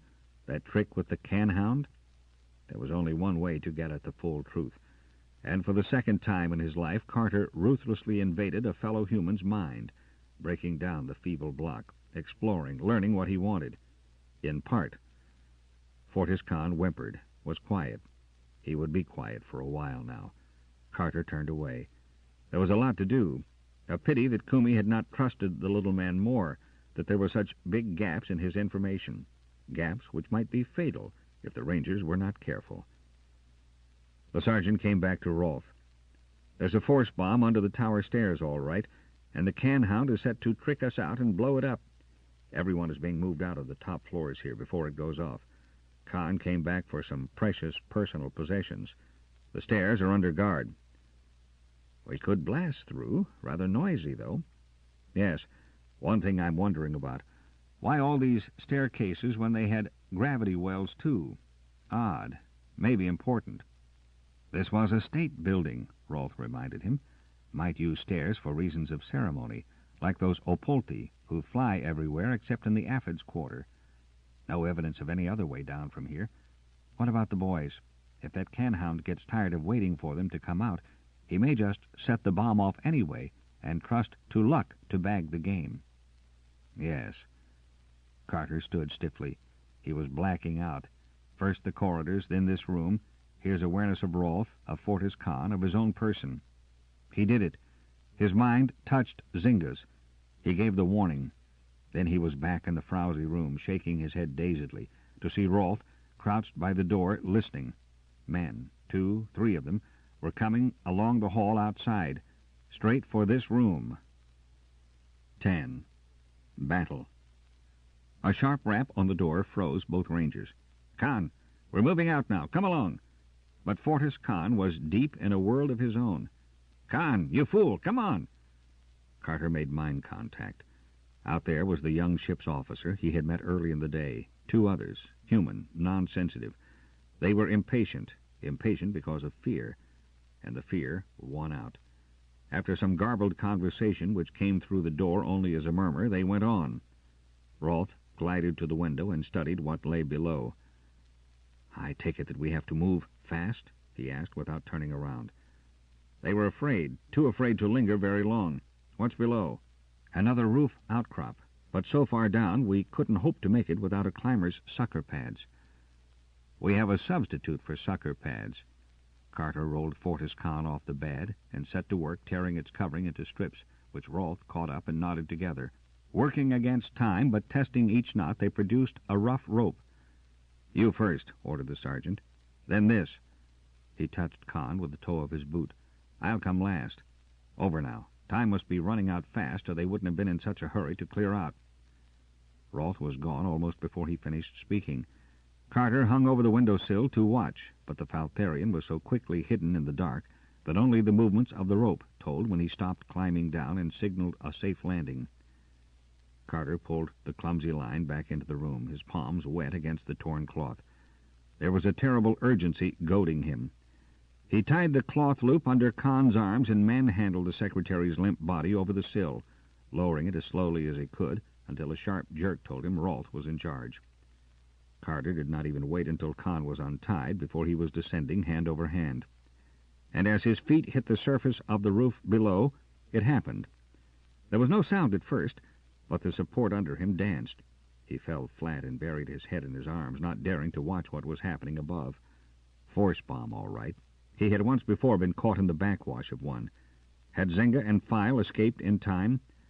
Resolutely he shut that fear out of his mind. There was a faint moan from Kahn. "Rolf?" But on the edge of that thought came the Faltharian's voice. "Quite a display. Kumi likes to play rough, doesn't he?" The sergeant sat up.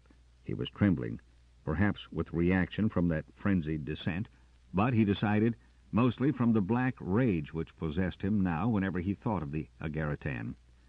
A rage he must best, or that other sensitive could turn it into a weapon against him. "How do we get away from here?" He must depend on Rolf's ability to pierce the gloom, for it was real gloom which walled them in now. The dancing lights of the city were gone. They were crouched in the middle of a black blot.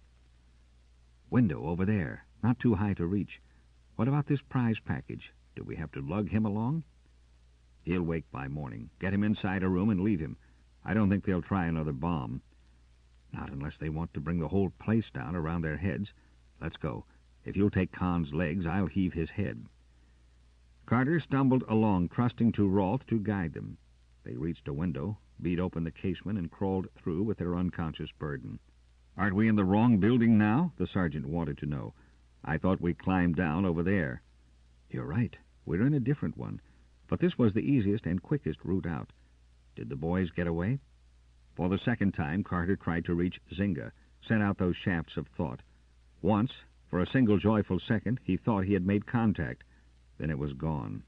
He dared not try too long. The can-hound, if that creature still lived, or even Kumi, might be able to pick up his signal. "No use," he told Rolf. "I can't make contact. But that doesn't mean we have to worry. They may be too far away. We've never been able to discover what governs mental reception, or how far we can beam a call. And they may be lying low because the Agaritan is too near. But I did reach Zinga before the blast, and they had several minutes more than we did to escape." That was not much to pen any hope to, Carter knew that. But with such veterans as File and Zinga, it was almost enough. "Do we try to locate Smith?" "I think so. Or at least we can make contact with his rebels." Carter hooked his fingers in Rolf's belt and allowed the Faltharian to tow him through dark rooms and darker hallways, while he tried to keep some sense of direction. "Street level," came the welcome whisper at last. "I believe that we are facing the street which runs along the front of Kumi's headquarters." But before Rolf could affirm or deny that, a brilliant bolt of fire snapped across the dark, and both of them involuntarily ducked. A blaster shot, and that was another, from down the street. A third beam brought a choked, horrible scream in answer. "The war's on," Rolf pointed out unnecessarily. "And which is our side?" "Neither, just yet. I don't want to guess wrong and be fried," returned Carter grimly. "There's one to our left, about 5 feet away. He's crawling past us at an angle. I'll try to contact as he goes by and see who he is." The lashes of fire continued to light up the sod-grown street at intervals. There were no more cries, so either the aim continued to be poor or very, very good. The sniper crawled across their vantage point. "No uniform," Rolf reported. "Looks like a civilian to me, but he knows blasters. maybe the veteran of a sector war. He's not a Kumi man, but... Carter had no time for a warning. No, the man out there was not one of Kumi's followers, but he had caught that tentative mind touch in an instant, something which had never happened to Carter before, and his blaster swung around at the Rangers. "Patrol!" Rolf yelled. The blaster aim wavered and then held steady at them. "Come out with your hands up," ordered a harsh voice. "I've set this on spray, and I'll use it that way, too." Carter and Rolf obeyed, hunking forward at a half-stoop, for there were other blasters busy farther down. "Who in space are you?" demanded their captor. "Patrol Rangers. We're trying to contact Smith, our com-techneer." "Yeah?" There was deep suspicion in that voice. "Well, you're going to contact him now. Get going down in that direction, and I'm right behind you if you try to run." They followed orders which brought them to a dark doorway some distance away. "Stairs here," Rolf informed his companion. "Sure," agreed the man behind them. "Go down them and shut up." But 5 steps down brought them to a barrier. "Knock on that 4 times quick. Wait a second and knock again," came the order of their guard. Rolf obeyed, and the portal moved aside. They blundered through a thick curtain and found themselves in a dimly lighted hall, where 2 men eyed them with no pretense of friendship, and blasters were pointed at their middles. But when the light touched their comets, there came recognition and relaxation. One of the guardians stepped closer. "Take off your helmets," he commanded. The Rangers obeyed and then blinked as a torch beam centered on them. "It's okay. They're not Kumis. They must be patrol. Take them into Crowley. How's it going topside?" "We lie on our bellies and shoot. They do the same. At least we knocked out the robots' signal cables, so they can't turn those against us again. Far as I can see, it's stalemate," their late captor replied. "Okay. Let the old man out, boys. Back to the firing line." "Get one of them for me, Paul." "I'll do that little thing. Fry him on a platter. Good landing. And clear skies." One of the guards closed the door and rearranged the folds of the improvised blackout curtain. The other jerked a thumb at the Rangers. "Down this way." They went down the length of the hallway into a large room, which was the scene of some activity. Several men squatted around some boxes, digging machinery parts out of packing. 2 others sat at a box table, and 3 more were making a scratch meal at the far end of the room. The newcomers were waved toward the 2 at the table. One of them raised his head and then jumped to his feet. It was Smith. "It is stalemate, all right." The com-techneer ran his fingers through his hair. Carter and Rolf studied the crude map which lay on the tabletop. "We have them bottled up in the headquarters building. By the way, did they blow the tower? We felt some sort of a shock." The sergeant nodded without replying aloud. "If Kumi has disruptors," he said, "I don't see why he lets a handful of snipers pen him in. He could blow himself a path out any time he wants to." "Well," the slim, middle-aged man who shared Smith's table when the Rangers had been brought in stretched and grinned. "Kumi doesn't want to blow big holes in his nice city, not if he can help it, and snipers are hard to locate." "Not for a sensitive," Carter pointed out. "Give me 5 minutes out there and I can tag every one of your men. Kumi need only send out the canhound and—" Crowley's grin vanished as if wiped off by a brutal hand. "You have a point there, Sergeant," he admitted in a voice of mild tone, but the emotions seething below it were anything but mild. "Could it be," Rolf struck in, "that disruptor shells are not too many in Lord Kumi's armory?" "That thought has also occurred to us," Crowley answered. "Only it is a little difficult to prove. Kumi has had all the arms under his control since the second day we landed. We have only personal sidearms, which he could not logically take from us. This whole rotten mess came about just because he was able to think faster than the rest of us, and be sure that he didn't overlook the point of holding all the guns he could. We might storm Kumi's headquarters, sure, but if the disruptors do work, that would be the end of the stormers. And he has 2 sensitives. We have 2 also, if I can contact Zynga. Any more among your people?" Crowley shook his head. Were about as ordinary a crowd of average citizens as you could find anywhere in controlled territory. Kumi grabbed all those of use to him, along with the arms." Rolf had been studying the map, and now he dug a fingernail into the center of the square representing Kumi's hold. I notice you don't have the tube tunnel marked. What tube tunnel? Crowley wanted to know. Smith smashed his fist down on the box and swore at the pain. I'm 3 kinds of a Domanti idiot, he shouted, and then Carter's explanations interrupted him. It depends now upon whether Kumi has discovered those underground routes, the sergeant concluded. He doesn't know of them. I'm almost certain of that. None of us heard of them before, unless the Techneers have discovered them and kept the secret. Rolfe looked up. If they did just that, we may be leading a forlorn hope right into a stinger's nest. And if they don't know, Smith was almost exultant, we'll be in their midst before they are aware of it. You've got to pick the right men for this, Carter warned, without any of Smith's enthusiasm. You're the right type, Smith. They can't crack your mind shield, but the rest, we'll have to have men with whom the Canhound and Kumi can't tamper. Now take that fellow who brought us in. He isn't a sensitive, at least he doesn't seem to be, yet he caught my thought beam and jumped us at once. That must have been Norgod. He has had good reason to learn how to protect himself against mind invasion. He was one of the Sat-Sati hostages.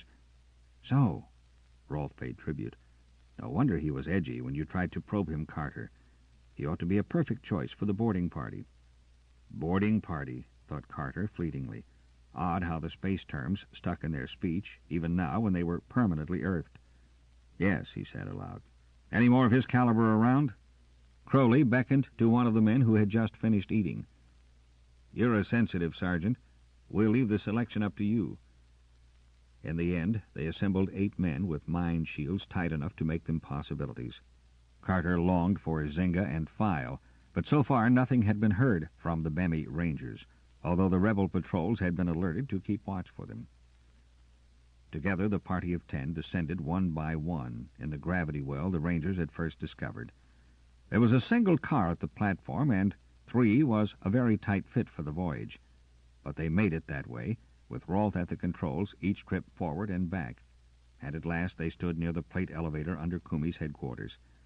Carter could see no indication that there had been any visitors there since the time he and the Faltharian had passed that way before. It was those 2 other stops along the way, the ones they had sped by then, which interested him now. If there was any welcoming party waiting for them at the top of the shaft, it might be well to make an earlier stop. So he pushed the lowest button on the wall. The 5 of them who had managed to crowd on the plate clung together as they were whisked up. Their support came to a stop in darkness, and Carter marshaled his 4 companions off to let the elevator sink back. Then he dared to flash his beam about. They were on a ledge from which a ramp ran up into the darkness. Underfoot was a coating of fine, gritty dust, which Carter believed had not been disturbed for centuries, and there was no indication of life other than their own. His perception assured him of that. Kumi must be ignorant of this breach in his defenses. The swish of displaced air heralded the arrival of the plate again, and then Smith, Rolfe, and the other 3 rebels joined them. Rolfe hung out over the well and surveyed the space overhead. Okay. It closed up when the plate hit bottom. Unless someone was up there watching at just this moment, they'll never know. Carter switched off his torch, and Rolfe took the lead, each man grasping hold of the belt of the one before him, forming a chain to negotiate the dark through which only Rolfe could pass freely. At first, the angle of the ramp was a steep one, but it began to level off until they found themselves in a large room, coming around the base of a partition into a lighted space, filled with the buzz of running machinery. The partition from this side seemed solid wall, and Carter did not wonder that the ramp and the shaft it led to had not been discovered. At the same instant, he not only became aware of a man ahead, but was able to identify him. Dalgry. The sergeant beckoned to Smith. Dalgry's ahead, with another. Maybe a guard, unless he has joined Kumi. You might have better luck contacting him than I would, and I can cover you. The com-techneer replied with a short nod and signaled to his rebel followers to stay where they were. Then, together with Carter, he ran from the shadow of one giant machine to another, until they were able to see into a pool of brighter light where Dalgry sat before their board of controls, and a man in the rumpled uniform of a jetman lounged several feet away, a force-beam projector cradled in his arm. Carter touched Smith's shoulder and pointed to himself, and then to the left, a path which would, with continued luck, bring him near the guard. He took it, moving like a gray wisp of fog around machines whose purpose he could not guess, until he came up behind the jetman. From where he crouched, he could see the tip of Smith's helmet ridge crest. Then the com-techneer stepped boldly out, and in that same instant Carter sprang, bringing the butt of his blaster down on the guard's right arm. The man screamed and doubled up against the side of the control board, dropping the projector, which flew across the floor. In a second, Dalgry had scooped it up and was in a half-crouch, ready to fire. But Smith's familiar grays were in his sights, and he did not squeeze the trigger. "Very neat," commented the com-techneer. "One would think you had practiced it. I take it that you are not a convert to Kumi, Dalgry?" The patrolman showed his teeth. "Is that likely? They needed me, so I'm still alive. But they blasted Snin and the commander. Maybe Jackson, for all I know." "What?" All three of the patrol demanded almost with a single voice. "Did it an hour ago. Last I heard, Jackson and the medico were barricaded in the west wing. This is a madhouse. About time we put some fear for the Comet back into these space-blasted fools. If it weren't for the Canhound being able to find out where everyone is and what he's doing, I'd have tried to make a break before this." The jetman guard was tied with his own belt to the legs of the bench before the control board. Carter looked over the array of dials there. "Anything you can do to this that might put the odds in our favor?" Dalgry grinned ruefully. "I'm afraid to chance it. I'm no real mech-techneer, and they gave me only a half-hour's briefing before they put me here. If I pull the wrong lever, I might blow us up. Too bad, because we might be able to shake them right out of the building if we only knew what all those gadgets mean." "How do you get out of here?" one of the rebels wanted to know. "Anti-gravity lift." Dalgry guided them to an alcove beyond the control board. "Only trouble is that they may have a guard on the upper level who will become suspicious if we rise before my shift is up." "And how long will that be?" Dalgry consulted his wrist dial. "A full half-hour, planet time." "Can't wait that long," Carter decided. "Any other stops on this rise beside the one you are supposed to use?" "No. But there is something else." Rolf had been examining the walls of the shaft. "Here are holes for hands and feet, perhaps to be used in times of emergency. We can climb out." And climb they did. Carter caught the message of a stranger ahead, the guard Dalgry had predicted. It was also Dalgry who had the answer. "Let me hail him." The sergeant pulled back against the side of the well and kept only a single handhold on the climbing bars as the other patrolman squeezed by him. A moment later they heard Dalgry hail whoever was at the top. "Give us a hand." "What's the matter?" "I'm no mech-techneer. Send for one of your fellows. One of these blasted machines down here is running wild. It may blow us up or something." Dalgry climbed the last few feet out of the shaft and moved away from its mouth. "Where's Stilling? Why didn't he come up with the message?" The guard was openly suspicious. "Because—" Carter heard Dalgry start to answer, and then came sounds of a struggle. The sergeant swarmed up the last rungs and out of the hole. Dalgry was fighting with the guard for the possession of a hand force beam. Carter did not try to reach his feet, but sent his body plunging forward to bring down both men. They fell on him with force enough to drive the air out of his lungs in an agonized grunt. Minutes later, the foggy scene began to clear again. The guard lay bound and gagged close to the wall, and Rolf kneeled beside the sergeant, kneading Carter's ribs to force the air back into him again. Smith, Dalgry, and the rebels had vanished. Rolf replied to the question the sergeant did not yet have breath enough to ask. "I couldn't hold them back." "But—" Carter's words came between painful gasps. "Kumi, the Canhound." "They don't honestly believe very much in danger from a sensitive's power," Rolf reminded him. "Even if they have seen a demonstration, they simply refuse to believe the evidence presented by their eyes. It's the way most humans are made." "How very true. Luckily for us—" Carter froze and did not finish his sentence. Instead, he turned on Rolf and sent the Faltharian sprawling forward into a doorway beyond. "Get out there quick and see if you can stop those fools making targets of themselves. I know that there's trouble waiting for them ahead." He watched Rolf pick himself up and go. Because the trouble wasn't ahead, he hoped that the Faltharian would not stop to ask questions. There was trouble, right enough, but it lay behind, coming closer every second. Kumi was coming, and this time Carter knew that it was to be battle between them, an all-out battle without quarter on either side, a battle fought on no visible field and for an untellable victory. 11. Outcast. Carter was lying on his back, staring up into a leaden sky, and fine needles of rain stung eyes and skin. The cold was numbing, and from somewhere nearby came a whimpering. After long minutes he knew that he was the whimperer, but he could not stop the sound any more than he could control the shudders which shook his whole aching body. He willed his hands to move, and they dragged heavily across torn clothing and patches of raw flesh. Then he tried to sit up. His head swam sickeningly, and the gray world whirled around. But he could see rocks, scrubby bushes ringing him in. His mind sorted the evidence of his eyes as he watched blood ooze sluggishly from a cut along his ribs.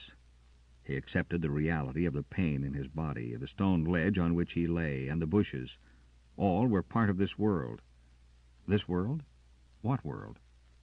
That question brought to life a white-hot fire in his mind. He cringed and tried not to think as the rain washed the blood away from his chest. He was almost content as long as he did not think. There was a second thrust of agony through his head as he became aware of other life near. A tawny muzzle broke through the bushes. Round, yellow animal eyes regarded him unwaveringly.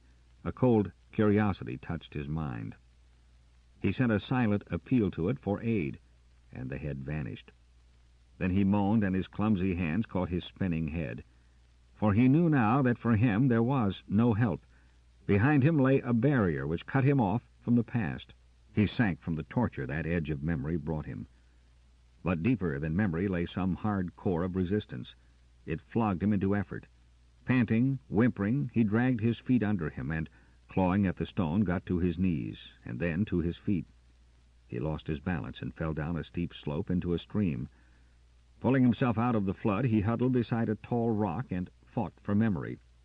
It came clear and sharp as a video print, too clear, too vivid. He was in a strange building, surrounded by high walls, and he was waiting for a danger beyond all dangers. It came toward him, unhurried, purposeful. He could feel the beat of power which enveloped it. He must fight, and yet he already knew every move of the coming battle, knew that it was a lost one. There was a clash of wills, the pouring out of mind force against mind force. There was a sudden leap of confidence at his own strength. Another mind snaked in to aid his enemy, a devious evil one, which left in its wake an unclean trail. But the two together were not able to force his barrier. He held to the defensive for a while and then struck. Under that blow the evil mind quivered, shrank, but he dared not follow its slight retreat, for its partner fought. And now that first mind began to plead, to promise. "Come in with us. We are of your own kind. Let us unite to rule these stupid cattle. Nothing can withstand us then." He seemed to listen, but under cover he planned. There was one very dangerous move he had not yet tried, but it was all that was left him. So he dropped his barrier, only for an instant. With a purr of triumph the evil fighter surged in, and he allowed it. Once it had come too far to retreat, he turned on it, surrounded and utterly crushed it. There was a scream which was only mental, and the evil was snuffed out, as if it had never existed. But the other, the one who had beckoned and promised, was still waiting, and at the very moment of his victory it struck, not only with its own force, but with added power it had kept cunningly in reserve, and he had known that this would happen. He fought desperately, vainly, knowing that the end was already decided, and he broke, so that the other, exultant, wild with victory, swept in. That which was his will was imprisoned, held in bonds, while his body obeyed the enemy. Down that blank-walled corridor he marched stiffly, purposefully, a blaster in his hand, his finger on the firing button. But within he was shrieking silently, because he knew what he would be compelled to do. Stabbing flashes of blaster fire cut back and forth across a wide-open space, and at the opposite edge of that area was what he had been sent to find, the ranger's sled. Against his will he crouched and crept from protection to protection. He saw men fall, and the one who shared this weird journey with him snarled in rage as they went down. The opposition was being overcome, and those who brought them down were his own friends. One more short rush would take him to the sled, and even as he was wondering why the other who commanded him wanted that so terribly, he made the spring. But two who crouched behind its shadow stared up at him in stunned surprise. He knew them, but still his arm and hand were forced down, and he fired. The startled croak from the fanged jaws of the nearer rang in his ears as he scrambled into the seat and grabbed at the controls. With his mind sick and cowering, he only half relaxed under the takeoff, which slammed him breathless against the padding of the seat. And that other inside his mind set the course, one which sent the slight aircraft spiraling up into the dusky dome, up and up, until it touched a balcony high above the heads of the fighters, and another leaped into the sled. And that other's will goaded them away, speeding out of the hall and away at top speed over the city, heading toward a horizon where a faint rim of gray proclaimed daybreak. Although he was obeying that order, he still struggled.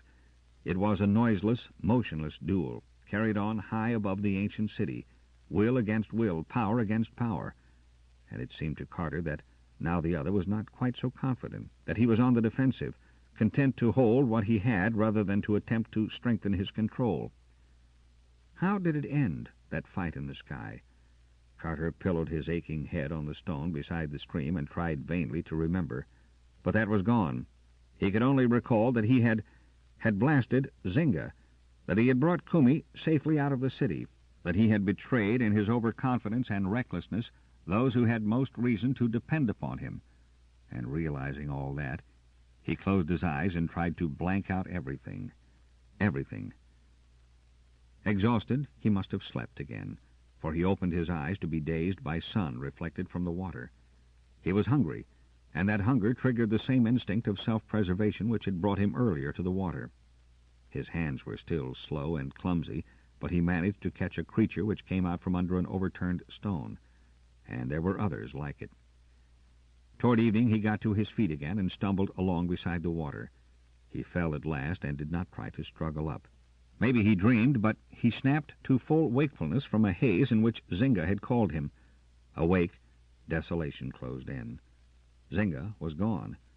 Almost viciously he dug his hands into his eyes, but he could not wipe from memory the sight of the Zacathan's face as he had gone down under the beam from Carter's blaster.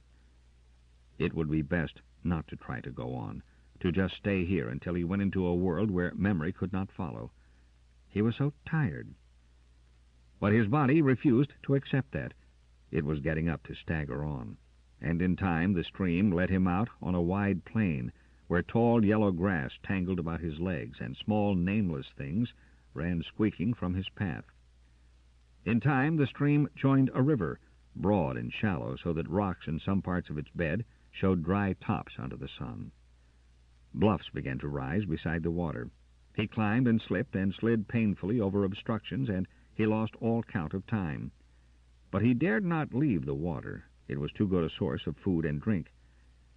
He was lying full length on a rock by a pool, trying to scoop out one of the water creatures, when he started and cried out. Something had touched his mind, had made contact for an instant. His hands went to his head as if to protect himself from a second calling. But that came, and he was unable to shut out the alien presence which flooded into him, asking questions, demanding. Kumi. It was Kumi trying to get at him again, to use him. Carter threw himself off his perch, skinning his arm raw, and began to run without taking thought. Get away. Away from Kumi. Away. But the mind followed him, and there was no escaping its contact. He found a narrow crevice leading away from the water, half choked with briars and the water-worn drift of storm floods. Unheeding scratches, he plunged into the tangle.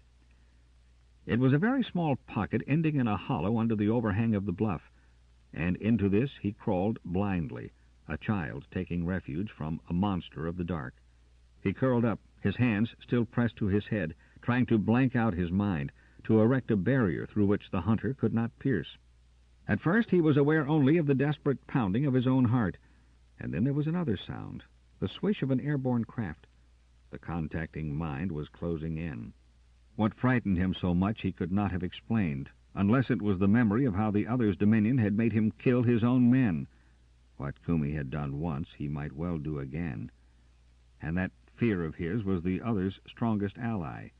Fear weakened control. Fear.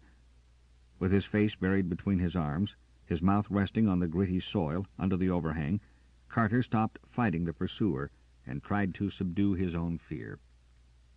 Faintly, he heard the sound of a shout, the crackling of brush. Kumi was coming down the notch. The ranger's lips set in a snarl, and he inched out of the pocket of earth. His hands chose, almost without help from eye or brain, a jagged rock. He had been tracked like a beast, but this beast would fight, and the Agaritan might not be expecting physical attack. He might well believe his prey to be cowering helplessly, waiting for the master's coming. Cautiously, Carter pulled himself up so that his back was against the welcome solidity of the gully rocks. His stone weapon was a good one, he thought, balancing it in one hand. Just the right size and weight, and it had several promising projections. Carter. The sound he made in answer to that call was the growl of a baited animal. His name, Kumi daring to use his name, and the Agaritan had even disguised his voice. Clever, clever devil. Illusions. How well that warped brain could create them. Two figures burst through the brush to face him. The stone dropped from nerveless fingers. Was Kumi controlling his sight, too? Could the Agaritan make him see this? Carter! He shrank back against the stone. Run away. But there was no escape. Kumi? He almost wanted to believe that this was a trick of the Agaritan's, that he was not honestly seeing the two coming toward him, the smiling two in ranger gray. Carter, we found you at last. They had found him right enough. Why didn't they just draw and blast him where he stood? What were they waiting for? Shoot! He thought he screamed that. But their faces did not change as they came in to get him, and he believed that if they touched him he would not be able to bear it. Carter? Another voice questioned from down the gully. He jerked at the sound as if a force blade had ripped his flesh. A third figure in ranger uniform beat through the brush, and at the sight of his face the sergeant gave a wild cry. Something burst in Carter's skull. He was falling down into the dark, a welcoming, sheltering dark where dead men did not walk or greet one smilingly. He hid in that darkness, thankfully. Carter? The dead called him, but he was safe in the dark, and if he did not answer, no one could drag him out again to face madness. What is the matter with him? Demanded someone. He lay very quiet in the dark, safe and quiet. Have to find out. We must get him back to camp. Look out, Smith. Use binders on him before you put him aboard. He could twist right over the edge. Carter! He was being shaken, prodded, but with infinite effort he locked his lips, made his body limp and heavy, and his stubbornness gave him a defense at last. He was left alone in his dark safety.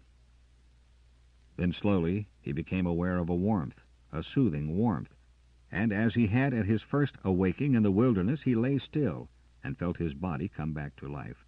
There were hands moving over him, passing over half-healed wounds and leaving behind them a refreshing coolness and ease. You mean he is insane? Those were words spoken through his dark. He had no desire to see who spoke them. No, this is something else. What that devil did to him we can only guess. Planted a false memory, perhaps. You saw how he acted when we caught up with him. There are all sorts of tricks you can play, or rather someone without scruples can play, with the mind, your own and others, when you are a sensitive.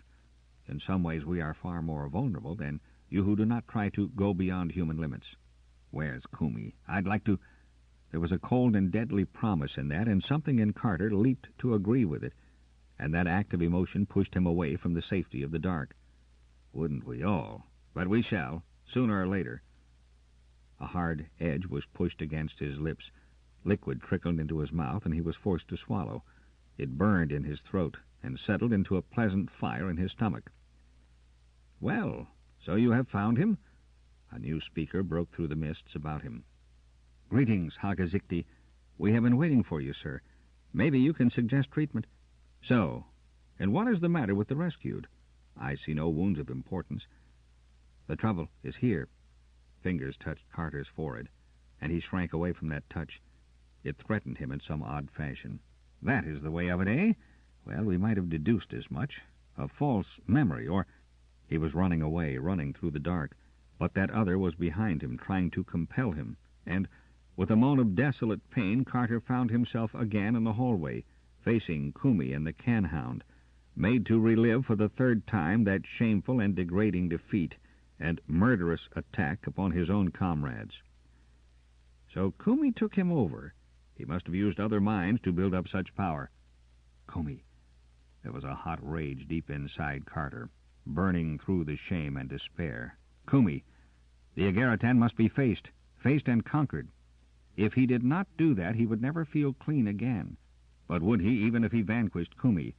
There would remain that moment of horror when he had fired straight into Zynga's astonished face. He took over. Was he actually saying those words, or were they only ringing in his head? I killed Zynga. Carter, great space, what is he talking about? You killed... Describe the killing. And he could not disobey that sharp command. He began to talk slowly, painfully, and then with a spate of words which seemed to release some healing in their flow. The fight for the sled, the escape, his awakening in the wilderness. He told it all. But that's perfectly crazy. He didn't do that at all, someone protested. I saw him. So did you, and you. He walked right through the whole fight as if he didn't see any of us, took the sled and went. Maybe he did pick up Kumi, as he said, but the rest, it's crazy. False memories, stated the authoritative voice. Kumi supplied them, guilty ones, so that he would want to keep away from us even if Kumi couldn't control him fully. Simple. But Carter's a sensitive. He does that sort of thing himself. How could he be taken in? Just because he is a sensitive, he could be that much more vulnerable. Anyway, now that we know what is wrong, you can cure him? We shall try. It may leave some scars, and it will depend upon how adept Kumi has been. Kumi. That was spat out as if the name were an obscene oath. Yes, Kumi. If we can turn Carter's will to meeting, well, we shall see. Again a hand was laid on his forehead soothingly. Sleep. You are asleep. Sleep. And he was, drowsily content now. It was as if some weight had been shrugged away. He slept. Waking was as sudden. He was staring up at a sloping roof of entwined branches and leaves. He must be lying in a lean-to, such as the rangers built when in temporary camp. There was a cover over his body, one of the blankets of Uzakian spider silk from their packs. He turned his head to see a fire. There was a dankness in the air. A mist or fog dulled the outlines of the trees that ringed in the clearing. Someone came out of the mist and flung down an armload of wood. Zynga. In the flesh and snapping, returned the Zakathan genially, bringing his jaws together smartly to prove it. Then it was a false memory. Carter drew a deep breath of wonder and infinite relief. That was the biggest lie you ever dreamed, my friend. And how do you feel now? Carter stretched luxuriously. Wonderful. But I have a lot of questions to ask, which can all be answered later. Zynga went back to the fire and picked up a cup which had been resting on a stone close to the flames. Suppose you get this inside you first. Carter drank. It was hot broth and well-flavored. He glanced up with a smile which seemed to stretch muscles that had not been used for a long, long time. Good. I think I detect File's delicate talent in cooking. Oh, he stirred it up now and then right enough and added some of his messy leaves. Down every drop of it now. But Carter was still holding the cup and sipping at intervals when another stepped out into the firelight, and the sergeant stopped in mid-gulp to stare. But Zynga was right here, beside him. Then who in the name of Tarnusian devils was that? Zynga followed Carter's eyes and then grinned. No, I haven't twinned, he assured the sergeant. This is Zikti, of Zakan to be sure, but a Hist Techneer, not a ranger. The other reptile man strolled up to the lean-to. You are awake, then, my young friend? Awake, and... Carter smiled at them both.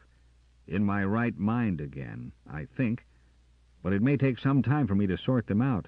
The real and fake memories, I mean. They are rather mixed. Zynga shook his head. Do not work too hard at that sorting until you are stronger. Weak as you are, it might set you twirling about like a Tlat dust demon. But where? Oh, I was a passenger on the X-451, along with my family. We joined your force yesterday, or rather the Rangers found us in the early morning. What happened in the city after I... Left. Zynga's taloned finger moved with a faint scraping sound along his jaw. We decided to come away after the fight was over. Hunting for me? Hunting for you, yes, and for a couple of other reasons. Smith and Dalgry came across a ship the city people built. It brought us this far before it gave out. They are still working on it, under the delusion that they may be able to put it back together again if they can just solve a few of its internal mysteries. Smith and Dalgry? Yes. The patrol withdrew as a unit. It seemed best at the time. Carter considered all that statement might imply. There had been changes. He was suddenly eager to know how many. 12. Carter takes the trail. 3 in the uniform of the patrol squatted on their heels by the fire. Carter sat up, his back braced against bedrolls, watching them. You never said, he broke the silence at last, why you left the city. None of the 3 seemed to wish to meet his gaze. Finally, it was Smith who answered, an almost defiant ring in his tired voice. They were grateful to have Kumi and his men removed. Carter continued to wait, but that appeared to be all the answer the com-techneer was going to give. Big of them, Dalgry added after a long pause, a dry rasp underrunning his words. They decided, Zynga took up the explanation, that they did not want to exchange one official ruler out of the past for another. At least the impression they conveyed was that the patrol had better not plan to take over in Kumi's place. So we weren't welcome, especially the Rangers. Yes, they made it clear. Smith was bleakly cold. Now that the war is over, let the troops depart. The usual civilian attitude. We tended to be a disturbing element as far as they were concerned. So we took one of the city aircraft and left. Jackson? He went after the jetman who had burned down the commander. When we found them later, they were both dead. We're the last of the patrol, except for Rolth and File. They're out scouting. The 3 did not enlarge on that story, and Carter accepted their reticence. Perhaps to the city castaways who had tasted Kumi's grab for power, the patrol had become too much a symbol of the old way of things, and so the patrol had to go after the ruler had been deposed. But one thing had come of that. There were no longer crewmen or rangers. There was only patrol. Their second exile had cemented tight the bonds of the survivors. Ah, our fishing party returns. Zichty, who had been napping in the warmth of the flames, rolled over and got to his feet to greet the 3 coming through the screen of the trees. And what luck did you have, my dears? We put Rolf's blue torch down at the water's edge, and the creatures were attracted by its light, so we return heavily laden. The thinner voice of a Zakathan female answered. This is indeed a very rich world. Zor, show your father the armored creature you found under the rock. The shortest of the 3 ran into the firelight, holding in one hand a kicking thing of many legs and thick claws. Zichty accepted the captive, being careful not to encounter the claws, and examined it critically. But how strange! This might almost be a distant cousin of a Poltorian, but it is not intelligent. None of the water-dwellers appear to be, agreed his wife. However, we should be glad of that, for they are excellent eating. Carter had seen few Zakathan women, but his long companionship with Zynga had accustomed him to the difference between human and Zakathan features, and he could understand that both Zakita and her young daughter Zora would be considered attractive by others of their race. As for young Zor, like an impish young male of any species, he was enjoying every minute of this wilderness life. Zakita made a graceful gesture to suggest that the company seat themselves again. Carter noted that Smith and Dalgry had been as quick to rise to greet the Zakathan ladies as the others. Their feelings concerning Bemis had certainly undergone a change. Carter awoke early the next morning and lay still for a long moment, frowning up at the slant roof of the lean-to. There was something... Then his mouth straightened into a thin, hard line. He knew now what it was he had to do, and soon. Meanwhile, he crawled out of his bedroll. Above the drowsy quiet of the sleeping camp, he could hear the murmur of the river not too far away. A little unsteadily at first, and then firmly as he gained balance, he made his way down to its edge. The water was chill enough to bring a gasp out of him as he waded in. Then he lost touch with the sands of its bed and began to swim. Ah, the supreme energy and recuperative powers of the young. The booming voice was drowned out by a splash. Carter raised his head just in time to receive a faceful of water as Zor passed him at full swimming speed, and Zikti was sliding cautiously down over a flat rock, allowing the stream to engulf him by inches. The dignified Zakathan blinked in mild benevolence over the wavelets at the ranger sergeant. With 2 lazy strokes, Carter joined him. "Pretty primitive, I'm afraid, sir." The former Hist Techneer of the Galactic University of Zovanta gave a realistic shudder, but answered calmly, "It does one good at times to be shaken out of the comfortable round of civilized life, and we Zakathans are not so physically breakable as you humans.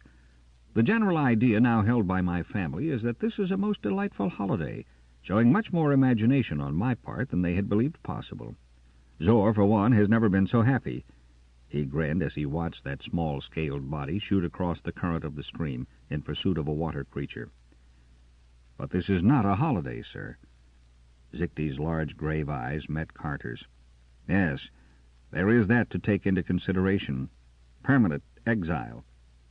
He looked away, over the tumbled rocks, the bluffs beyond the river, the massed greenery of the wilderness.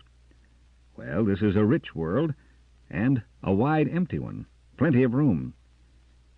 "There is the city, partly in working order," Carter reminded him. And in that instant he felt a warmth of reassurance close about him, a mental security he had not known for a long, long time. Zikti was not replying with actual mind speech, but answering the ranger in his own way. "I believe that those in the city must be left to work out their own destiny," the Hist Techneer said at last. "In a manner of thinking, that choice is now a retreat.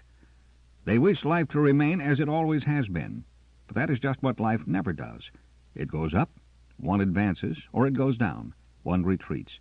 And if one tried to stand still, that is retreat. We are now following the path our whole empire is taking. We have been slowly slipping back for the past century." "Decadence?" "Just so. For example, this spread of dislike for those who are not human, that is increasing. Luckily, we Zakathans are sensitives. We are ready to meet situations, such as that which ensued after the X-451 set down."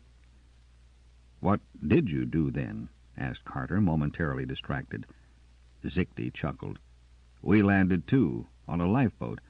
There was a promising tract of wilderness not too far away. Before they got over the surprise of seeing us pop out of the escape port, we were safely beyond their reach. But had we not been able to sense Kumi's attitude, it might have ended differently. We came in this direction and established a camp, and I must tell you, Sergeant, I was the most amazed being in the solar system when I accidentally contacted Zynga, another Zakathan here. It was as if I had met a Sutekal face-to-face when I was not wearing a wrist blaster. After we joined forces with your party, everything was, of course, satisfactorily explained. They were hunting you. You are very well regarded by your men, Carter." Again, that warmth of security and reassurance flooded the sergeant's mind. He colored. "Then, when they found me—" "Yes, when they found you. Well, they loaded you on the lifeboat and brought you here. And your adventure has taught all of us an important lesson. Not to underrate an opponent. I would never have believed Kumi capable of such an attack. But in turn, he was not as strong as he thought himself to be, or you would not have been able to escape from his control after you left the city." "But did I?" Carter's frown was black. "In spite of your therapy, I can't remember what happened between leaving the city and waking up alone in the wilderness." "I believe that you did break free from him," Zikti said soberly, "which is why I have laid the compulsion on you. But let us examine the facts. You men of Yelin are 6.6 on the sensitive scale, are you not?" "Yes." "But Agaritans are supposed to be only 5.9. "True, but there is always the chance lately that one may be dealing with a chance mutant, and this is the proper time in the wave of history for mutants to appear. A pity we do not know more of Kumi's background. If he is a mutant, that would explain a great deal." "Would you mind," Carter asked humbly, "telling me just where on the sensitive scale Zakathans place themselves?" The big eyes twinkled at him. "We have purposely never submitted to classification, young man. It is always best and wisest to keep some secrets, especially when dealing with non-sensitives. But I would rate us somewhere between 8 and 9. We have produced several persons who are combination telepaths and teleports, and more only a step or two below them during the past 3 generations. So I am sure that while such mutation is on the increase among my people, it must be working in other races also.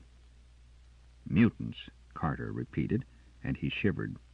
I was on Kabla when Pertivar started the mutant rebellion. Then you know what can come of such an upcurve in mutant births. There are good and bad results from all changes. Tell me, when you were a small child, were you aware of being a sensitive? Carter shook his head. No.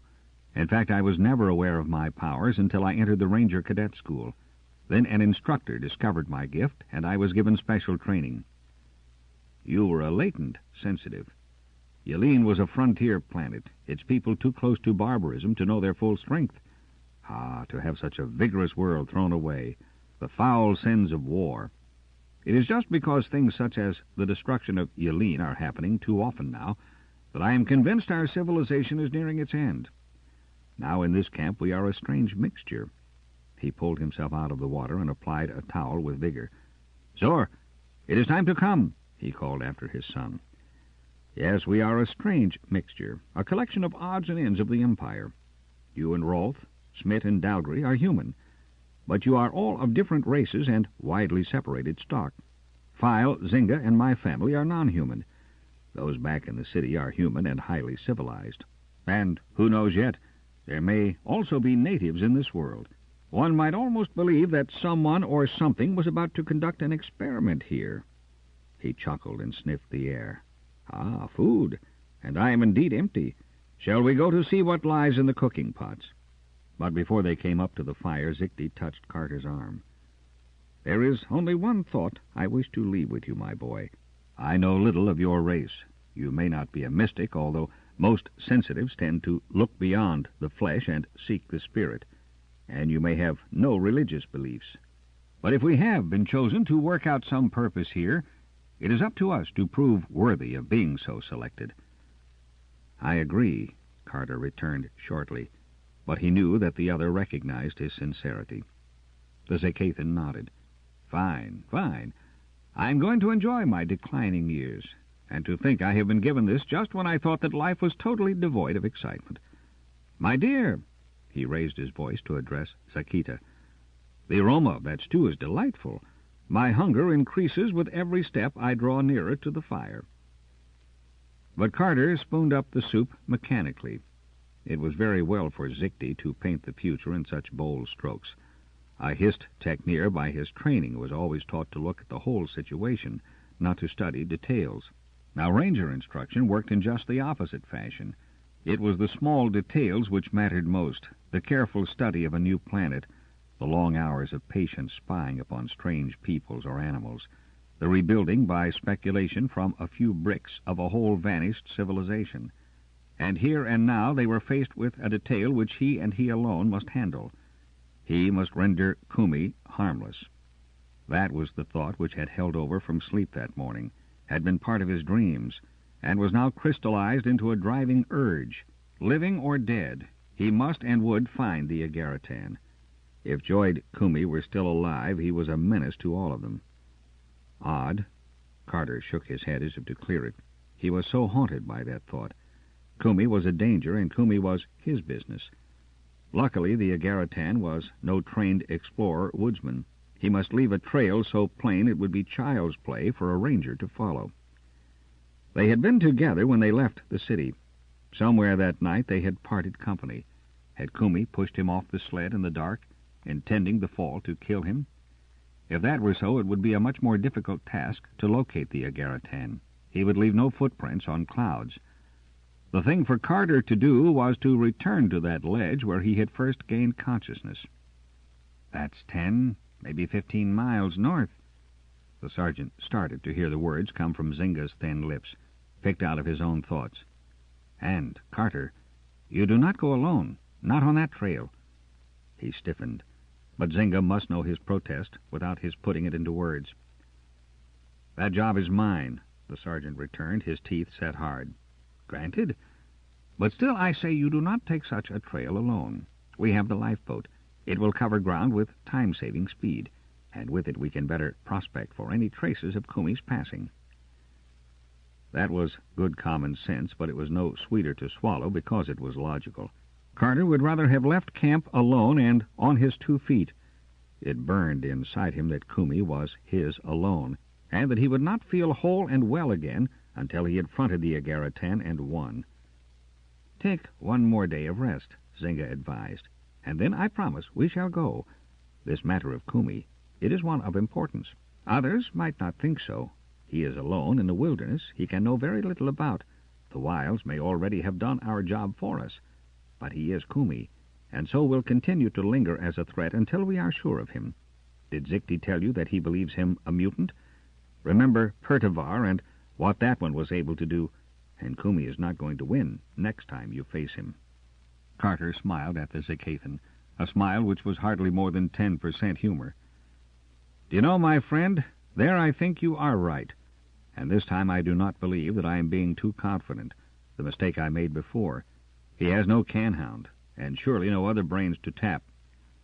"Very well." Zynga arose. "Now let me go and pick Dalgry's store of mechanical knowledge. It might be wise to know just how much ranging power the lifeboat unit has left." They took off the next morning, and no one asked questions, although Carter was sure they all knew his mission. The lifeboat did not have the springy lift of the sled, and its pace was slower. Zynga at the controls held it steady over the winding reaches of the river until they found the stream which had served to guide Carter's wanderings. From time to time the Zakathan glanced anxiously at the heavy clouds bulging over the horizon. Storm was indicated, and they had best take shelter when the wind which was driving those clouds struck. To be tossed about the sky in a lightweight lifeboat was no experience to be desired. "Anything below look familiar?" "Yes. I'm sure I crossed this open field. I remember pushing through the tall grass, and those trees ahead are promising. Think we'd better land in their shelter?" Zynga measured the cloud spread again. "I'd like more to reach that ledge where you came to. Flame bats. It's getting dark. Wish I had Rolf's night eyes." End of Side 8. Side 9, Star Soldiers, by Andre Norton. Continuing on page 404. It was darkening fast, and the rising wind swept under the boat so that it lurched as it might on pounding sea waves. Carter clung to the edge of his seat, his nails biting into its cover. "Wait!"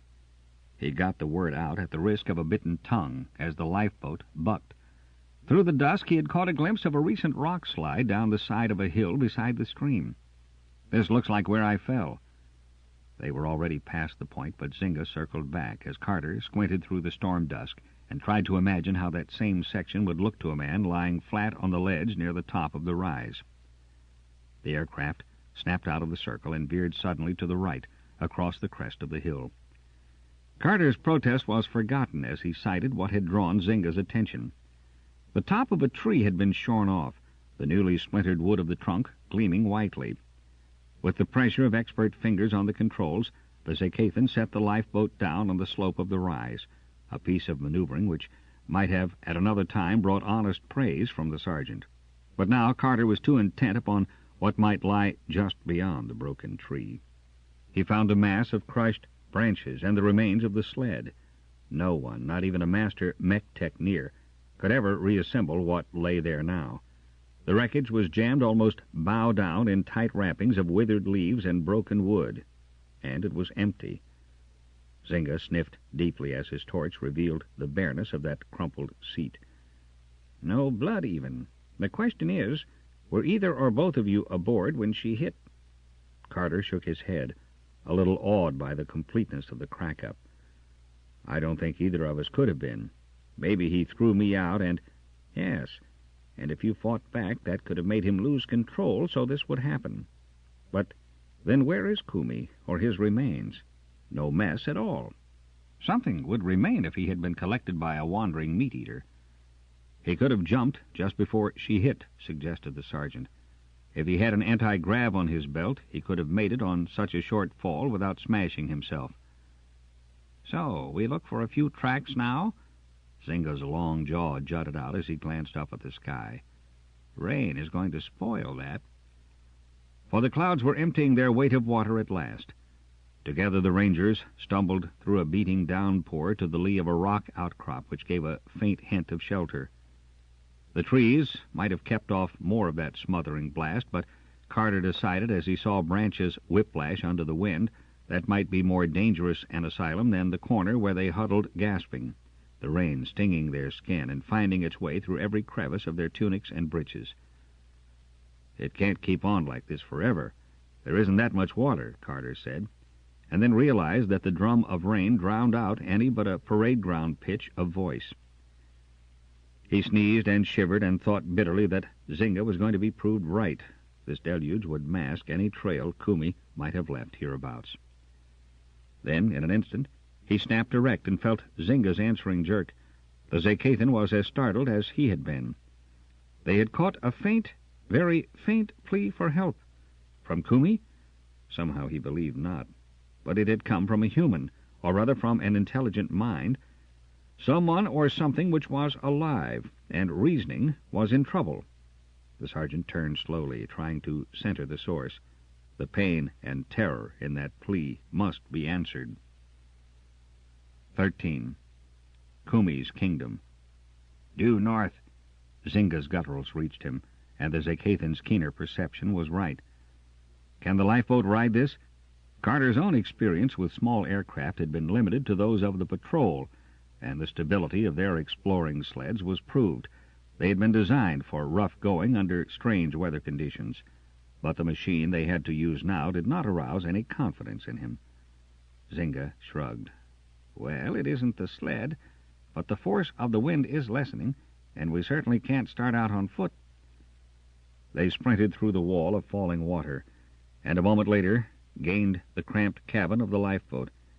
It was a relief to be out of the pounding rain, but even as they settled into their seats, the light craft rocked under them. Get this up into the full force of the wind, they would be riding a leaf whirled around in a vortex. But with that thought in both their minds, neither hesitated. Zynga started the propeller beams, and Carter sent out a mind probe, trying to touch the one who had asked for their help. They were lucky in some things. The dusk of the storm clouds was clearing, and Zynga had been correct. The wind was dying. The light craft bucked, swerved, dipped, and soared as the Zacathon fought at the controls to hold her on course. But they were airborne and high enough above the treetops to escape the fate of the wrecked sled. "Should we circle?" Zynga thought instead of spoke. "Enough fuel?" Carter asked in answer to that as he leaned forward to read the gauge on the instrument board. "You're right. Can't afford that," Zynga agreed. "A quarter of a tal of bucking these winds and we'll be walking anyway." Carter did not try to translate tal into his own terms of measurement. He had a suggestion to make. "Pick out some good landmarks ahead and set us down." "Then we take to our feet. It might work. It will, if this deluge slackens. And there is your landmark. Agreed? Put us in the middle of that."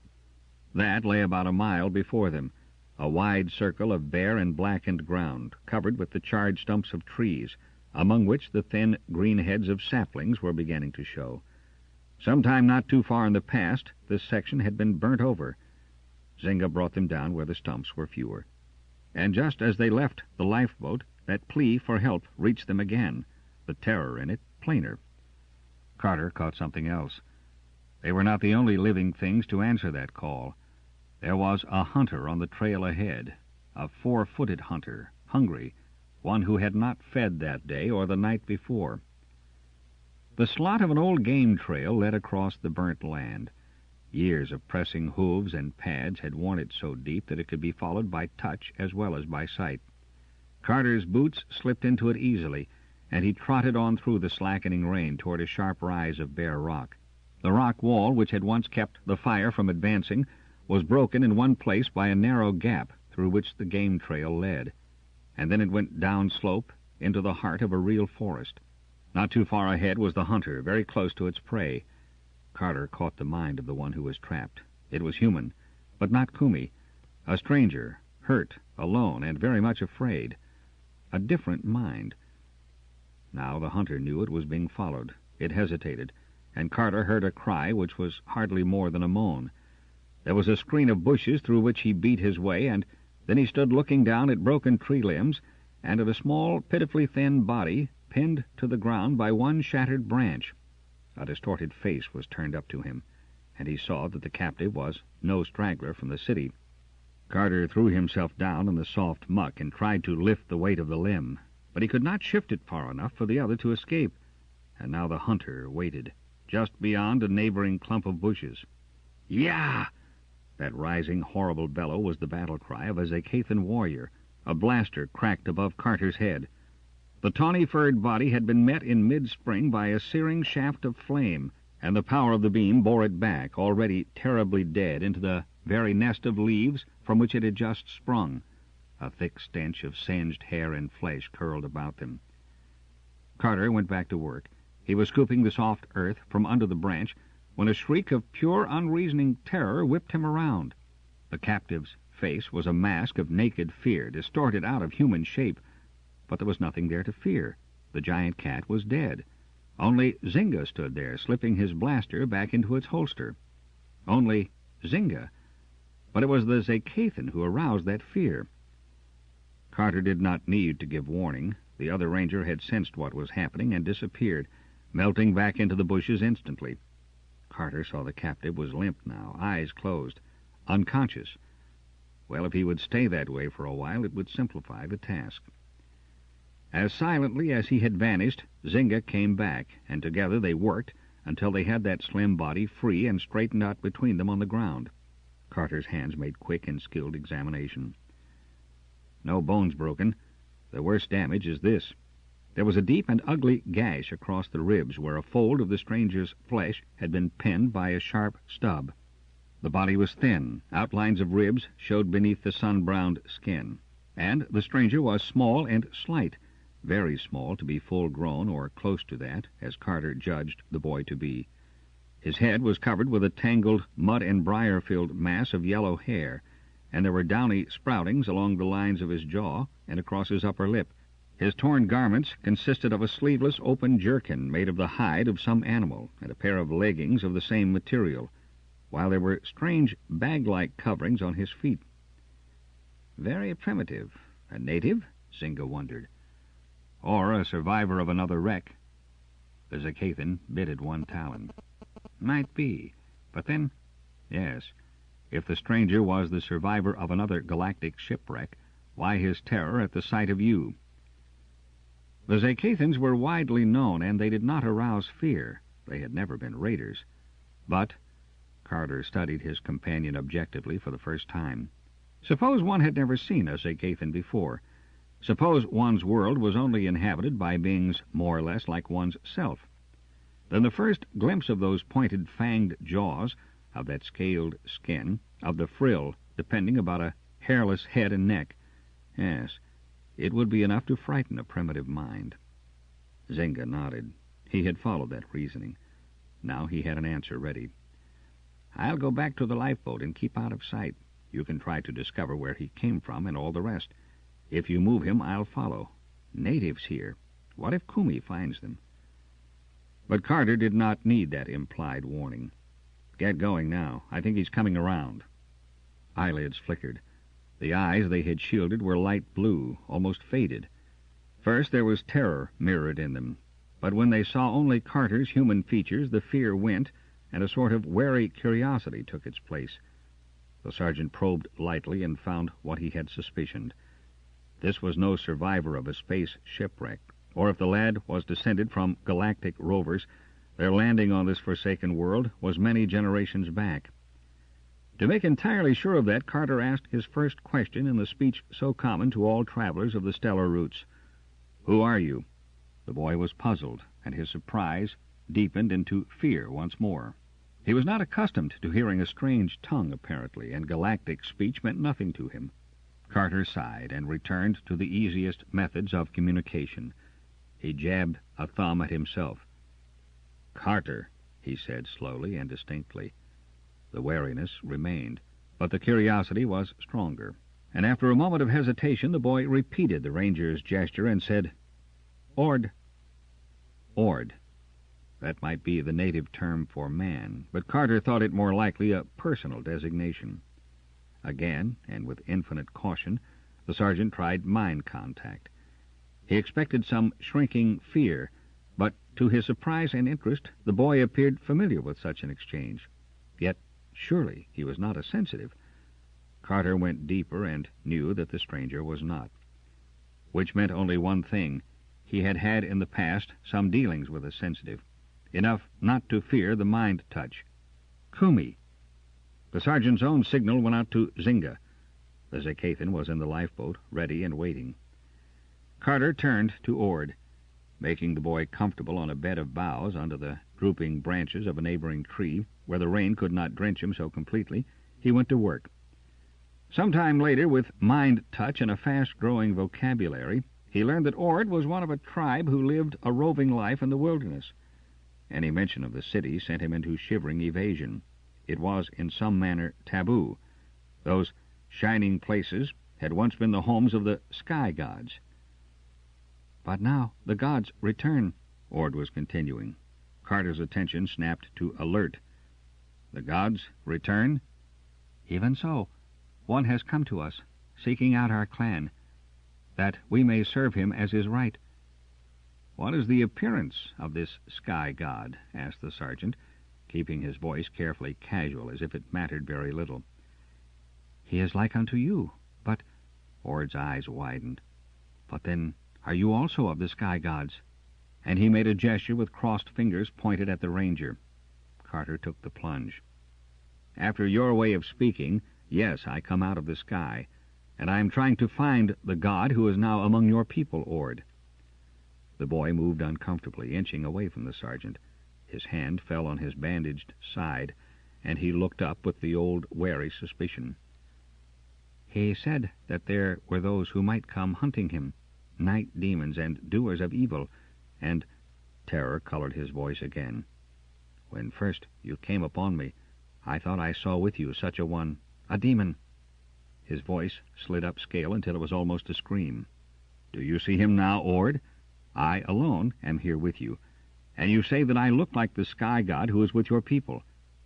You must be truly a god, or a demon. You killed the silent hunter with fire. But if the god who came to us is your friend, why did he say that those who came after him were his enemies? The ways of the gods, Carter answered loftily, are not always the ways of man. Had I been a demon, Ord, would I have brought you out from under that tree, bandaged your hurt, and treated you well? I think that a doer of evil would not have done that for you. The other responded to this simple logic almost eagerly. That is right. And when you come with me to the clan, we shall have a great feast. And later we shall go together to the meeting place of the gods, where you can be as you were in the very ancient days. I want very much to go with you to your clan, Ord. How may we reach them? The boy's hand pressed his injured side, and he frowned. It lies 1 day's travel away, does the camp. I will not be able to walk swiftly. We shall manage, Ord. Now this meeting place of the gods, that is where your people live? No, it is much farther away. 10 days of travel from here, maybe more. We go once a year, all the clans together, and there is trading, and warriors are raised up at the man-fire, and maidens make their choices of mates. There is fine singing, and the dance of spears. His words trailed off. Carter smoothed the matted hair back from the boy's eyes. Now you will sleep, he ordered. The pale blue eyes closed, and the boy's breathing came even and unhurried. Carter waited for a few minutes, and then slipped into the fringe of trees where, seconds later, Zynga joined him. This sky god he speaks of must be Kumi, the sergeant began. Kumi, yes, and with him at large, time is of importance. This Ord is a member of a primitive, superstitious culture, just the type Kumi could wish for. He can start a fire in such tinder which would spread with ease, Carter agreed. We've got to get to him. His fingernails drummed on his belt. We'll have to take the boy, he continued, and he says that the camp is at least a day's journey away. I can't carry him that distance. No, we'll take the lifeboat. But, Zynga, he thinks you are a demon. He couldn't be dragged aboard that with you in it. No, but there is going to be no trouble. Use your wits, Carter. You are a sensitive, but you have no idea even yet of how much power you have to draw on at will. Ord will see and hear just what I want him to when we go, and he will guide us to just the right spot, too. But we shall not land at his camp. I cannot control any number of minds, especially where Kumi has been tampering. So you will carry him into his people, and he will have no memory of the flight, or of there being a second ranger." It went just as Zynga had promised. Ord seemed but half awake, lying between them in dreamy content. He answered the Zacathans' questions readily. The visibility was better than it had been all day, and they were flying out of the rain. "Smoke." Carter pointed to the right. "That must be their campsite. Now for a landing place. Not too far away. You take him in." 10 minutes later, Carter grunted as he paused, the boy's limp body in his arms. He was on the edge of an open park-like expanse, in which were set up, in no particular order, a cluster of skin tents. He could sense some 20 individuals within range of mind touch, but not Kumi. "Ord!"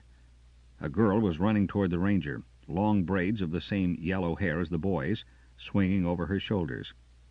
"Ord?" She stopped short, staring with a hint of terror at the sergeant. To his relief, the boy roused at her cry and turned his head. "Quetta!" There were others coming from the tents now.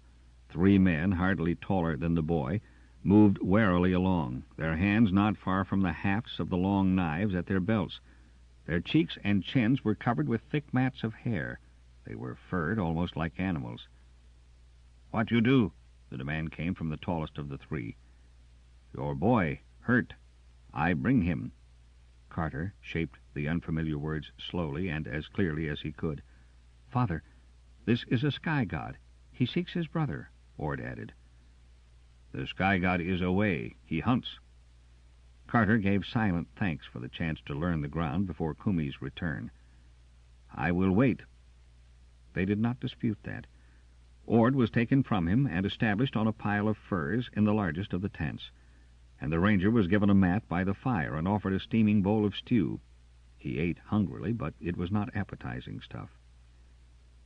"How long ago did the sky god leave?" he asked at last.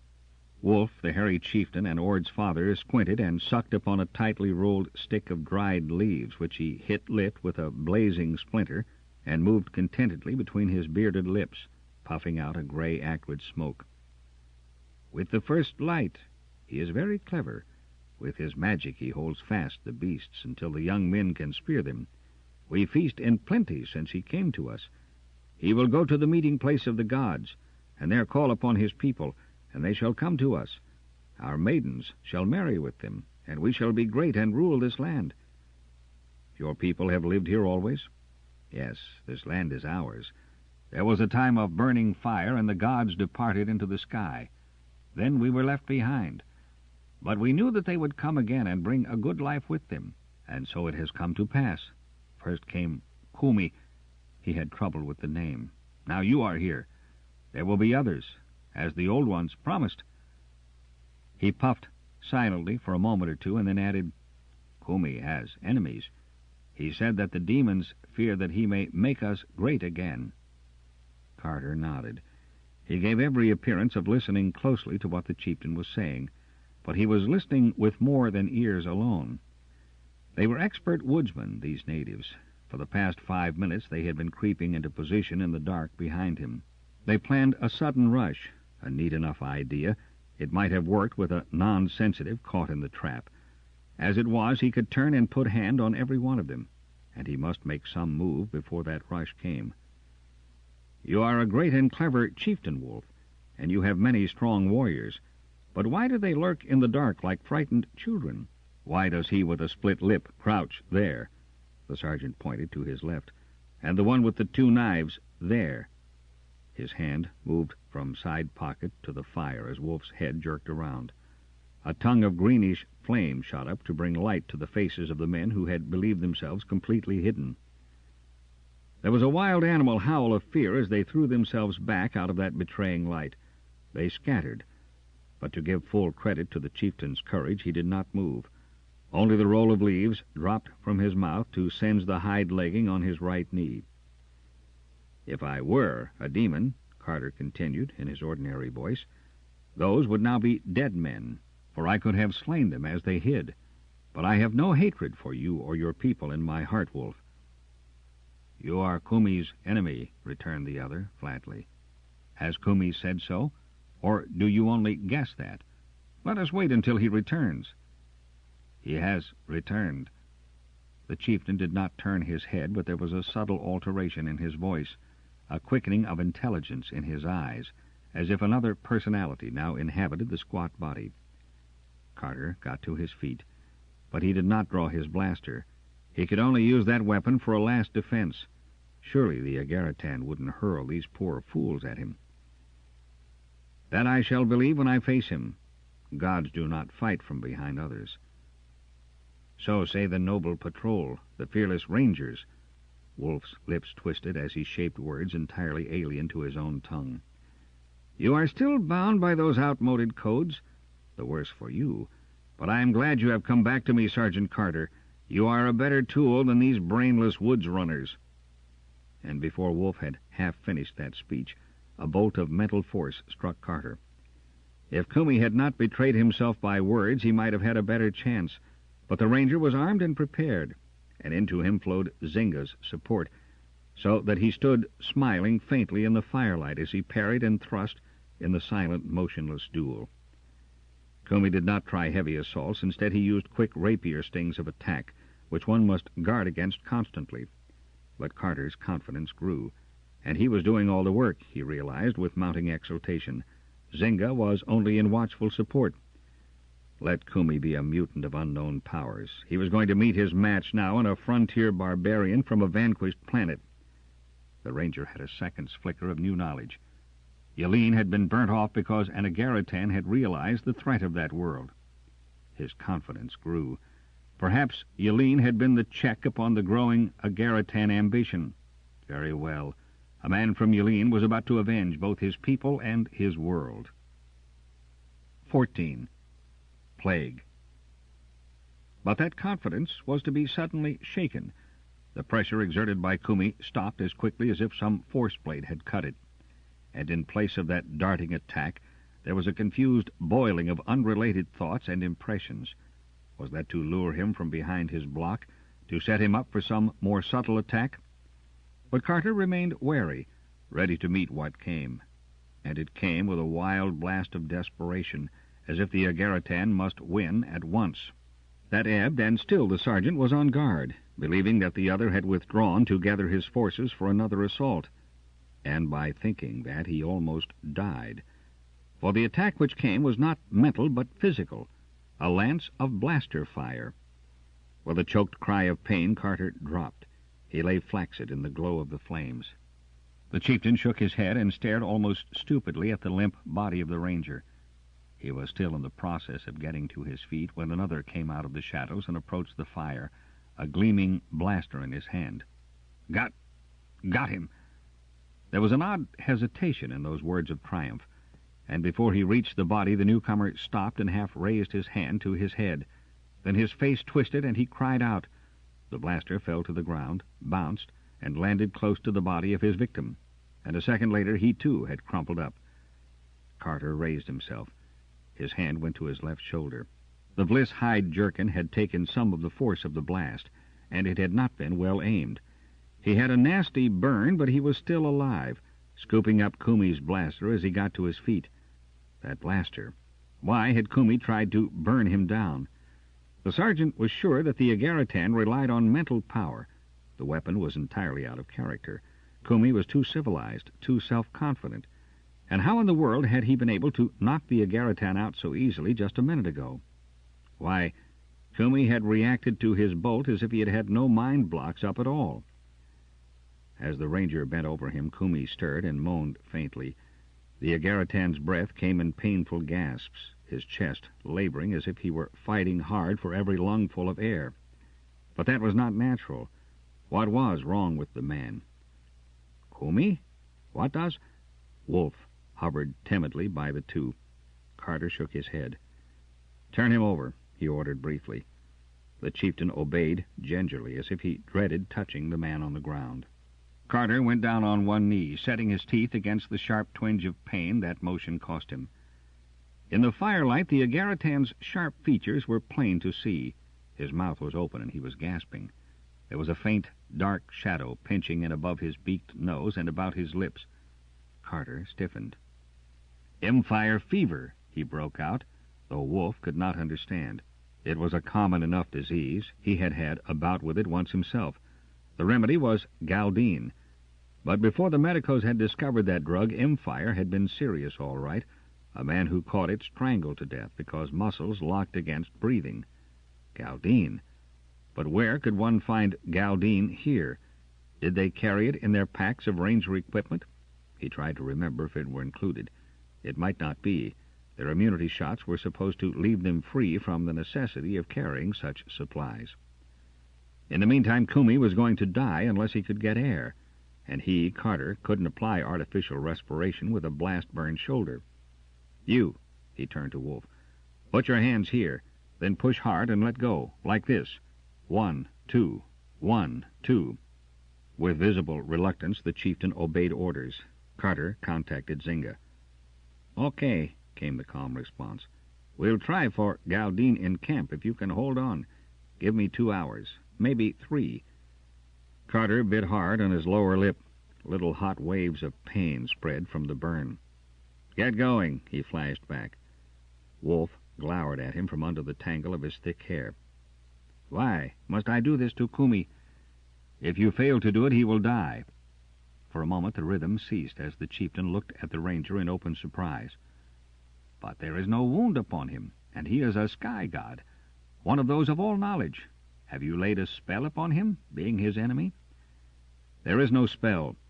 Hurriedly Carter discarded 2 possible explanations, and gave a third which this clansman might not only understand but accept. "Kumi has swallowed certain demons which cannot be seen.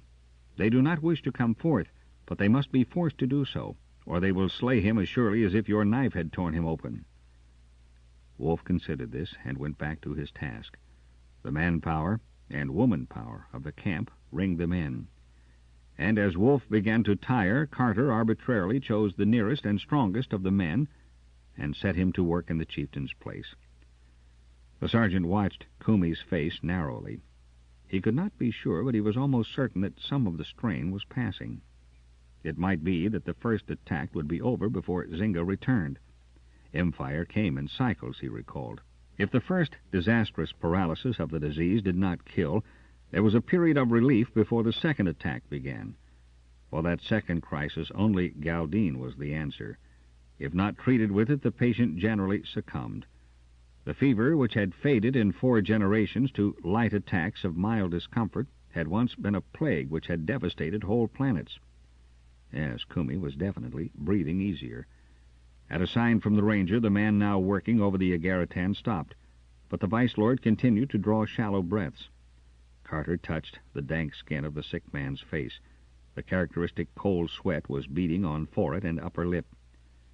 "Bring robes to cover him," he told them. Wolf pulled at his sleeve. "Are the demons out?"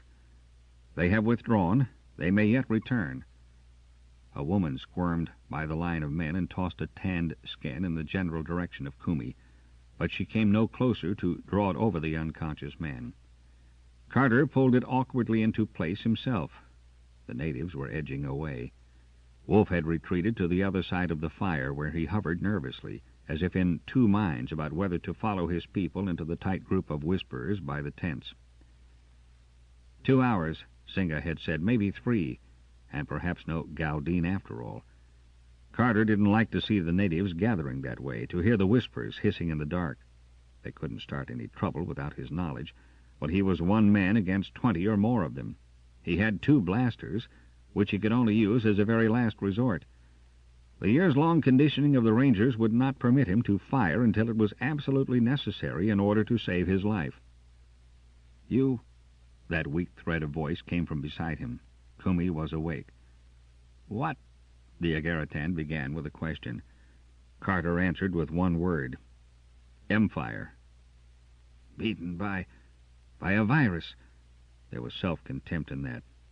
"Galdine?" "Maybe. I have sent someone to see if it is among our supplies." "So, then there were 2 of you." Kumi's voice was gaining strength. "But you are alone now." "I am alone." The Agaritan's eyes closed wearily. He was holding a complete mind block. Perhaps behind it he was planning. But M-fire affected the mental powers as well as the muscles. He could do little to start trouble now.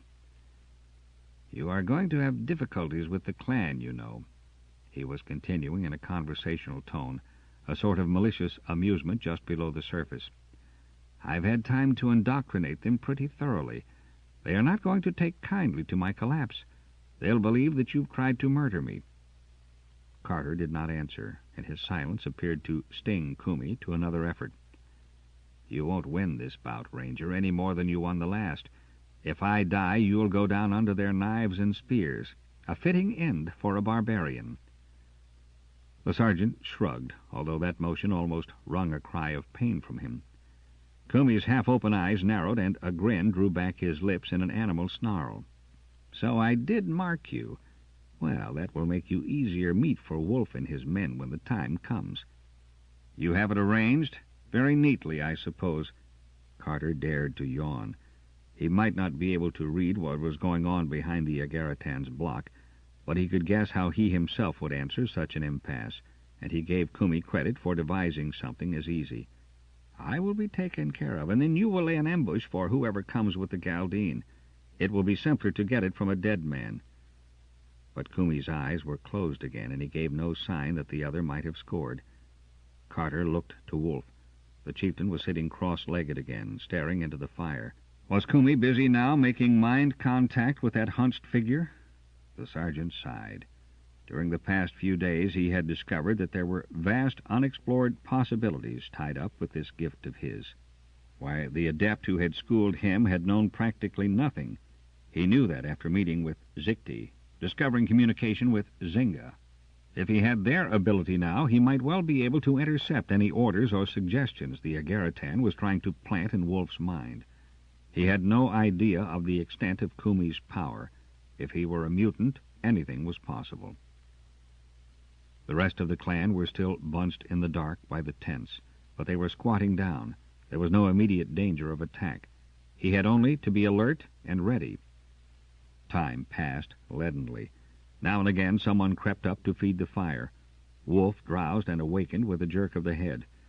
To all appearances, Kumi either slept or was unconscious, but Carter stayed on guard. Fortunately, the pain in his shoulder would not let him rest. At last, the sound he had been straining to hear came, the faint swish of the lifeboat's air passage. He drew a deep breath of relief and straightened. Then he glanced down. Kumi's eyes were open, dark holes of evil malevolence. What was the Agaritan going to try? Wolf stirred, and Carter's hand reached for the blaster Kumi had dropped. The chieftain arose stiffly to his feet. 3 more men came out of the shadows to join him. "Carter!" That mental call was imperative, and it came from Zikti, not Zinga.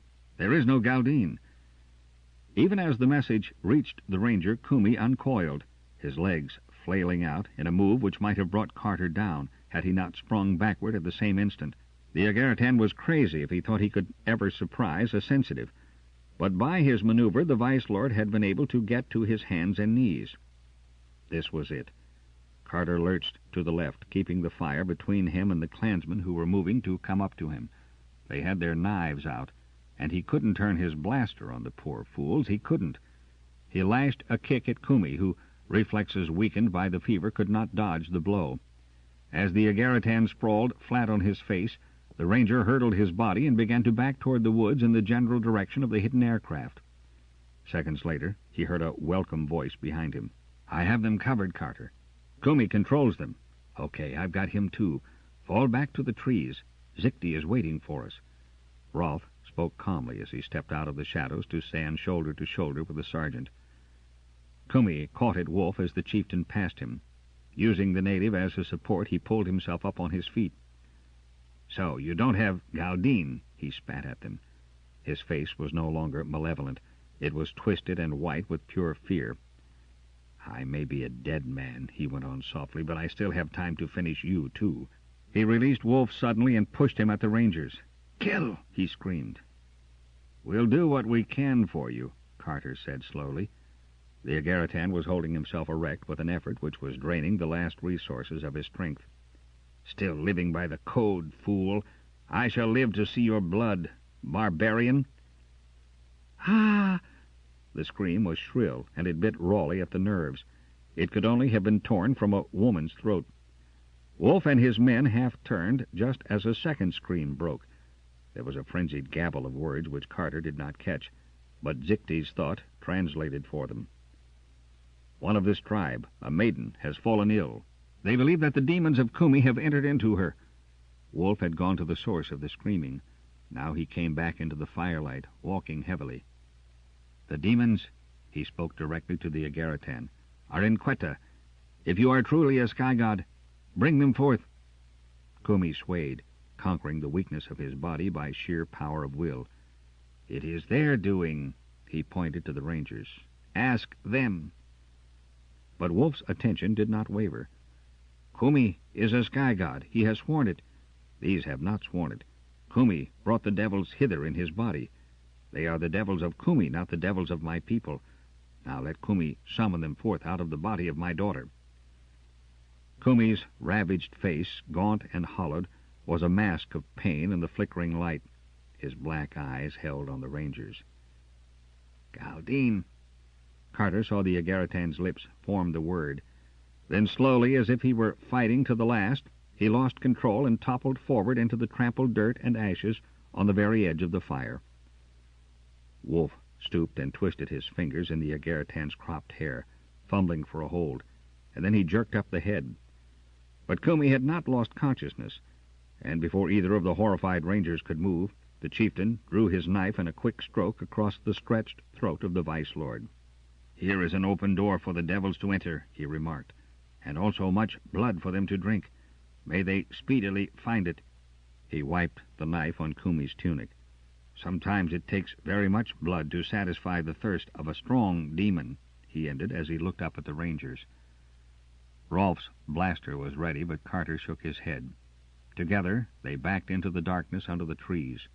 "They will follow," suggested the Faltharian. "Not yet," came Zichte's reassurance. "I think that they are still a little daunted by their chieftain's act. After all, it is not every day that one slays a god, or ex-god. Now let us make haste to the lifeboat."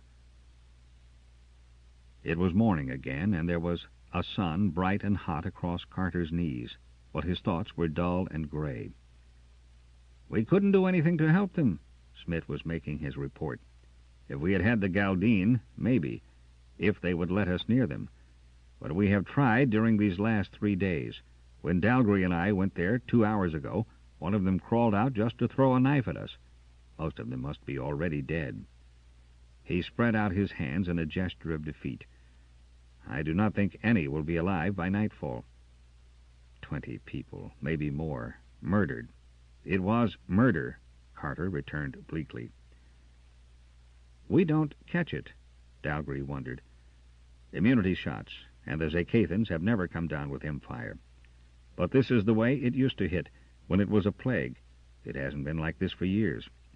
We've had Galdine, and we've known M-fire a long time, remember. It struck us just after the Siren worlds were explored. Through generations, Rolf pointed out, we may have built up some natural immunity to it also. Man does by natural selection. But how do we know how many other germs we may carry with us? Harmless to us, but devastating to this world. The best thing we can do from now on is to stay away from the natives." "And that move may not be altogether altruistic," added Zinga. "Suppose they have bred some pleasant little viruses of their own. Let us pray that our immunity shots continue to work." "It is a tragedy, but one we can do nothing to end." Zichte pulled off his traveling cloak and let the sun beat warmly on his shoulders. "From now on we shall keep away from these people. I gather that they are not a numerous race?" "I believe not," answered Carter. "From the little I was able to learn, there are only a few small family clans, but they unite once a year at the meeting place of the gods. Yes, that is a most interesting point. These gods who departed into the sky. Who were they? Some galactic colony, later withdrawn? That would account for the city left in order to wait a return. Pardon me, gentlemen, I am being swept away again by my own subject. The hissed Techneer smiled. But there was no spaceship landing field near the city, protested Dalgry. That was only one city. There may be others, File pointed out. Suppose they had only one or two spaceports on the whole planet. That could be true of a colonial outpost. The meeting place of the gods, mused Zichty. What does that suggest? We've got to go there. Dalgry sat up eagerly. The city machinery, what I saw of it, was in an amazing state of preservation. If we find a spaceport, we might even find a ship we can use. A ship to use. Carter frowned. And then he could only be surprised at the instant protest those words had sparked in him. Didn't he want to leave this world? Zakita and her daughter came out of the makeshift tent that was their own domain and joined the group by the fire. Carter noted with an inner tickle of amusement how quick Zynga was to heap up the grass intended for seating. You have news of importance? Zakita asked.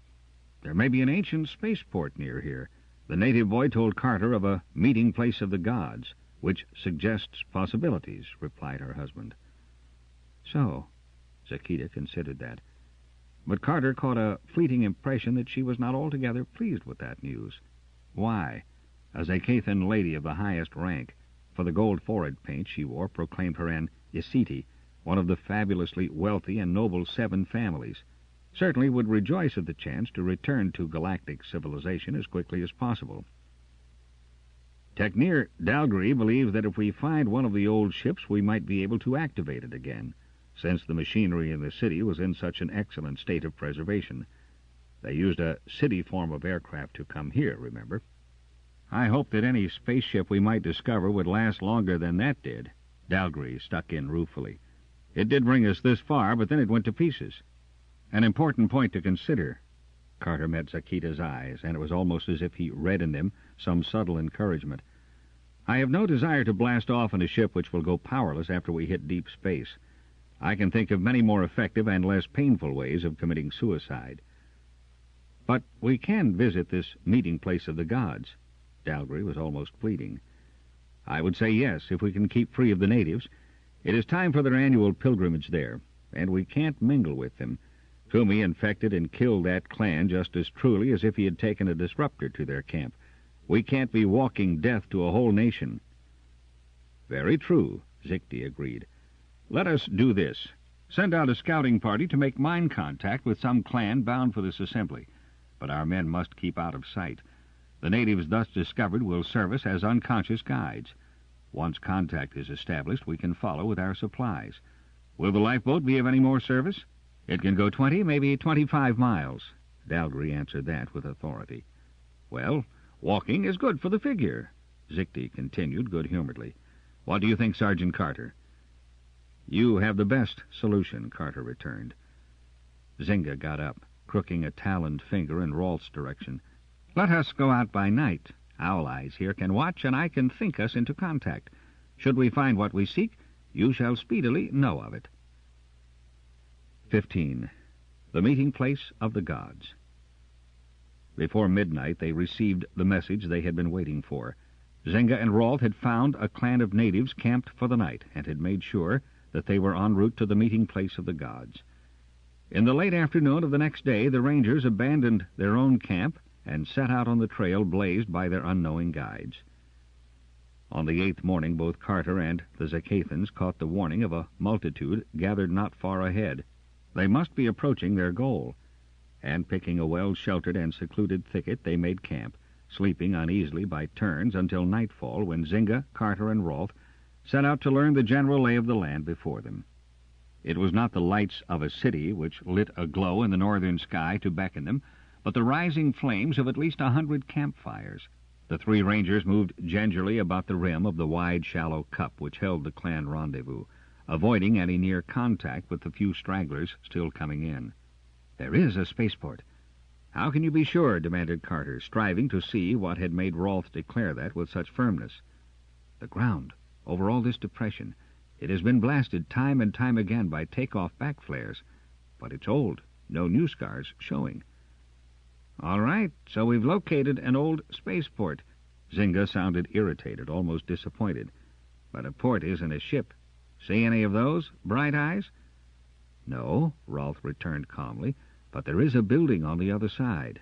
There. See? That fire lights it just a little. Carter, now that his attention had been directed, sighted it, an expanse of massive blocks only barely perceptible in the poor light. It's large. Rolf cupped his hands around his eyes to cut some of the fire glare. Let's have the visibility lenses, Carter. And when he used those, he added with a faint trace of excitement, it's huge, bigger than anything we saw in the city. And did you ever visit Central City? Carter laughed bitterly. I saw visographs of it. Do you think we outer barbarians ever came so close to the fount of all knowledge as to see it in reality? And what has Central City got to do with this? Zynga wanted to know. Were you ever there yourself? No, but one can get a pretty good idea of the place from the visographs. And that building over there is an exact duplicate of the place of Free Planets, or I'll eat it stone by stone. What? Carter snatched the lenses out of his companion's hands. But although the fires and the figures of the natives moving about them leaped up to meet his eyes, the building beyond remained only a shadowy, blurred shape shrouded in the night. But that is impossible, Zynga cried almost triumphantly.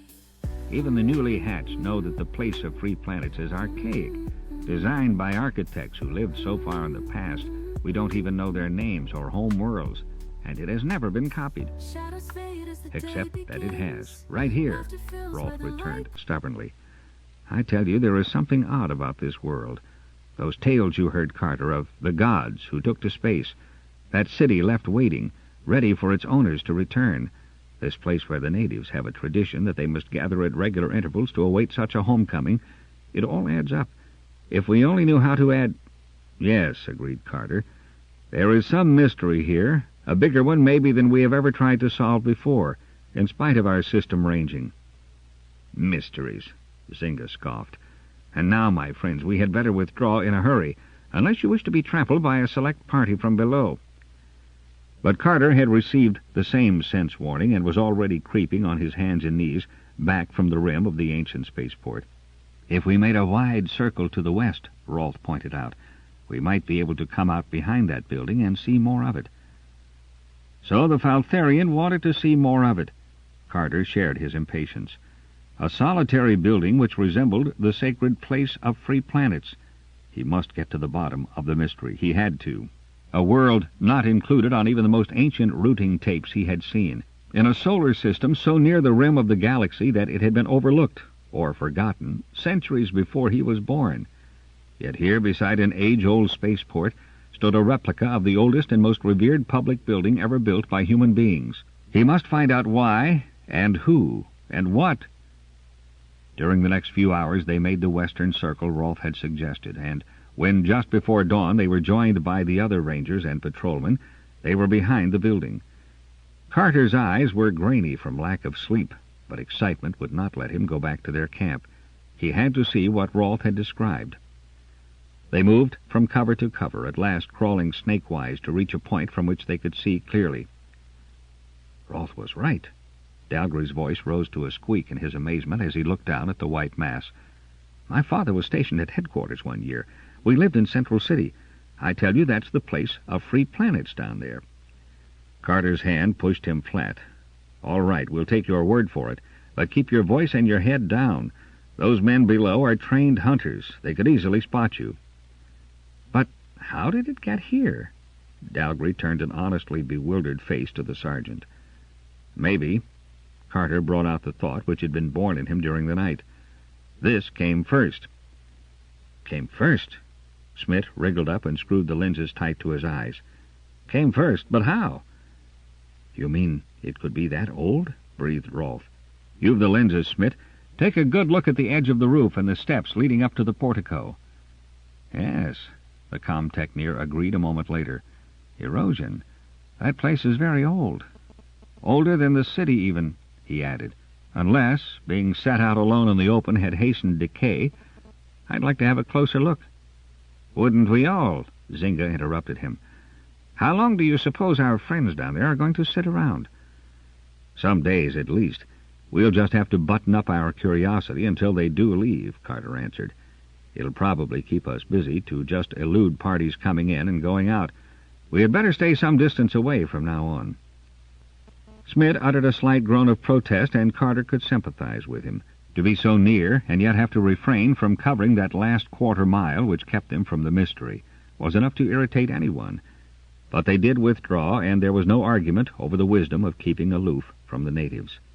Their account of the building intrigued Zicti, and the next morning he calmly appropriated the services of Zynga, saying, "Since I am unfortunately not acquainted with the proper methods of lurking, crawling, and dodging, I shall require the aid of an expert to teach this old one new tricks.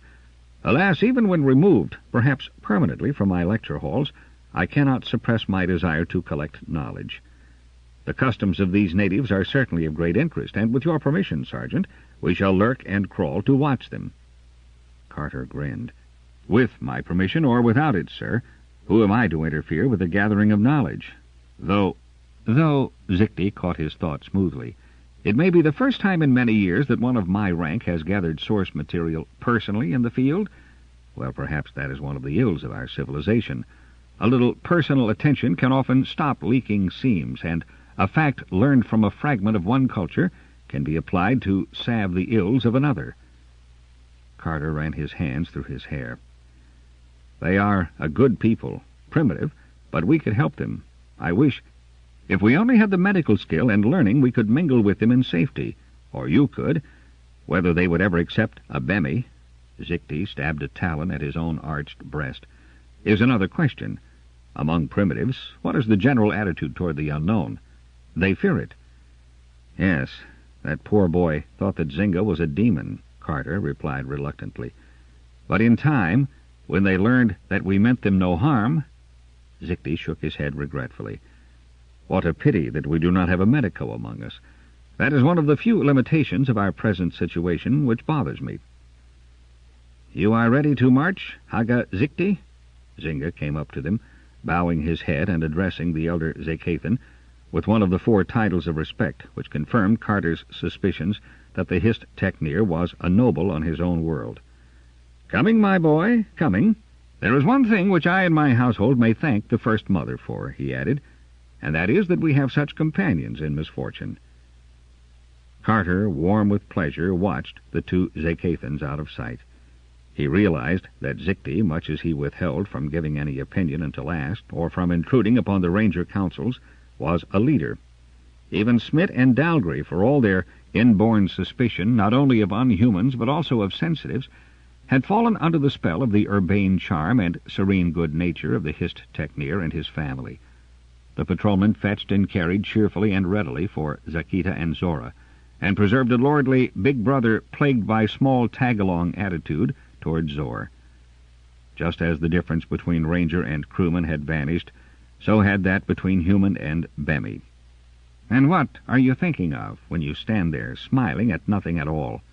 File dropped a bundle of firewood and stretched. "You should come and haul in some of these logs, if you have nothing better to do." "I was thinking that there have been a lot of changes," began the sergeant. But for once he found File as intuitive as Zynga. "No more Bemis? No more crew and rangers, you mean? It just happened, somehow." He sat down on the woodpile. "It may be that when we got out of the city, he jerked his head in the direction Smith and Dalgry had taken a few minutes previously, had to make a choice, once and for all. They made it, and they aren't looking back. Now they don't think about differences, any more than you and Rolf ever did. We were almost Bemis ourselves, Rolf with his night sight and I a sensitive, and I was a barbarian into the bargain. Those 2 are both inner-system men, more conventional in their conditioning. We must give them credit for conquering some heavy prejudices. They just started to use their brains." File's crest lifted. He raised his face to the sky and poured out a liquid run of notes, so pure and heart-tearing a melody that Carter held his breath in wonder. Was this File's form of happy release from emotion? Then came the birds, wheeling and fluttering. Carter stiffened into statue stillness, afraid to break the spell. As File's carol rose, died, and rose again, More and more of the flyers gathered, with flashes of red feathers, blue, yellow, white, green. They hopped before the Christian's feet, perched on his shoulders, his arms circled about his head. Carter had seen File entice winged things to him before, but never just this way. It appeared to his bewildered eyes that the whole campsite was a maze of fluttering wings and rainbow feathers. The trills of song died away, and the birds arose, a flock of color. 3 times they circled File, hiding his head and shoulders from sight with the tapestry of tents they wove in flight. Then they were gone, up into the morning. Carter could not yet move. His eyes remained fixed on File, for the Christian was on his feet, his arms outstretched, straining upward, as if he would have followed the others up and out. And for the first time, dimly, the sergeant sensed what longings must be born in File's people since they had lost their wings. Had that loss been good? Should they have traded wings for intelligence? Did File wonder about that? Someone beside him sighed, and he glanced around. The 3 Zacathans, Zakita, Zora, and Zor, stood there. Then the boy stooped to pick up a brilliant red feather, and the spell was broken. File dropped his arms, his feather crest folded neatly down upon his head. He was again a ranger of the patrol, and not a purveyor of winged magic. So many different kinds. That was Zakita with her usual tact. I would not have dreamed that these trees give harborage to so many. Yes, Zor, that is indeed an unusual color for a sky creature, but every world has its own wonders. File joined the Zacathan boy, who was smoothing the scarlet feather delicately between 2 talons. "If you wish," he said, with a friendliness he had not often displayed before, "I can also show you those who fly by night." Zora's yellow lips stretched in a wide smile. "Tonight, please. And can you bring them here in the same way?" "If you remain quiet and do not alarm them. They are more timid than those who live by the sun. There is a giant white one who skims through the dark like a Korab mist ghost." Zor gave an exaggerated shiver. "This," he announced loudly, "is the best holiday we have ever had. I hope that it is never going to end. Never." The eyes of the 4 adults met above his head, and Carter knew they shared the same thought. This exile would probably never end for them. But did any of them care? Carter wanted to ask, but he couldn't, not just yet. The Rangers spent the day overhauling their equipment and making minor repairs. Clothing was a problem, unless they followed the example of the natives and took animal skins to cover them. Carter speculated about the coming cold season. Should they tramp south to escape its rigor? For the sake of the Zacathans, perhaps they should. He knew that exposure to extremes of cold rendered the reptile people torpid until they lapsed into complete hibernation. They spied upon the natives, going out in pairs to do so, turning in all information to Zikti, who compiled it as if he fully intended to give a documented lecture on the subject. "There are several different physical types among them," he commented one evening, when File and Smith, who had drawn that day's watch, had given their report. "Your yellow-haired, white-skinned people, Carter, are only one.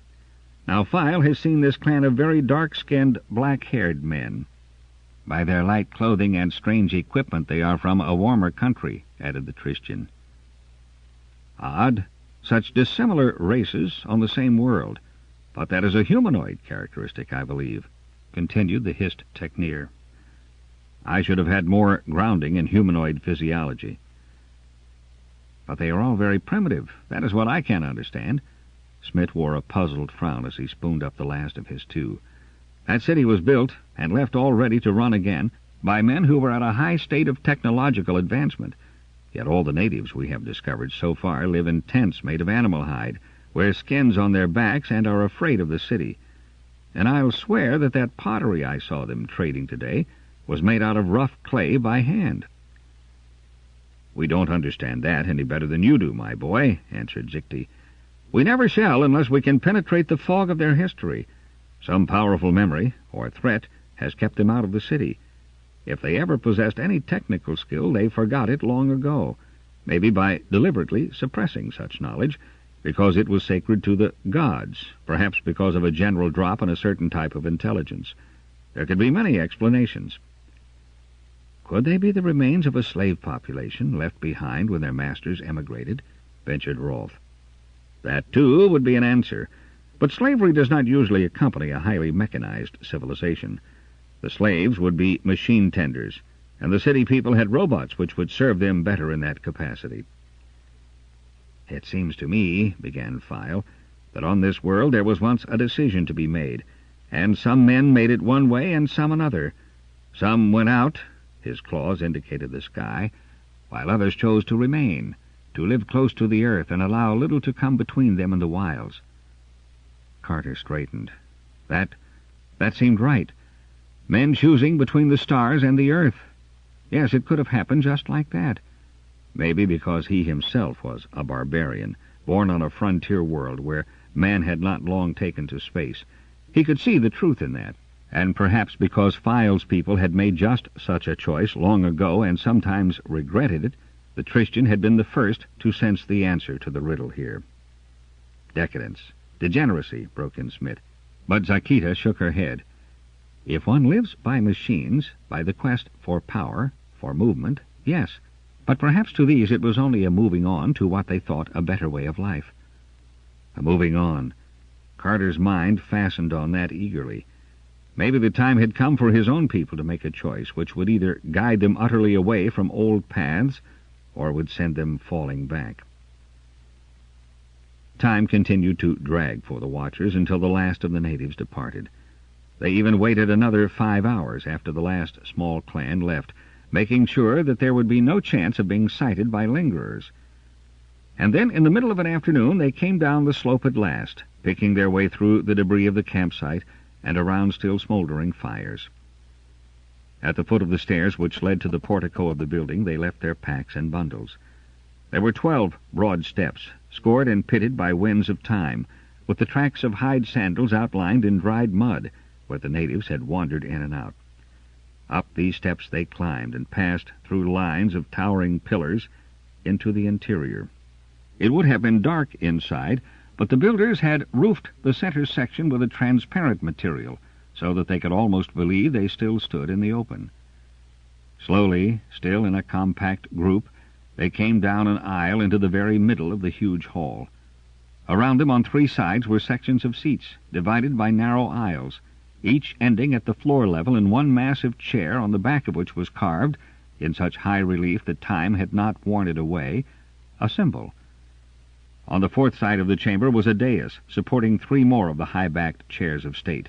The center one raised another step above the other 2. "Some type of legislative building, do you think?" asked Zikti. "The presiding officer would sit there." He pointed to the dais.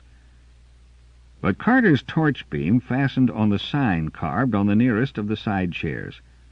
As he read it, he stood incredulous. Then he flashed the light to illuminate the marking on the next seat and the next. He began to run, reading the symbols he knew so well. Deneb, Sirius, Rigel, Capella, Procyon. He did not realize it, but his voice was rising to a shout as if he were calling a roll. Calling such a roll as has not sounded in that chamber for 4,000 years or more. Betelgeuse, Aldebaran, Pollux. Regulus, Smith was answering him from the other side of the hall, the same wild excitement in his voice. Spica, Vega, Arcturus, Altair, Antares. Now Rolfe and Dalgry began to understand in turn. Fomalhaut, Alphard, Castor, Algol. They added star to star, system to system in that roll call. In the end, they met before the dais, and they fell silent while Carter, with a reverence and awe he had never known before, raised his torch to give more light to the last of those symbols. That bright one which should gleam in this place was there. Terra of Soul. He read it aloud, and the 3 words seemed to echo more loudly down the hall than any of the shouted names of the kindred stars. Terra of Soul. Man's beginning. 16. Terra calling. "I don't believe it." Smith's voice sounded thin. His attention was fixed on that high seat and the incredible sign it bore. "This can't be the Hall of Leave-Taking. That was just a legend." "Was it?" asked Carter. "But legends are not always fables." "And out there," Dalgry pointed toward the doorway without turning his head from the dais. "Is the field of flight?" "How long—" Rolf's question dwindled off into silence, but his words continued to echo down the hall. Carter wheeled to face those rows of chairs and the section of seats each one headed. There, why, right there had sat the commanders, and behind them crews and colonists. And so they must have gathered, shipful after shipful, for years, maybe centuries, gathered, spoke together for the last time, received their last orders and instructions, then went out to the field and the waiting ships and blasted off into the unknown, never to return. Some, a few, had won through to their goals. They, Smith, Dalgry, Rolf, and he, were living proof of that. Others had reached an end in the cold of outer space or on planets which could not support human life. How long had it gone on, that gathering, that leave-taking, with no return, long enough to drain Terra's veins of life, until only those were left who were temperamentally unfitted to try for the stars? Was that the answer to the riddle of this half-and-half world? No return. Rolf had picked that out of his thoughts somehow. No return. So the city's died, and even the memory of why this exists is gone. Terra. But we remember, Carter answered softly, for we have made the full circle. The green, that is the green of Terra's hills. It has been a legend, an ancient song, a dim folk memory, but it has always been ours, going with us from world to world across the galaxy. For we are the sons of Terra, inner system, outer system, barbarian and civilized. We are all the sons of Terra. And now, Smith observed with wistful simplicity, we have come home. It was a home which bore no resemblance to the dark mountains and chill valleys of Rolf's half-frozen Falthar, to his own tall forests and stone cities now forever dust, to the highly civilized planets which had been the birthplaces of Smith and Dalgry. It was a planet of wilderness and dead cities, of primitive natives and forgotten powers.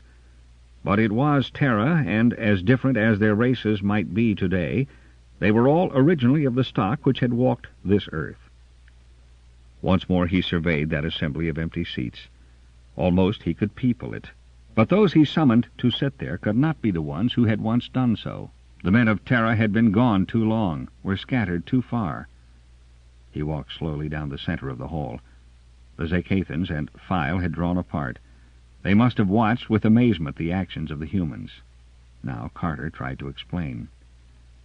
This is Terra. But Zikti knew what that meant. The ancient home of your species. But what an amazing discovery! What else he might have added was drowned out in a shout which drew all their attention to the dais again. Dalgry stood at the left of it, beckoning to them. Rolf and Smith had disappeared. In a body, they hurried to join Dalgry. The new discovery was behind the dais, hidden by a tall partition, and it covered most of the wall. A giant screen of some dark glass on which pinpoints of light made patterns. Below it was a tabletop, of which was inlaid with a paneling of switches and buttons. Smith crouched on the bench before it, his face intent. "A communication device?" asked Carter. "Either that or some kind of a course plotter," Dalgry answered. Smith merely grunted impatiently. "Could it still be in working order?" Sakita marveled. Dalgry shook his head. "We can't tell yet. The city functioned again after they pulled the right switches, but this—" he indicated the giant star map and the intricate controls on the table. "Will have to be studied before we can push the right levers. Why, we don't understand any of their wiring methods." The techneer, any techneer, might possibly put the machine into working order again, but Carter knew such a feat was totally beyond the Rangers. He studied the star map slowly, identifying the points he could recognize. Yes, here was the galaxy as it appeared from this ancient planet close to its rim. He noted the brilliance of Sarmak, moved on to Altair and the others. Had this board once plotted the course on which man went out to those far-off suns and the worlds they nourished? It was growing darker as the evening closed down, but even as the light faded from overhead, a soft glow outlined the star map and illumined the table, although the rest of the hall remained shrouded with shadows. Carter moved. "Shall we camp outside or return to the hills?" he asked Zikti. I see no reason for returning, the Zacathyan replied. If all the natives have withdrawn, as they apparently have, surely there can be no objection to our staying. Behind him, Zynga laughed and pointed a talon at Smith. If you think you can drag him away from here even by force, you are sadly in error, Sergeant. Which, of course, was true. The com-techneer, confronted by a mysterious device in his own field, refused to leave even for food, preferring to gulp down a cup of water and chew on a piece of tough meat absently, while his eyes were busy with the marvels before him. They chose to drag their bedrolls into the hall when the full night fell, putting out their cooking fire and lying closely together below the empty seats of the vanished colonists.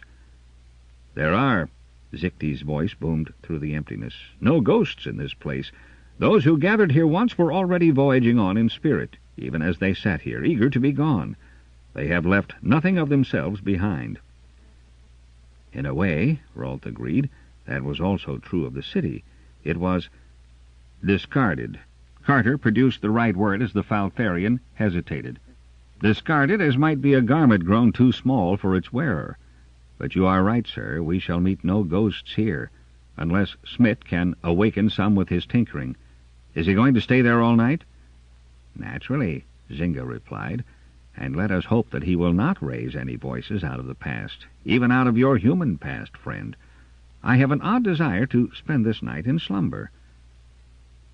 Carter awakened twice during the night, and by the faint glow which crept around the edges of the partition, he saw that Smith's bedroll was still unoccupied. The com-techneer must be hypnotized by his discovery. But there was a limit to everything. So at his second awakening, Carter pulled himself out of the warmth of his bed with an impatient sigh, shivered in the chill, and padded on bare feet across the cold stone. Either Smith would come willingly, or he would be dragged to bed now. The com-techneer was still on the seat, his head thrown back, his gaze fixed on the star map. In the reflection of the light, his eyes appeared sunken, and there were dark shadows like bruises along his cheekbones.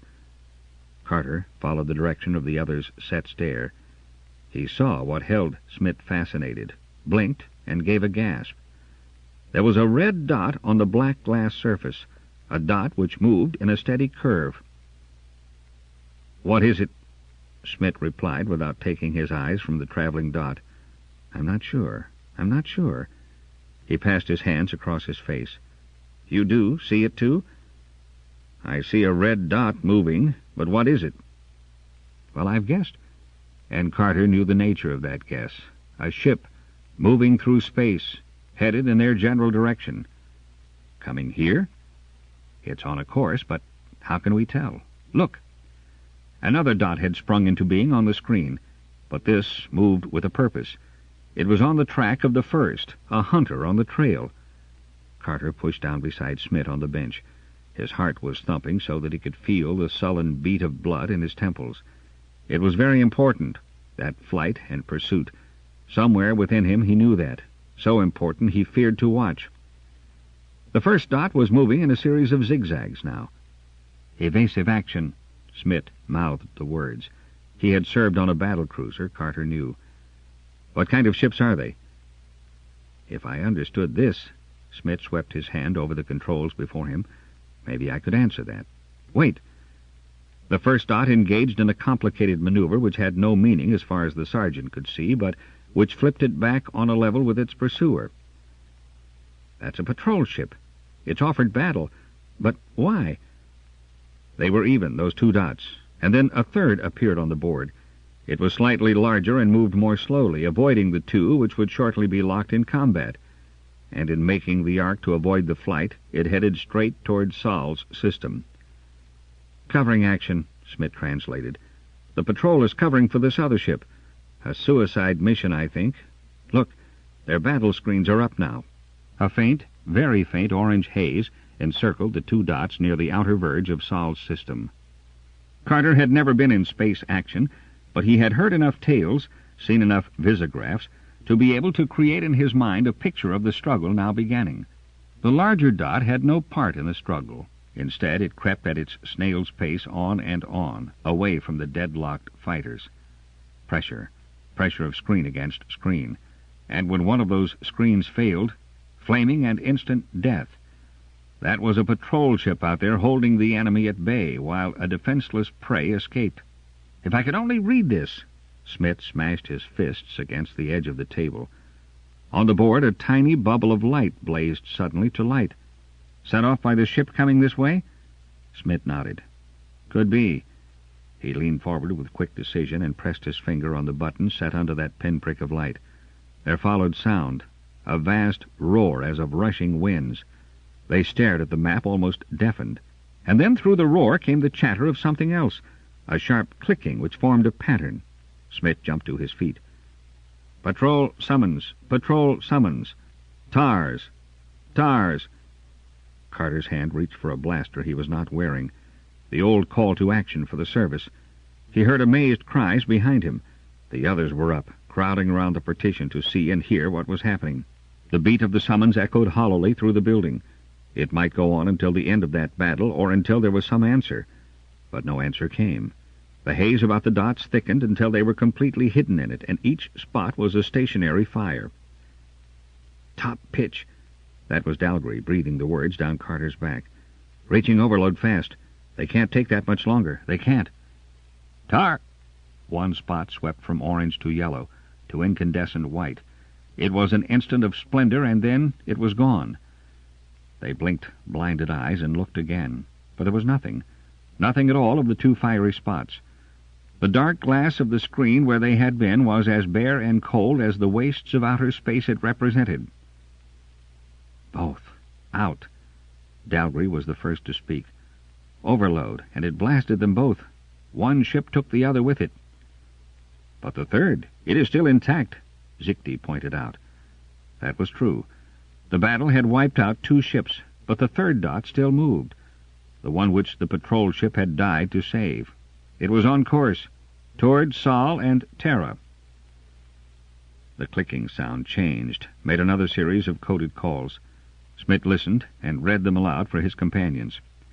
Patrol, auxiliary, personnel ship, 2210, calling nearest patrol ship or station. Come in, please, come in. Survivors of patrol base CC4, calling nearest patrol ship or station. Off known courses. Need guide call. Come in, please. Survivors of patrol base CC4, Rolf repeated. But that was a ranger station. What in the name of space? Pirate raid, maybe, suggested Zynga. Pirates don't tangle with the patrol, began Dalgry. You mean pirates didn't? We've been out of circulation and off the maps for some time. A coalition of pirate forces can do a lot of damage, Zynga observed. Note also, Zichty added to that, this ship now flies from the more populated sections of the galaxy. It heads out toward the unknown, which it would not do if there were not some barrier between it and more familiar routes. Personnel survivorship, families of patrolmen. Dalgry was visibly shaken. Why, the base must be utterly gone. The clicking of the code still filled the musty air of the hall, and on the map the dot moved. On the board before Smith, the tiny bulb still blazed, and as suddenly it snapped off and a second went on in turn in the block next to it. Carter glanced from that new light to the screen. Yes, the dot was appreciably closer to the system of Sol. Smith's fingers hovered over the board. He licked his lips as if his mouth was dry. Is there any chance of guiding her in here? Carter asked the question he knew was tormenting the other. I don't know, Smith snarled like a tortured animal. His finger went down and pressed the button below the second light, and then he jumped back, as did Carter, for out of the edge of the table sprang a thin black stalk ending in a round bulb. The comtechneer laughed almost wildly and clutched at the thing. Then he began to speak into it, not in code, but in the common tongue of central control. Terra calling, Terra calling, Terra calling. They were frozen, silent, listening to the chatter of the code filling the air. Carter sagged. It hadn't worked after all. And then came a break in the ship's broadcast. He had forgotten about the time lag. Terra calling. Smith was cool, calm again. To that statement he began to add a series of code words and clicks. 3 times he repeated the message, and then leaned back to await reply. Again the wait seemed too long. tearing at their ragged nerves. But at last an answer came. Smith translated it for them all. "Do not entirely understand, but think can ride in on message beam. Keep talking if you have no signal. What? Where is Terra?" So they talked. First Smith until his voice was but a husky whisper issuing from a raw throat, and then Carter using ordinary speech and the old formula, Terra calling, then Dalgry and Rolfe. End of Side 9. Side 10. Star Soldiers, by Andre Norton. Continuing on page 455. There was sunshine lighting the space around them, and then it grew dark again, and still they crouched in turn on the bench before the sky map and talked, and the red dot crept on, now on a straight course for Terra. It was when it had drawn almost even with the outermost planet of Sol's system that Zor pointed out to the half-dazed Carter on duty the newcomer, another dot, already past the point where the battle had been fought, and on a line after the personnel ship. Enemy or friend? Carter shook Zor's shoulder and pushed him toward the outer hall with the message to bring Smith. The comtechneer, rubbing sleep-heavy eyes, half reeled in. But when Carter showed him the dot, he was thoroughly awake. He shoved the sergeant away from the microphone and took over with a sharp question in code. After lagging minutes, it was answered. "Undoubtedly enemy ship. Pirate signals have been picked up during the last quarter hour."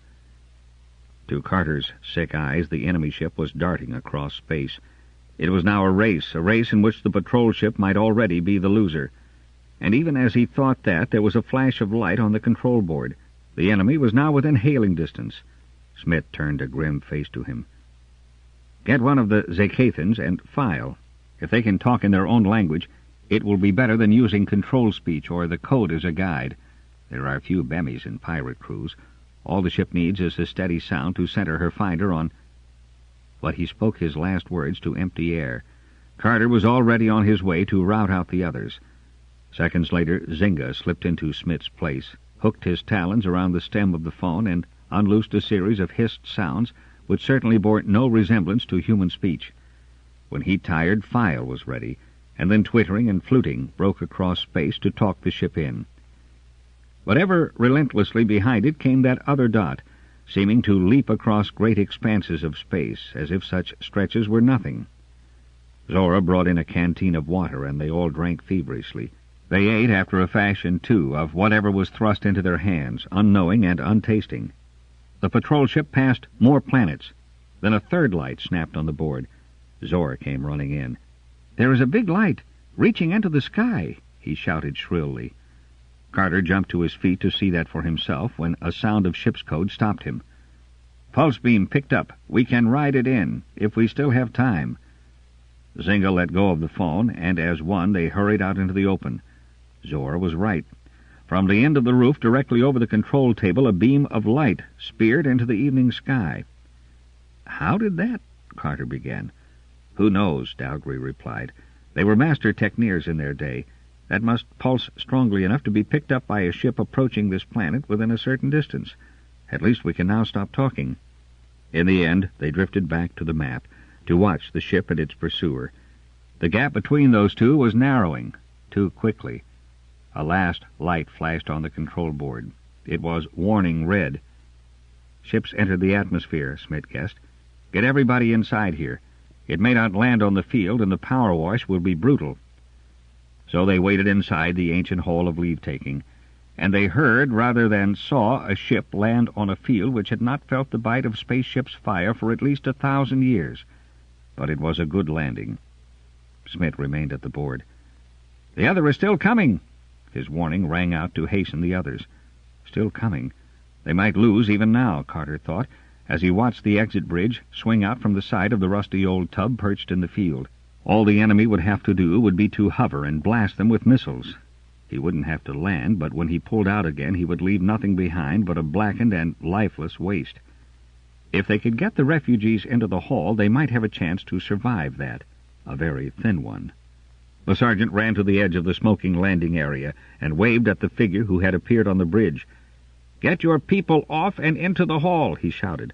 "The pirate's coming, and he can try for a burn-off."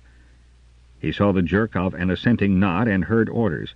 The passengers filed down the bridge at the double-quick. They were mostly women, some carrying or leading children. The Rangers and the Zacathans stood ready to act as guides. Carter half-hauled, half-carried the strangers to the precarious safety of the old building.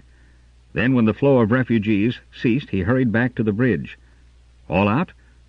"All out," the officer replied. "And what course is the pirate on? Can you tell?"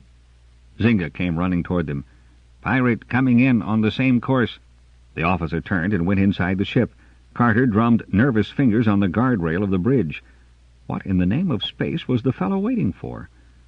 Then the sergeant was almost bowled over as 5 men flung themselves out of the hatchway and ran for the hall, taking both Rangers with them. They had just reached the protection of the doorway when the patrol ship took off. Blinded by the sweep of flame, Carter clung to one of the pillars to keep his footing. "What?" he gasped, and a babble of question joined and drowned out his. 17. The end is not yet.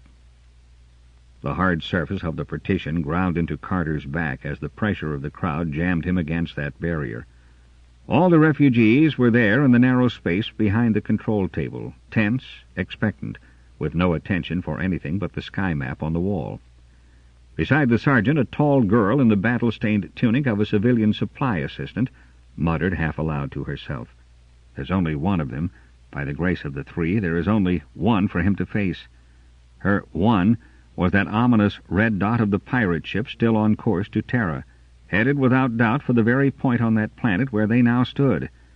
But even as they watched that advance helplessly, a second dot appeared on the screen, the patrol ship moving out to meet the enemy. "Time to try evasive."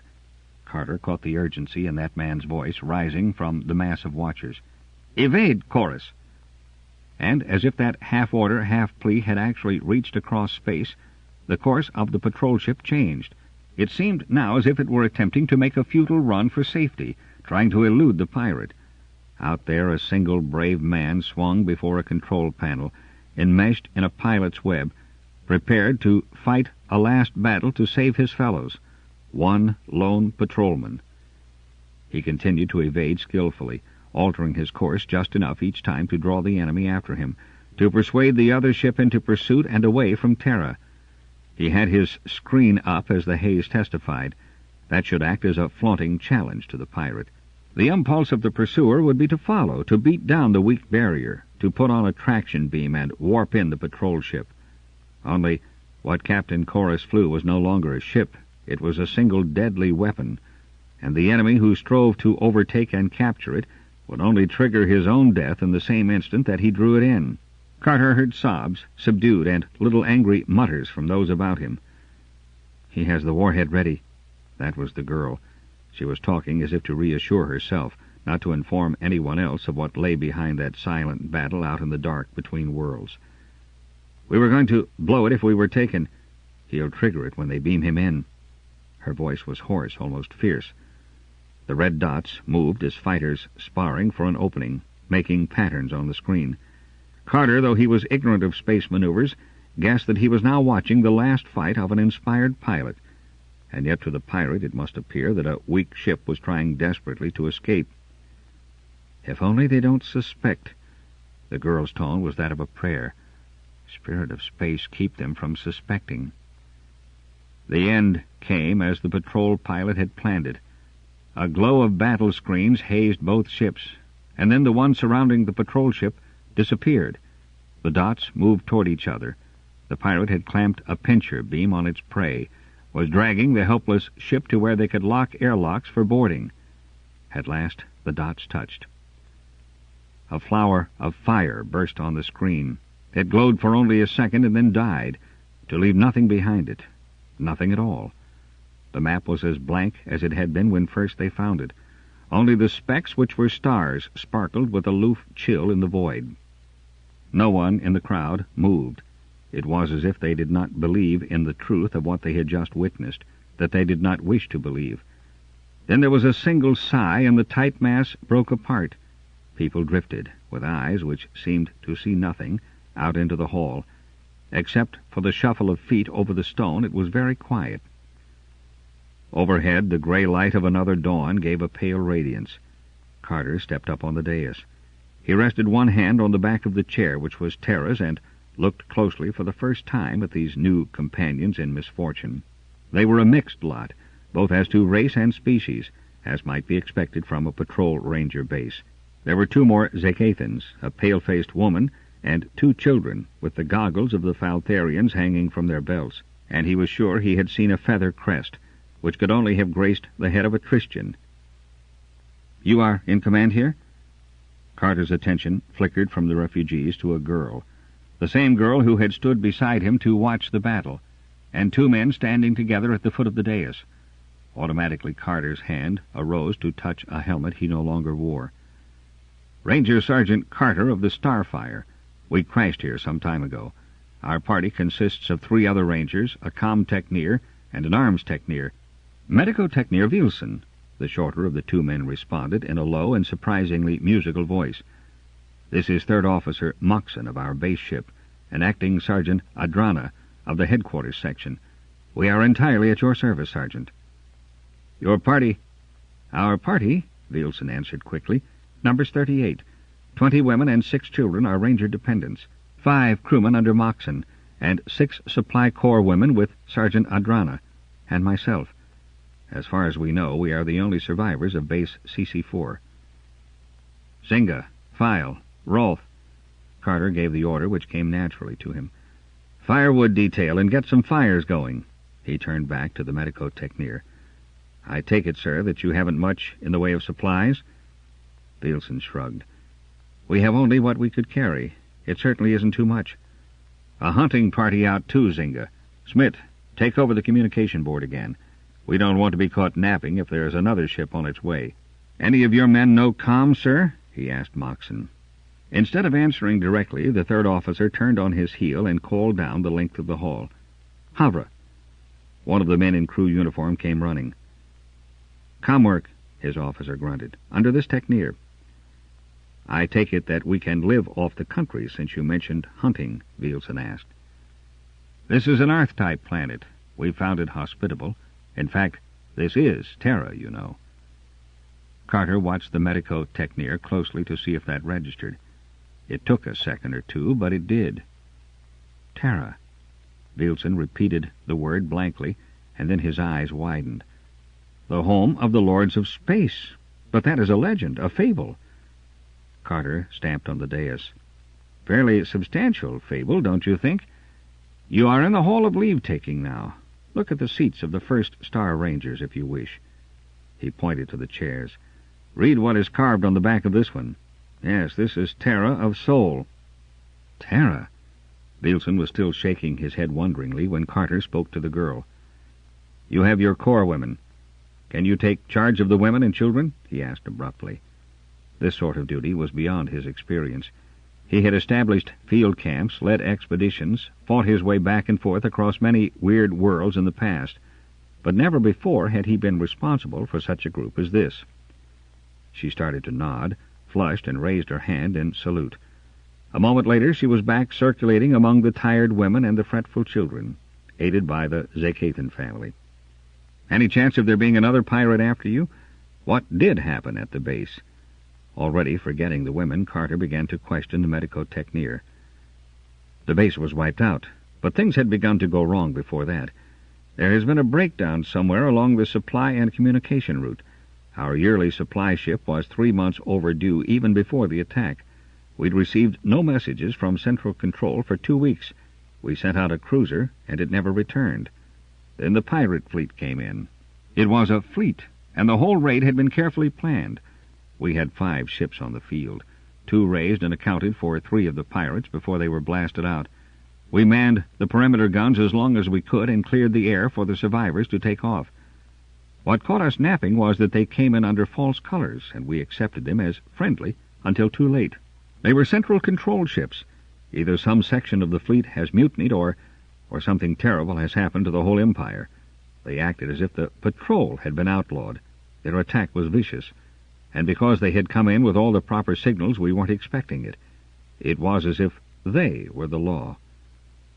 "Perhaps they are now," Carter suggested grimly. "Maybe there has been a rebellion in this sector. The Winter may be systematically mopping up all patrol bases. That would leave him free to rule the space lanes as he pleases. A very practical and necessary move if there has been a change of government. That idea did occur to us. I can't say that we welcomed it. Nielsen's voice was bleak. Well, we did manage to crowd aboard a supply ship and one of the patrol scouts. After that, it was a running fight across space. They were between us and the regular routes, so we had to head out this way. We lost the scout. Carter nodded. We saw that on the screen before we were able to contact you. It rammed a flagship of the fleet, mind you. But effectively, the sergeant reminded him. There were only the 2 ships following you, are you sure? Only 2 registered on our screens. And now, if neither returns, do you think that they will send another to track us down? I don't know. They would accept the idea that the patrol would be desperate enough to go out fighting, and so they may be willing to write off their ships as a case of blasting each other. But Smith and your man can keep at their posts. They'll be able to give us warning in time if another heads this way. And if one does come? Large portions of this world are wilderness. It will be easy to take cover in plenty of time, and they could never find us. By the end of the day, the new camp was well established. The hunting party had been successful enough so that everyone was fed. Under the leadership of the Corps women, a party had spread out on the hill, hacked off branches and fashioned beds, and there had been no warning. The screen in the hall remained blank. It was night now. Carter stood at the top of the stairs, gazing down abstractedly at the landing field. A gleaning party had worked under his direction most of the afternoon, sifting the debris of the natives' encampment, and they had salvaged 2 spears and a handful of metal arrow points, treasures to be guarded against that day when the last blaster charge would be expended, when weapons which were the products of civilized skill would be useless. Tomorrow they must hunt again, and... A pleasant night, is it not, lady? There is, of course, only 1 moon instead of 3, but it is a very bright one. Carter started and turned his head. Zichty was walking toward him, accompanied by the girl, Adrana. 3 moons? Is that the number which shine down on Zakan? Now, I would consider 2 to be a more normal number. And she laughed. 2 moons. Carter tried to remember all the 2-mooned worlds he had known, and wondered which had been her native one. But there were at least 10, and probably more which he had never heard of. No man, even if he had at least 4 lifetimes, could learn all that lay within the galaxy. 2 moons was too faint a clue. Ah, the sergeant. So the night draws you also, my boy. One might believe that you were a Faltharian, this interest you show in a dark, sleeping world. Only doing some planning for the future, Carter replied. And I'm no Faltharian, only a barbarian, he added recklessly. You know what they said of us, of Yelene, that we eat raw meat and worship strange gods. And you, lady, Zichty asked the girl, upon which world did your 2 moons beam? She lifted her head with close to a defiant gesture and stared out over the launching field as she answered. I was spaceborn, a half-breed. My mother was of Krift. My father came from one of the outer system worlds, I don't know which. My 2-moon world I knew for only a short time when I was a small child, but I have seen many worlds, for I am service-bred. We have all seen many worlds, Carter observed, and now I think we are going to learn one thoroughly. Zichty inhaled the night air with gusto. But such a pleasant world, my children. I must say that I have great hopes for our future here. It is good to know that someone has, Carter said somberly. But it was Adrana who rose to the Zakathan's challenge. You are right. She laid her fingers on the Hist Techneer's scaled arm. This is a good world. When I was up on the hill today, the air was like wine in my throat.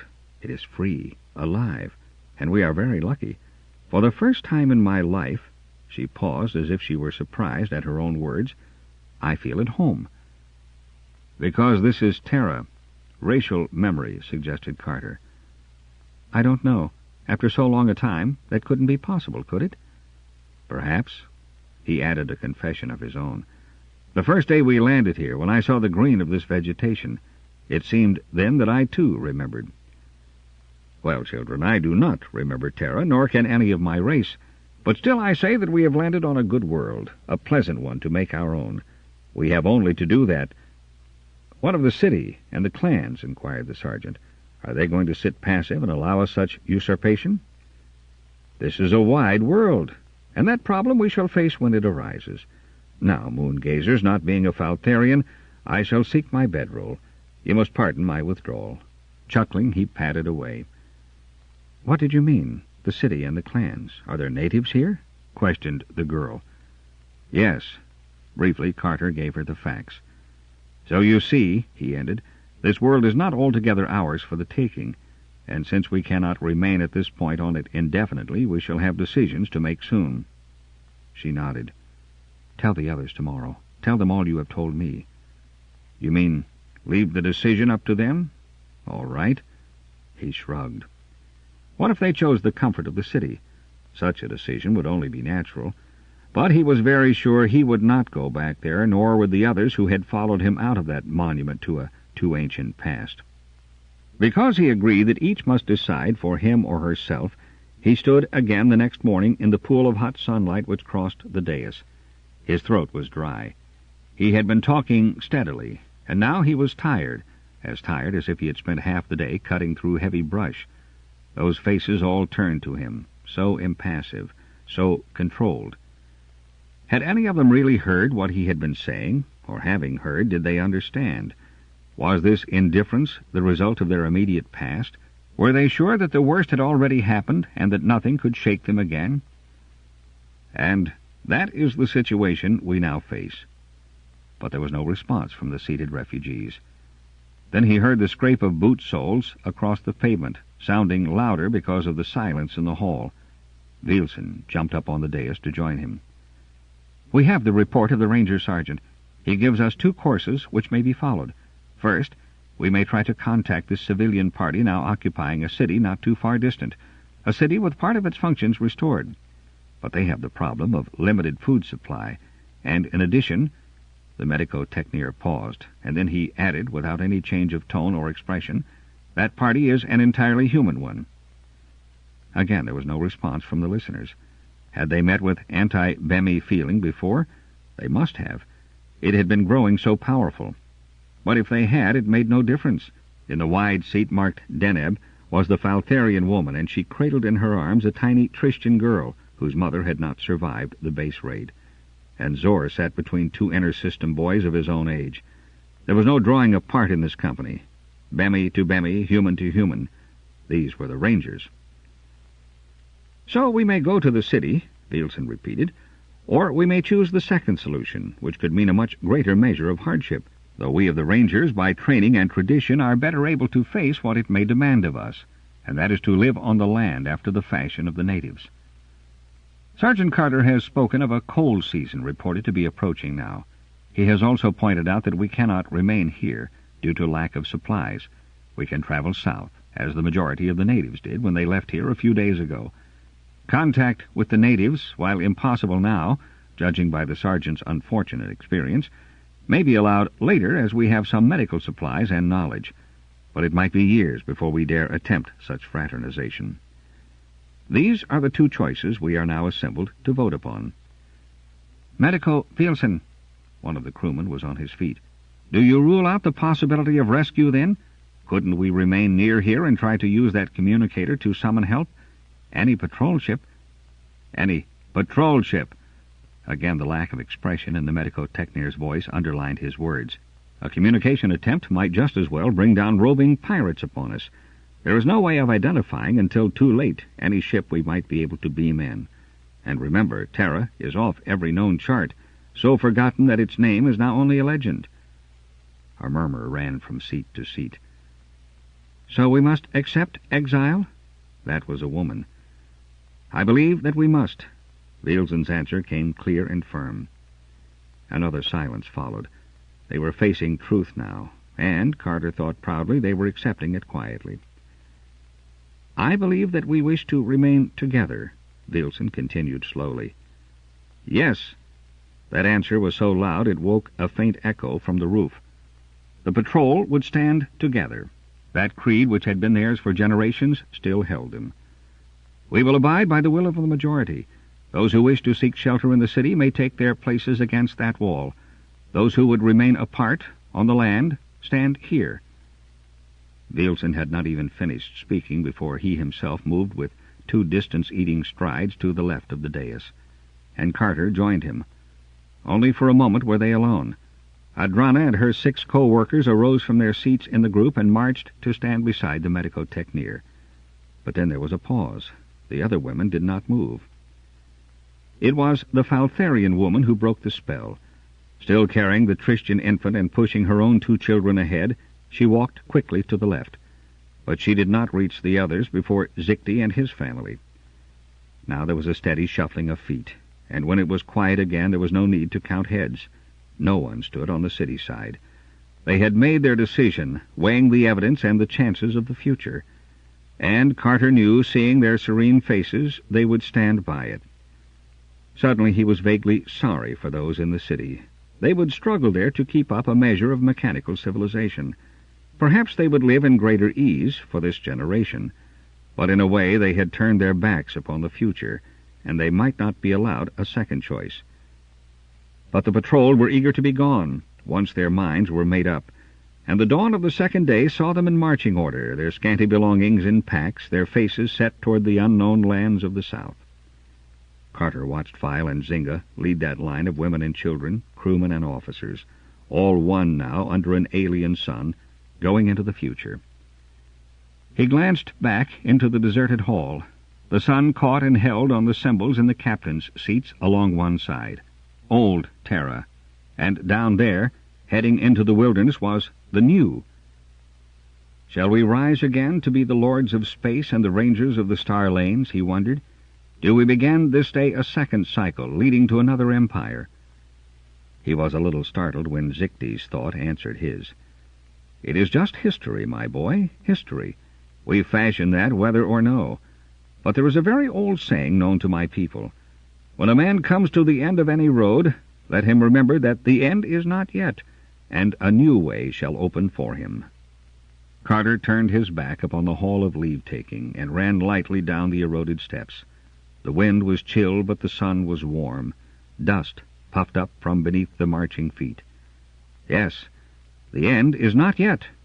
Let us go.